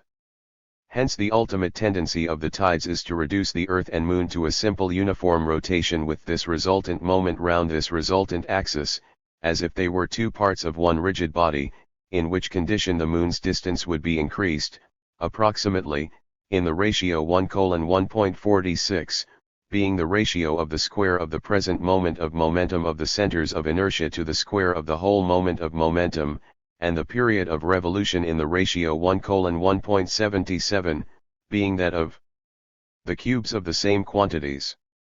The distance would therefore be increased to 847,100 miles, and the period lengthened to 48.36 days. Were there no other body in the universe but the Earth and the Moon, these two bodies might go on moving thus forever, in circular orbits round their common center of inertia, and the Earth rotating about its axis in the same period, so as always to turn the same face to the Moon, and, therefore, to have all the liquids at its surface at rest relatively to the solid. But the existence of the Sun would prevent any such state of things from being permanent. There would be solar tides, twice high water and twice low water, in the period of the Earth's revolution relatively to the Sun, that is to say, twice in the solar day, or, which would be the same thing, the month. This could not go on without loss of energy by fluid friction. It is not easy to trace the whole course of the disturbance in the Earth's and Moon's motions which this cause would produce, but its ultimate effect must be to bring the Earth, Moon, and Sun to rotate round their common center of inertia, like parts of one rigid body. 1. Kant, in 1754, was the first to put forward the view that the rotation of the Earth is retarded by tidal friction and that this effect will only reach its conclusion when the Earth's, surface will be at relative rest in relation to the Moon, i.e. when it will rotate on its axis in the same period that the moon takes to revolve round the earth, and consequently will always turn the same side to the latter. He held the view that this retardation had its origin in tidal friction alone, arising, therefore, from the presence of fluid masses on the earth. If the earth were a quite solid mass without any fluid, neither the attraction of the sun nor of the moon would do anything to alter its free axial rotation, for it draws with equal force both the eastern and western parts of the terrestrial sphere and so does not cause any inclination either to the one or to the other side. Consequently, it allows the earth full freedom to continue this rotation unhindered as if there were no external influence on it. Kant could rest content with this result. All scientific prerequisites were lacking at that time for penetrating deeper into the effect of the moon on the rotation of the earth. Indeed, it required almost 100 years before Kant's theory obtained general recognition, and still longer before it was discovered that the ebb and flow of the tides are only the visible aspect of the effect exercised by the attraction of the sun and moon on the rotation of the earth. This more general conception of the matter is just that which has been developed by Thomson and Tate. The attraction of the moon and sun affects not only the fluids of the terrestrial body or its surface, but the whole mass of the earth in general in a manner that hinders the rotation of the earth. As long as the period of the earth's rotation does not coincide with the period of the moon's revolution round the earth, so long the attraction of the moon, to deal with this alone first of all, has the effect of bringing the two periods closer and closer together. If the rotational period of the relative central body were longer than the period of revolution of the satellite, the former would be gradually lengthened, too. If it were shorter, as is the case for the earth, it would be slowed down. But neither in the one case will kinetic energy be created out of nothing, nor in the other will it be annihilated. In the first case, the satellite would approach closer to the central body and shorten its period of revolution. In the second, it would increase its distance from it and acquire a longer period of revolution. In the first case, the satellite by approaching the central body loses exactly as much potential energy as the central body gains in kinetic energy from the accelerated rotation. In the second case, the satellite, by increasing its distance, gains exactly the same amount of potential energy as the central body loses in kinetic energy of rotation. The total amount of dynamic energy, potential and kinetic, present in the Earth-Moon system remains the same. The system is fully conservative. 3. It is seen that this theory is entirely independent of the physico-chemical constitution of the bodies concerned.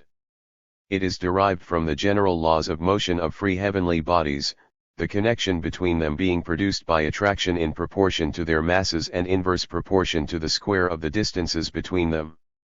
The theory has obviously arisen as a generalization of Kant's theory of tidal friction, and is even presented here by Thomson and Tate as its substantiation on mathematical lines. But in reality, and remarkably enough, the authors have simply no inkling of this. In reality, it excludes the special case of tidal friction. Friction is hindrance to the motion of mass, and for centuries it was regarded as the destruction of such motion, and therefore of kinetic energy. We now know that friction and impact are the two forms in which kinetic energy is converted into molecular energy, into heat. In all friction, therefore, kinetic energy as such is lost in order to reappear, not as potential energy in the sense of dynamics, but as molecular motion in the definite form of heat. The kinetic energy lost by friction is, therefore, in the first place really lost for the dynamic aspects of the system concerned. It can only become dynamically effective again if it is reconverted from the form of heat into kinetic energy. How then does the matter stand in the case of tidal friction? It is obvious that here also the whole of the kinetic energy communicated to the masses of water on the Earth's surface by lunar attraction is converted into heat, whether by friction of the water particles among themselves in virtue of the viscosity of the water, or by friction at the rigid surface of the earth and the comminution of rocks which stand up against the tidal motion. Of this heat there is reconverted into kinetic energy only the infinitesimally small part that contributes to evaporation at the surface of the water. But even this infinitesimally small amount of kinetic energy, leaving the total system Earth-Moon at a part of the Earth's surface, remains first of all subject to the conditions prevailing at the Earth's surface, and these conditions lead to all energy active there reaching one and the same final destiny, final conversion into heat and radiation into space. Consequently, to the extent that tidal friction indisputably acts in an impeding manner on the rotation of the Earth, the kinetic energy used for this purpose is absolutely lost to the dynamic system Earth-Moon. It can therefore not reappear within this system as dynamic potential energy.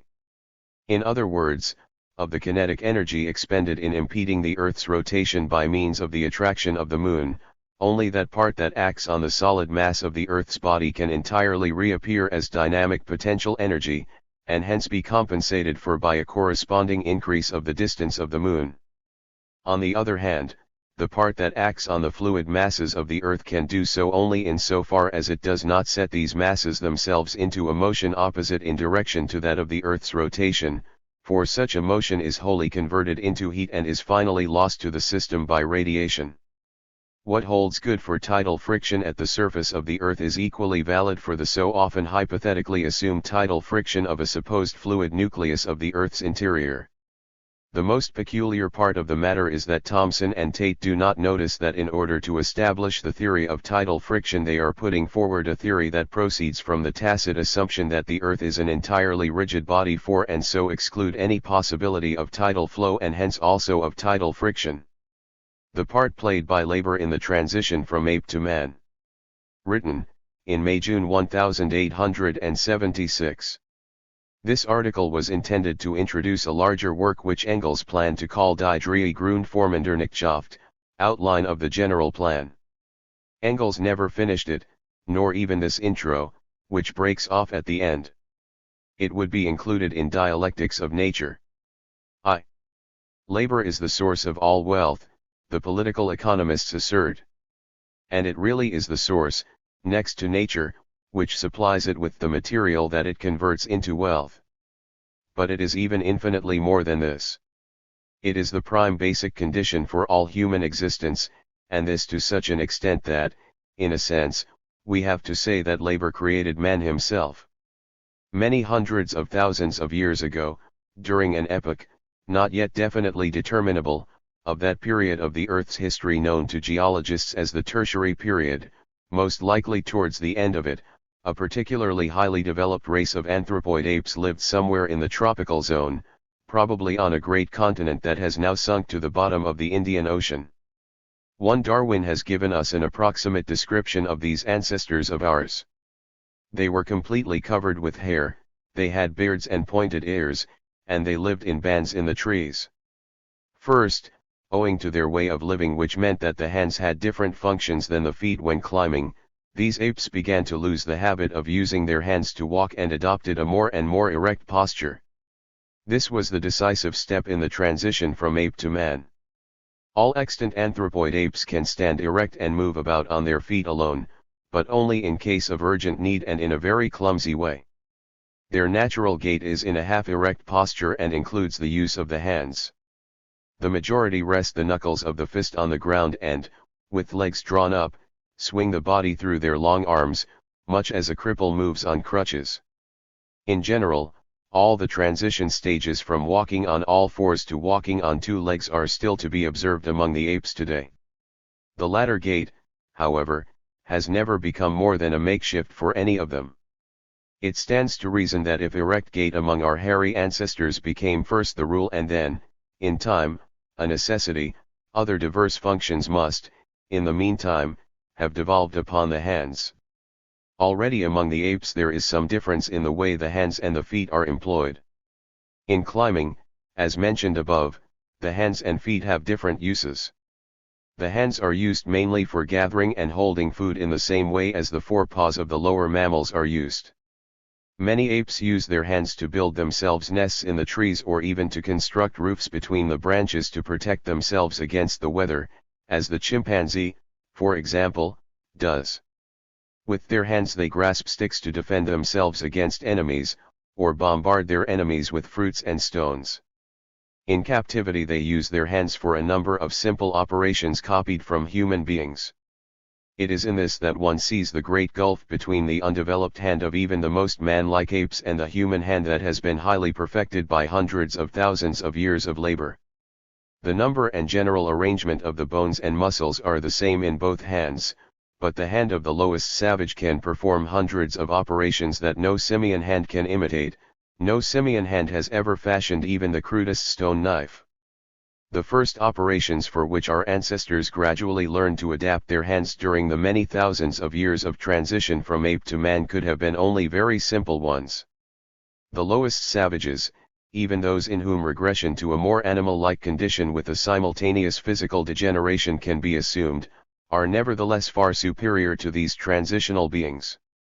Before the first flint could be fashioned into a knife by human hands, a period of time probably elapsed in comparison with which the historical period known to us appears insignificant. But the decisive step had been taken, the hand had become free and could henceforth attain ever greater dexterity. The greater flexibility thus acquired was inherited and increased from generation to generation. Thus the hand is not only the organ of labor, it is also the product of labor. Only by labor, by adaptation to ever new operations, through the inheritance of muscles, ligaments, and, over longer periods of time, bones that had undergone special development and the ever-renewed employment of this inherited finesse in new, more and more complicated operations, have given the human hand the high degree of perfection required to conjure into being the pictures of a Raphael, the statues of a Thorwaldsen, the music of a Paganini. But the hand did not exist alone, it was only one member of an integral, highly complex organism. And what benefited the hand, benefited also the whole body it served, and this in two ways. In the first place, the body benefited from the law of correlation of growth, as Darwin called it. This law states that the specialized forms of separate parts of an organic being are always bound up with certain forms of other parts that apparently have no connection with them. Thus all animals that have red blood cells without cell nuclei, and in which the head is attached to the first vertebra by means of a double articulation, condyles, also without exception possess lacteal glands for suckling their young. Similarly, cloven hoofs in mammals are regularly associated with the possession of a multiple stomach for rumination. Changes in certain forms involve changes in the form of other parts of the body, although we cannot explain the connection. Perfectly white cats with blue eyes are always, or almost always, deaf. The gradually increasing perfection of the human hand, and the commensurate adaptation of the feet for erect gait, have undoubtedly, by virtue of such correlation, reacted on other parts of the organism. However, this action has not as yet been sufficiently investigated for us to be able to do more here than to state the fact in general terms. Much more important is the direct, demonstrable influence of the development of the hand on the rest of the organism. It has already been noted that our simian ancestors were gregarious. It is obviously impossible to seek the derivation of man, the most social of all animals, from non-gregarious immediate ancestors. Mastery over nature began with the development of the hand, with labor, and widened man's horizon at every new advance. He was continually discovering new, hitherto unknown properties in natural objects. On the other hand, the development of labor necessarily helped to bring the members of society closer together by increasing cases of mutual support and joint activity, and by making clear the advantage of this joint activity to each individual. In short, men in the making arrived at the point where they had something to say to each other. Necessity created the organ. The undeveloped larynx of the ape was slowly but surely transformed by modulation to produce constantly more developed modulation, and the organs of the mouth gradually learned to pronounce one articulate sound after another. Comparison with animals proves that this explanation of the origin of language from and in the process of labor is the only correct one.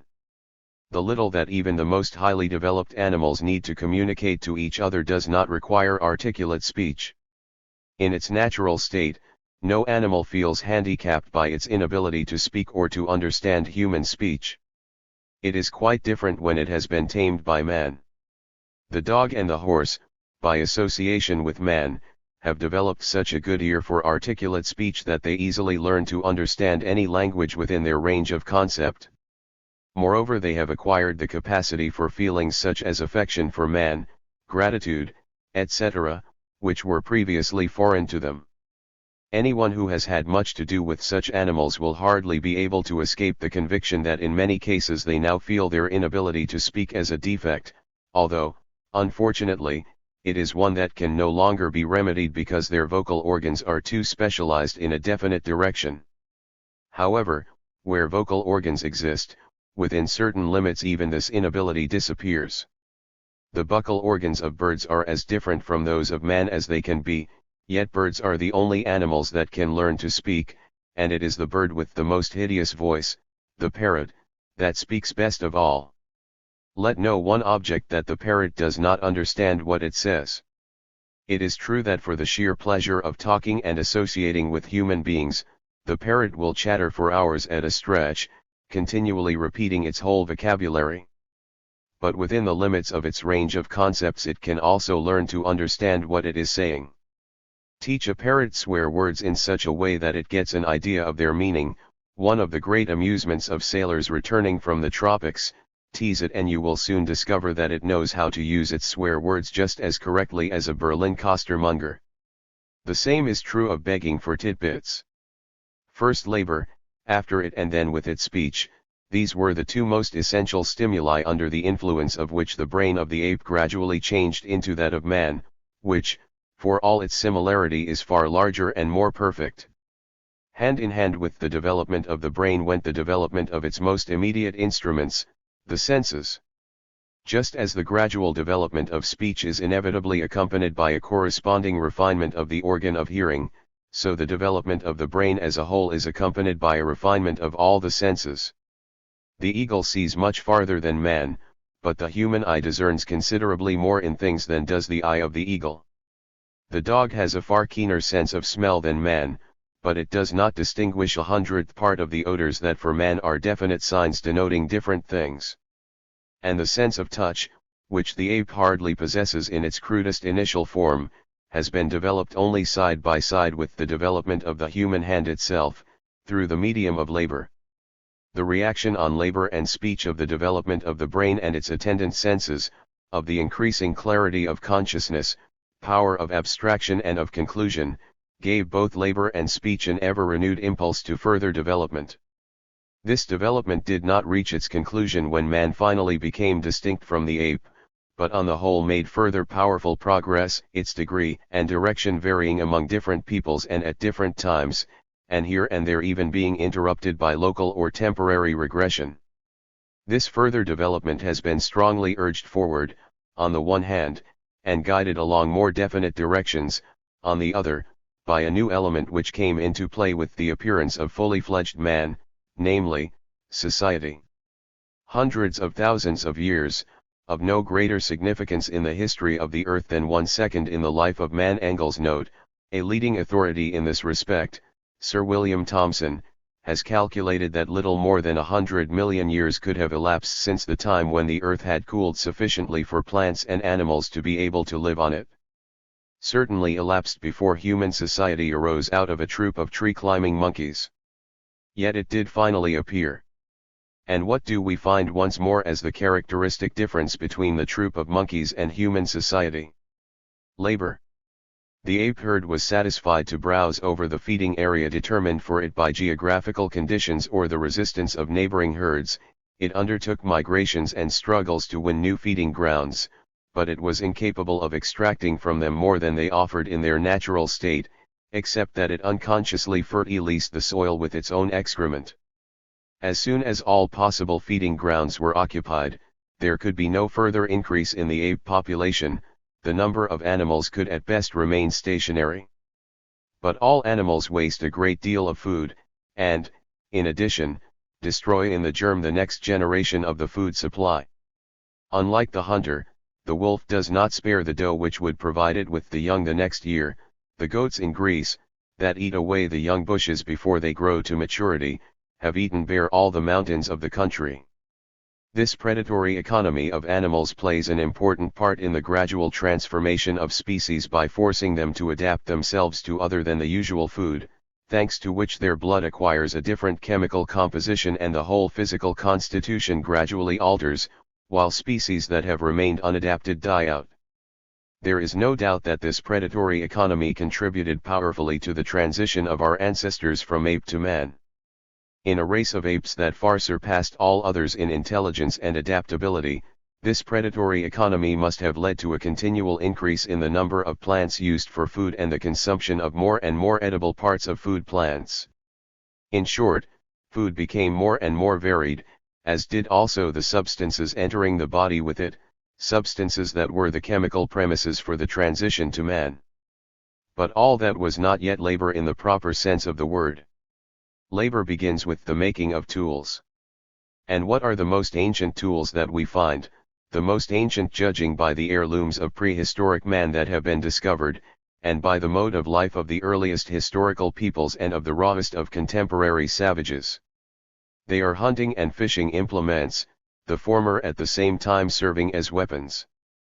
But hunting and fishing presuppose the transition from an exclusively vegetable diet to the concomitant use of meat, and this is another important step in the process of transition from ape to man.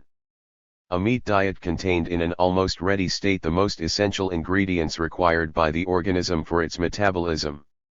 By shortening the time required for digestion, it also shortened the other vegetative bodily processes that correspond to those of plant life, and thus gained further time, material, and desire for the active manifestation of animal life proper.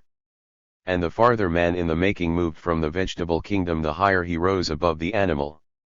Just as becoming accustomed to a vegetable diet side by side with meat converted wild cats and dogs into the servants of man, so also adaptation to a meat diet, side by side with a vegetable diet, greatly contributed towards giving bodily strength and independence to man in the making.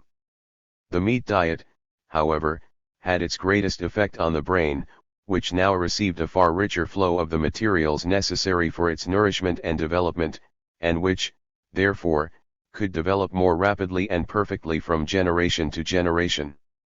With all due respect to the vegetarians, man did not come into existence without a meat diet, and if the latter, among all peoples known to us, has led to cannibalism at some time or other, the forefathers of the Berliners, the Weltabians or Wilsians, used to eat their parents as late as the 10th century, that is of no consequence to us today.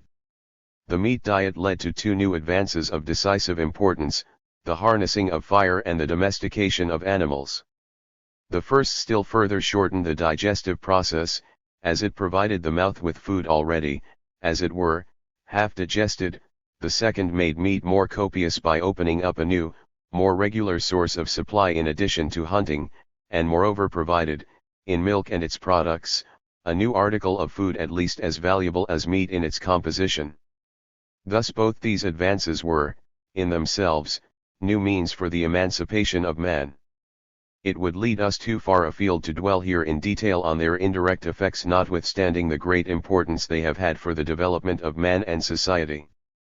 Just as man learned to consume everything edible, he also learned to live in any climate. He spread over the whole of the habitable world, being the only animal fully able to do so of its own accord. The other animals that have become accustomed to all climates, domestic animals and vermin, did not become so independently, but only in the wake of man. And the transition from the uniformly hot climate of the original home of man to colder regions, where the year was divided into summer and winter, created new requirements, shelter and clothing as protection against cold and damp, and hence new spheres of labor, new forms of activity, which further and further separated man from the animal. By the combined functioning of hand, speech organs, and brain, not only in each individual but also in society, men became capable of executing more and more complicated operations, and were able to set themselves, and achieve, higher and higher aims.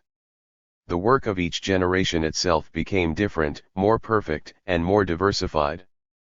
Agriculture was added to hunting and cattle raising, then came spinning, weaving, metalworking, pottery and navigation. Along with trade and industry, art and science finally appeared. Tribes developed into nations and states. Law and politics arose, and with them that fantastic reflection of human things in the human mind, religion. In the face of all these images, which appeared in the first place to be products of the mind and seemed to dominate human societies, the more modest productions of the working hand retreated into the background, the more so since the mind that planned the labor was able, at a very early stage in the development of society, for example, already in the primitive family, to have the labor that had been planned carried out by other hands than its own.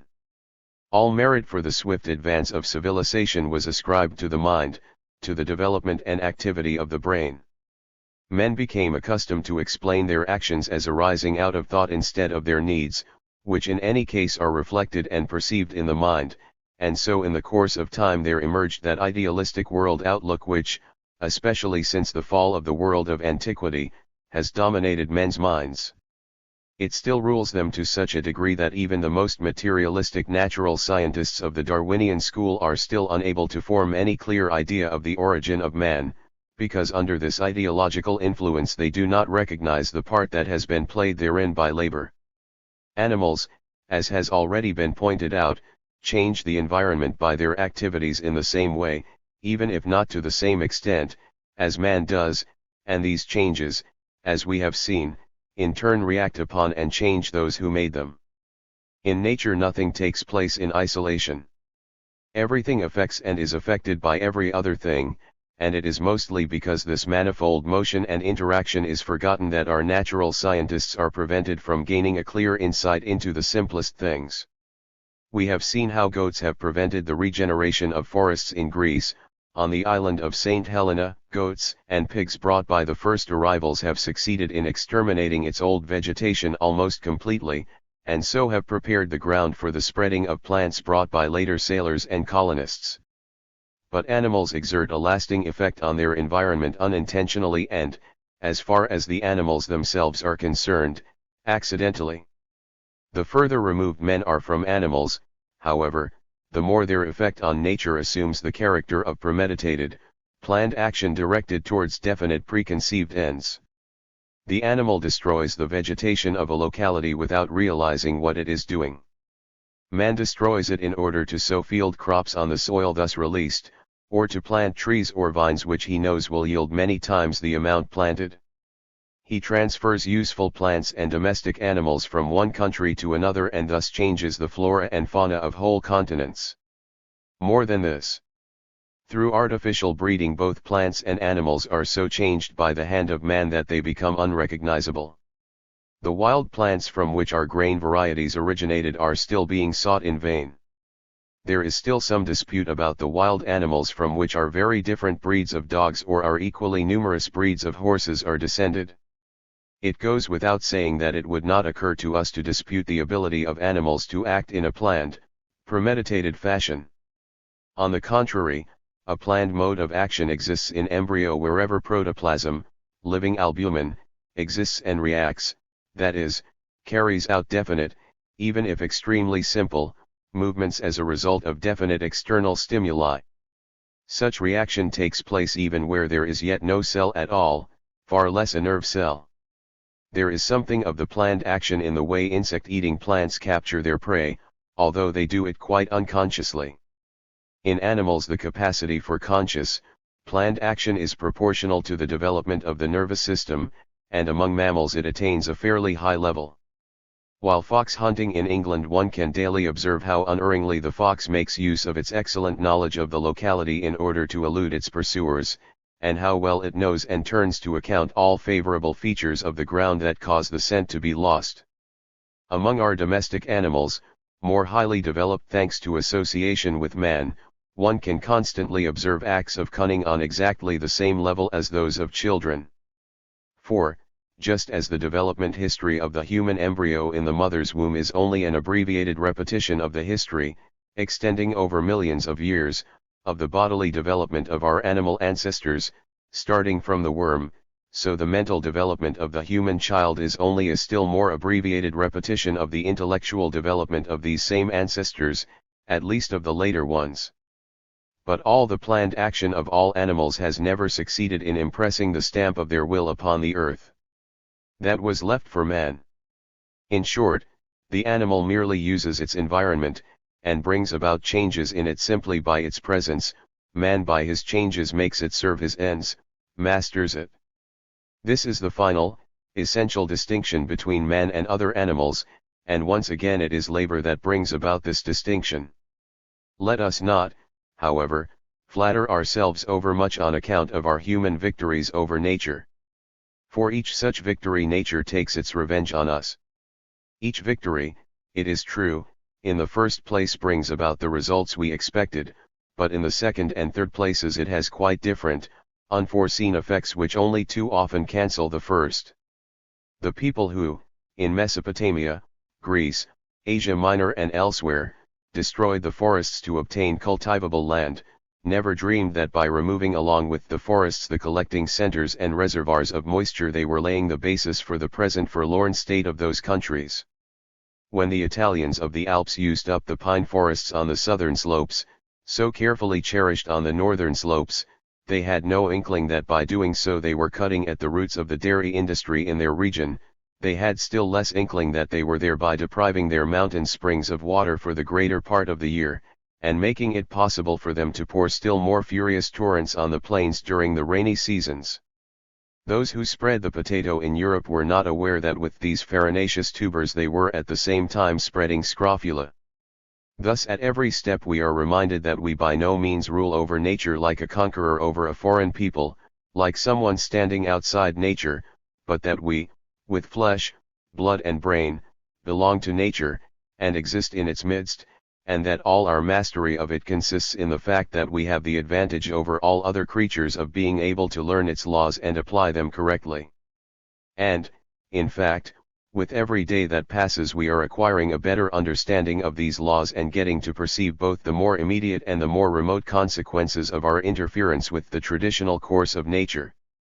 In particular, after the mighty advances made by the natural sciences in the present century, we are more than ever in a position to realize, and hence to control, also the more remote natural consequences of at least our day-to-day production activities.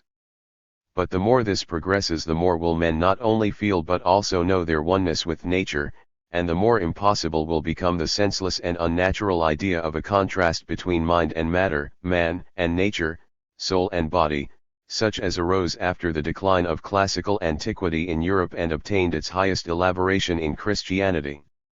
It required the labor of thousands of years for us to learn a little of how to calculate the more remote natural effects of our actions in the field of production, but it has been still more difficult in regard to the more remote social effects of these actions. We mentioned the potato and the resulting spread of scrofula. But what is scrofula compared to the effects which the reduction of the workers to a potato diet had on the living conditions of the popular masses in whole countries, or compared to the famine the potato blight brought to Ireland in 1847, which consigned to the grave 1 million Irishmen, nourished solely or almost exclusively on potatoes, and forced the emigration overseas of 2 million more. When the Arabs learned to distill spirits, it never entered their heads that by so doing they were creating one of the chief weapons for the annihilation of the aborigines of the then still undiscovered American continent. And when afterwards Columbus discovered this America, he did not know that by doing so he was giving a new lease of life to slavery, which in Europe had long ago been done away with, and laying the basis for the Negro slave trade. The men who in the 17th and 18th centuries labored to create the steam engine had no idea that they were preparing the instrument which more than any other was to revolutionize social relations throughout the world. Especially in Europe, by concentrating wealth in the hands of a minority and dispossessing the huge majority, this instrument was destined at first to give social and political domination to the bourgeoisie, but later, to give rise to a class struggle between bourgeoisie and proletariat which can end only in the overthrow of the bourgeoisie and the abolition of all class antagonisms. But in this sphere too, by long and often cruel experience and by collecting and analyzing historical material, we are gradually learning to get a clear view of the indirect, more remote social effects of our production activity, and so are afforded an opportunity to control and regulate these effects as well. This regulation, however, requires something more than mere knowledge. It requires a complete revolution in our hitherto existing mode of production, and simultaneously a revolution in our whole contemporary social order. All hitherto existing modes of production have aimed merely at achieving the most immediately and directly useful effect of labor. The further consequences, which appear only later and become effective through gradual repetition and accumulation, were totally neglected. The original common ownership of land corresponded, on the one hand, to a level of development of human beings in which their horizon was restricted in general to what lay immediately available, and presupposed, on the other hand, a certain superfluity of land that would allow some latitude for correcting the possible bad results of this primeval type of economy. When this surplus land was exhausted, common ownership also declined. All higher forms of production, however, led to the division of the population into different classes and thereby to the antagonism of ruling and oppressed classes. Thus the interests of the ruling class became the driving factor of production, since production was no longer restricted to providing the barest means of subsistence for the oppressed people. This has been put into effect most completely in the capitalist mode of production prevailing today in Western Europe. The individual capitalists, who dominate production and exchange, are able to concern themselves only with the most immediate useful effect of their actions.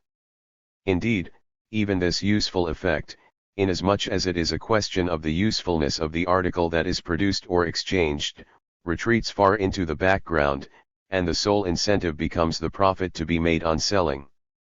Classical political economy, the social science of the bourgeoisie, in the main examines only social effects of human actions in the fields of production and exchange that are actually intended. This fully corresponds to the social organization of which it is the theoretical expression.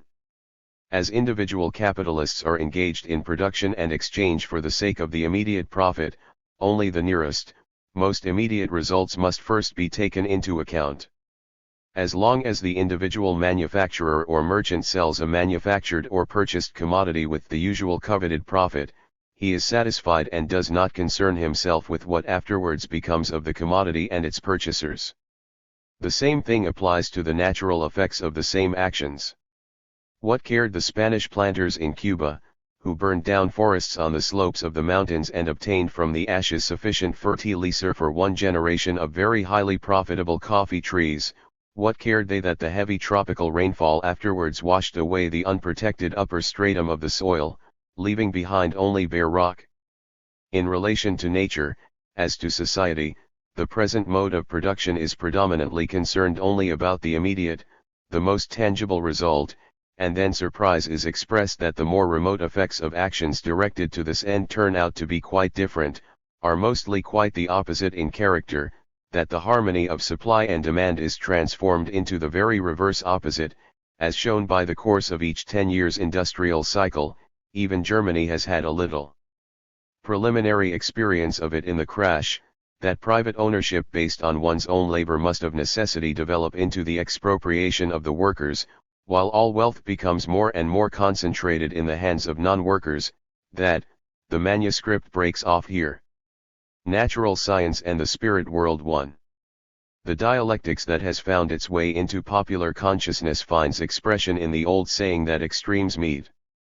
In accordance with this, we should hardly err in looking for the most extreme degree of fantasy, credulity, and superstition, not in that trend of natural science which, like the German philosophy of nature, tries to force the objective world into the framework of its subjective thought, but rather in the opposite trend, which, relying on mere experience, treats thought with sovereign disdain and really has gone to the furthest extreme in emptiness of thought.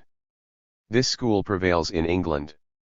Its father, the much lauded Francis Bacon, already advanced the demand that his new empirical inductive method should be pursued to attain by its means, above all, longer life, rejuvenation, to a certain extent, alteration of stature and features, transformation of one body into another, the production of new species, power over the air and the production of storms.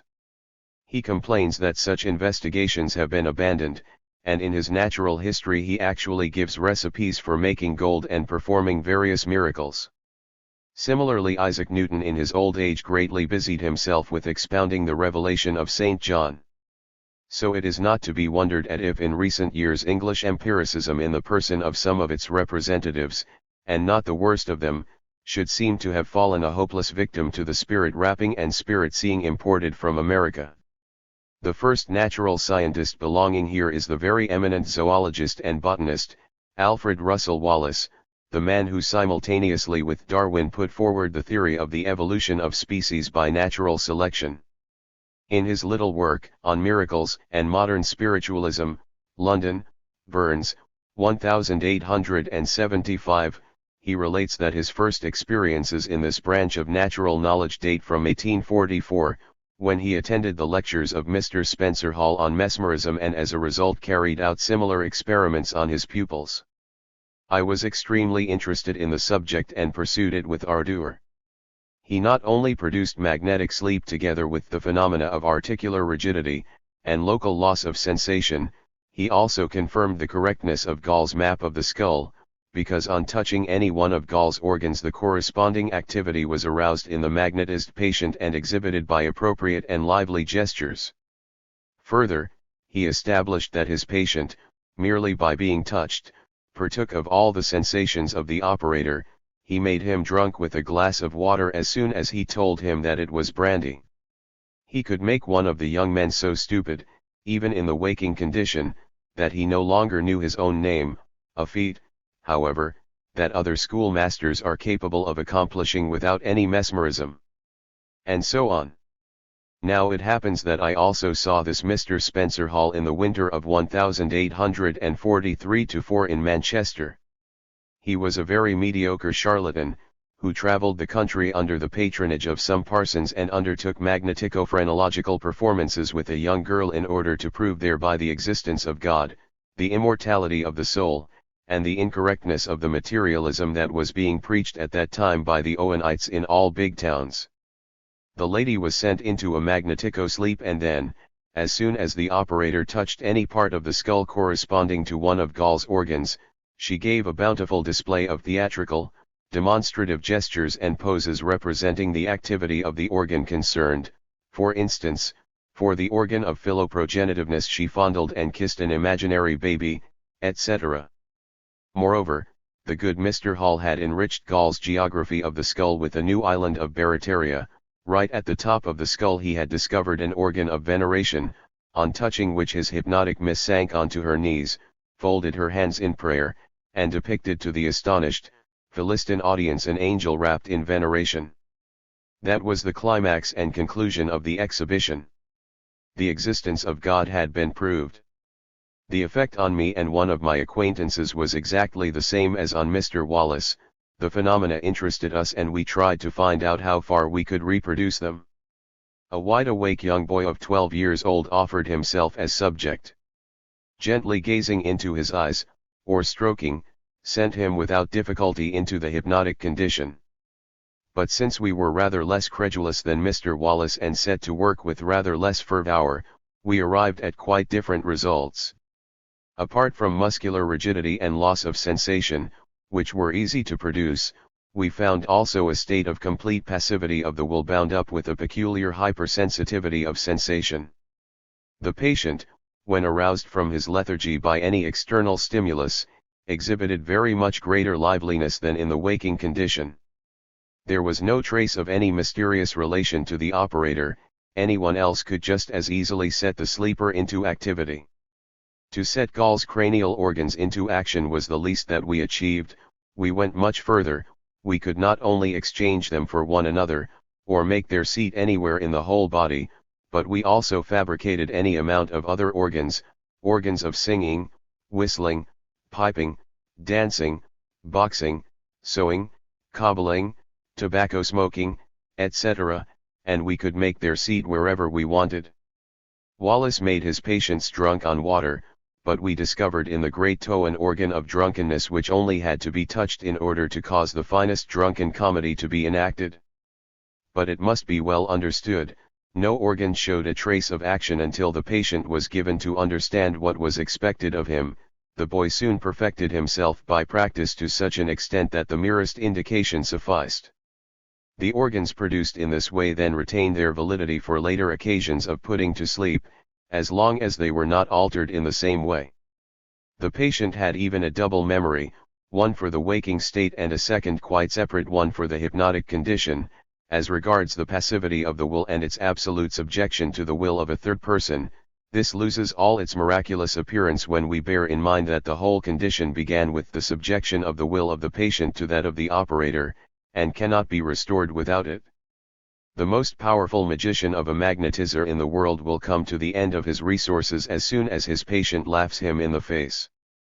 While we with our frivolous scepticism thus found that the basis of magnetico-phrenological charlatanry lay in a series of phenomena which for the most part differ only in degree from those of the waking state and require no mystical interpretation, Mr. Wallace's ardour led him into a series of self-deceptions, in virtue of which he confirmed Gall's map of the skull in all its details and noted a mysterious relation between operator and patient. Everywhere in Mr. Wallace's account, the sincerity of which reaches the degree of naivete, it becomes apparent that he was much less concerned in investigating the factual background of charlatanry than in reproducing all the phenomena at all costs. Only this frame of mind is needed for the man who was originally a scientist to be quickly converted into an adept by means of simple and facile self-deception. Mr. Wallace ended up with faith in magnetico-phrenological miracles and so already stood with one foot in the world of spirits. He drew the other foot after him in 1865. On returning from his 12 years of travel in the tropical zone, experiments in table turning introduced him to the society of various mediums. How rapid his progress was, and how complete his mastery of the subject, is testified to by the above-mentioned booklet. He expects us to take for good coin not only all the alleged miracles of Home, the brothers Davenport, and other mediums who all more or less exhibit themselves for money and who have for the most part been frequently exposed as impostors, but also a whole series of allegedly authentic spirit histories from early times. The Pythonesses of the Greek oracle, the witches of the Middle Ages, were all mediums, and Iamblichus III in his De Divinatione already described quite accurately the most astonishing phenomena of modern spiritualism. Just one example to show how lightly Mr. Wallace deals with the scientific corroboration and authentication of these miracles. It is certainly a strong assumption that we should believe that the aforesaid spirits should allow themselves to be photographed, and we have surely the right to demand that such spirit photographs should be authenticated in the most indubitable manner before we accept them as genuine. Now Mr. Wallace recounts on p.187 that in March, 1872, a leading medium, Mrs. Guppy, née Nichols, had herself photographed together with her husband and small boy at Mr. Hudson's in Notting Hill, and on two different photographs a tall female figure, finely draped in white gauze robes, with somewhat Eastern features, was to be seen behind her in a pose as if giving a benediction. Here, then, one of two things are absolutely certain. For either there was a living intelligent, but invisible being present, or Mr. and Mrs. Guppy, the photographer, and some fourth person planned a wicked imposture and have maintained it ever since. Knowing Mr. and Mrs. Guppy so well as I do, I feel an absolute conviction that they are as incapable of an imposture of this kind as any earnest inquirer after truth in the department of natural science. 5. Consequently, either deception or spirit photography. Quite so. And, if deception, either the spirit was already on the photographic plates, or 4 persons must have been concerned, or 3 if we leave out as weak-minded or duped old Mr. Guppy who died in January, 1875, at the age of 84, it only needed that he should be sent behind the Spanish screen of the background. That a photographer could obtain a model for the spirit without difficulty does not need to be argued. But the photographer Hudson, shortly afterwards, was publicly prosecuted for habitual falsification of spirit photographs, so Mr. Wallace remarks in mitigation, one thing is clear, if an imposture has occurred, it was at once detected by spiritualists themselves. Hence there is not much reliance to be placed on the photographer. Remains Mrs. Guppy, and for her there is only the absolute conviction of our friend Wallace and nothing more. Nothing more? Not at all. The absolute trustworthiness of Mrs. Guppy is evidenced by her assertion that one evening, Early in June, 1871, she was carried through the air in a state of unconsciousness from her house in Highbury Hill Park to 69, Lambsconduit Street, 3 English miles as the crow flies, and deposited in the said house of number 69 on the table in the midst of a spiritualistic séance.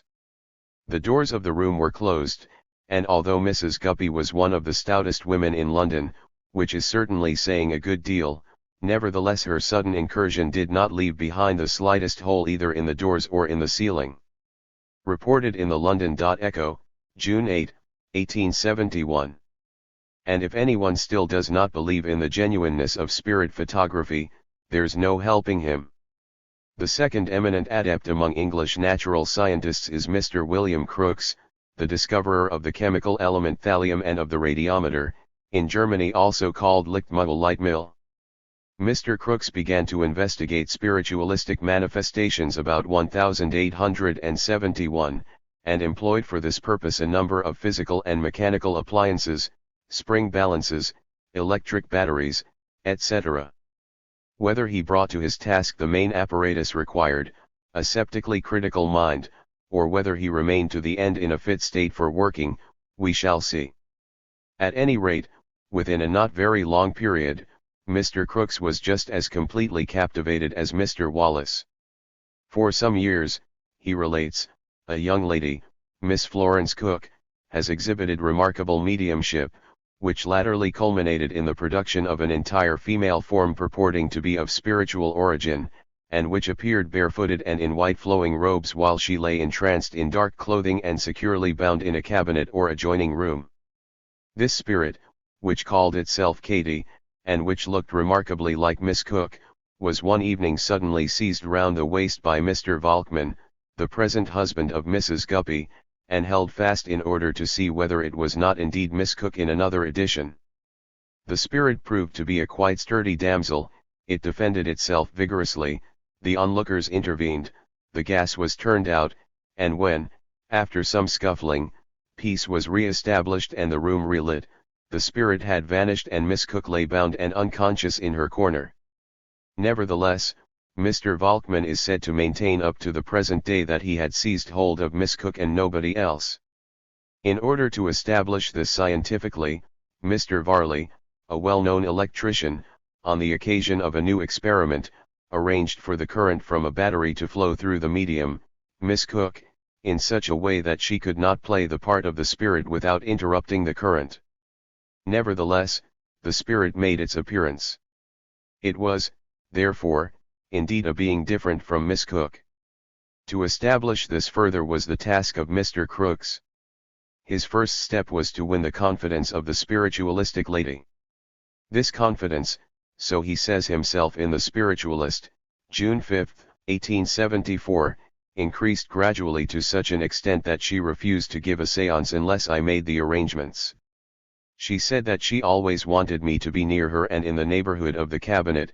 I found that, when this confidence had been established and she was sure that I would not break any promise made to her, the phenomena increased considerably in strength and there was freely forthcoming evidence that would have been unobtainable in any other way. She frequently consulted me in regard to the persons present at the séances and the places to be given them, for she had recently become very nervous as a result of certain ill-advised suggestions that, besides other more scientific methods of investigation, force also should be applied. The spirit lady rewarded this confidence, which was as kind as it was scientific, in the highest measure.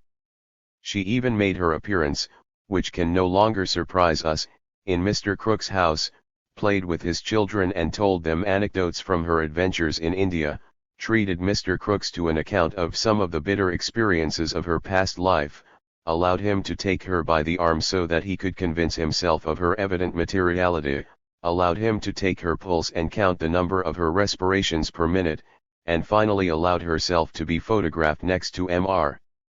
Crookes. This figure, says Mr. Wallace, after she had been seen, touched, photographed, and conversed with, vanished absolutely out of a small room from which there was no other exit than an adjoining room filled with spectators, which was not such a great feat, provided that the spectators were polite enough to show as much faith in Mr. Crookes, in whose house this happened, as Mr. Crooks did in the spirit. Unfortunately, these fully authenticated phenomena are not immediately credible even for spiritualists. We saw above how the very spiritualistic Mr. Volkmann permitted himself to make a very material grab.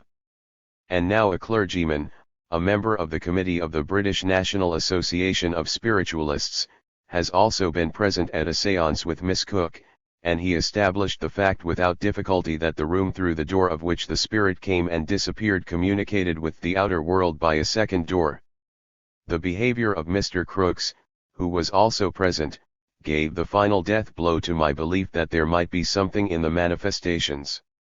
Mystic London, by the Reverend C. Maurice Davies, London, Tinsley Brothers. 6. And, over and above that, it came to light in America how Katys were materialist.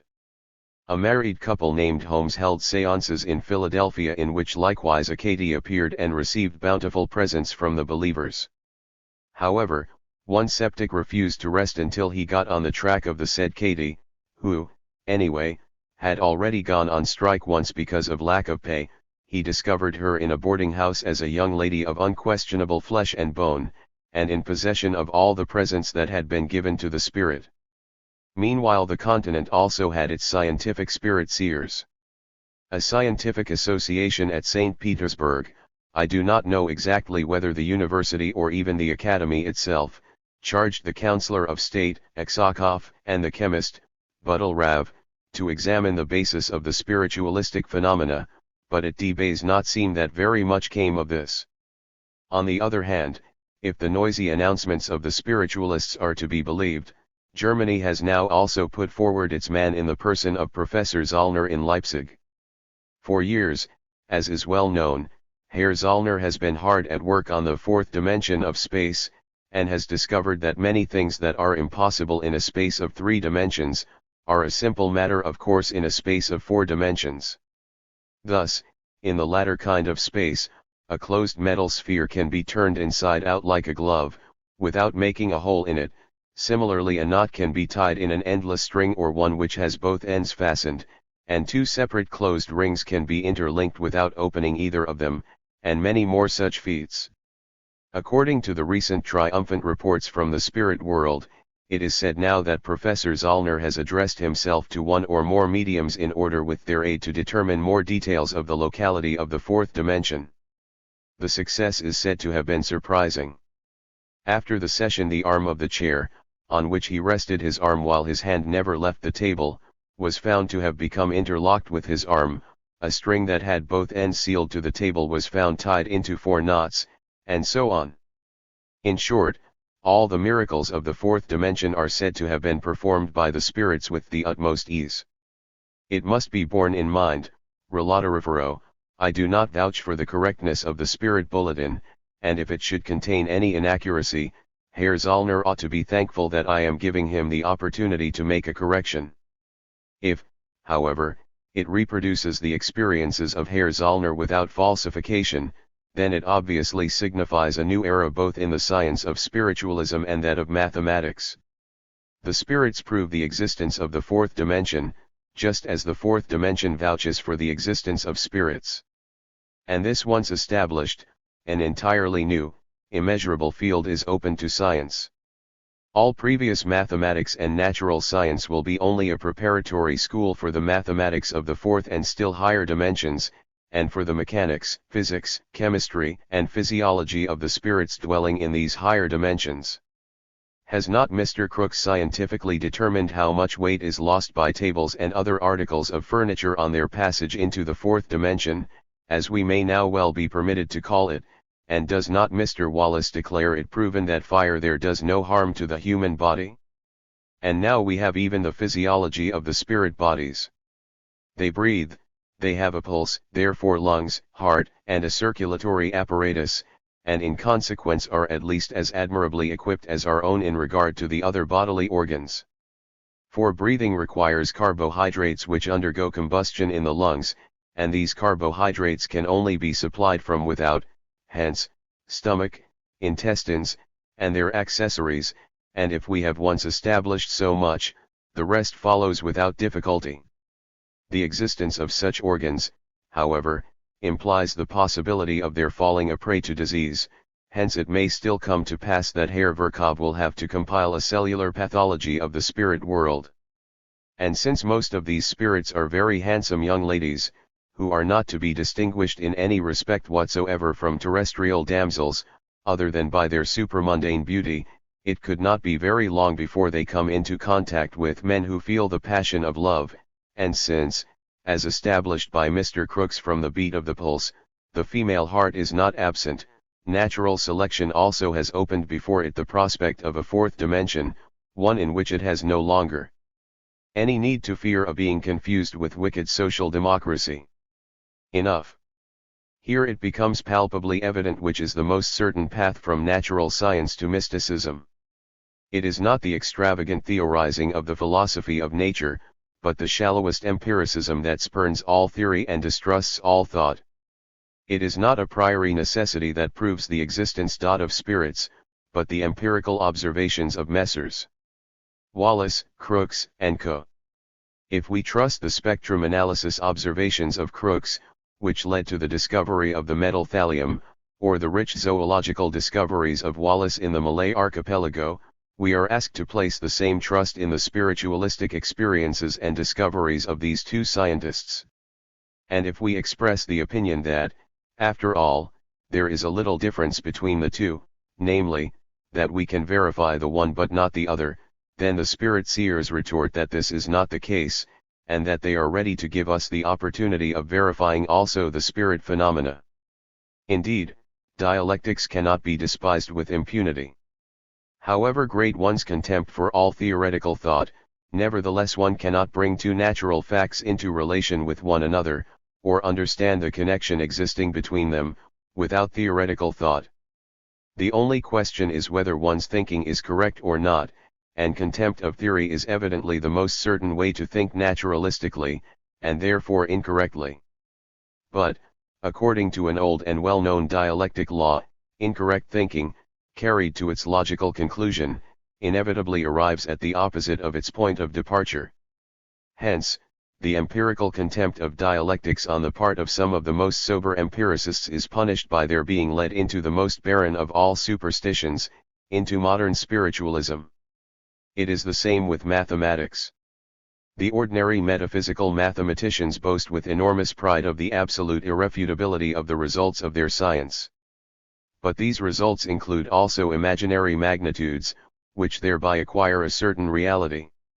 When one has once become accustomed to ascribe some kind of reality outside of our minds to square root -1, or to the fourth dimension, then it is not a matter of much importance if one goes a step further and also accepts the spirit world of the mediums. It is as Ketteler said about Dollinger 7, the man has defended so much nonsense in his life, he really could have accepted infallibility into the bargain. In fact, mere empiricism is incapable of refuting the spiritualists. In the first place, the higher phenomena always show themselves only when the investigator concerned is already so far in the toils that he now only sees what he is meant to see or wants to see, as Crookes himself describes with such inimitable naivete. In the second place, however, the spiritualist cares nothing that hundreds of alleged facts are exposed as imposture and dozens of alleged mediums as ordinary tricksters. As long as every single alleged miracle has not been explained away, they have still room enough to carry on, as indeed Wallace says clearly enough in connection with the falsified spirit photographs. The existence of falsifications proves the genuineness of the genuine ones. And so empiricism finds itself compelled to refute the importunate spirit seers not by means of empirical experiments, but by theoretical considerations, and to say, with Huxley 8, the only good that I can see in the demonstration of the truth of spiritualism is to furnish an additional argument against suicide. Better live a crossing sweeper than die and be made to talk twaddle by a medium hired at a guinea a séance.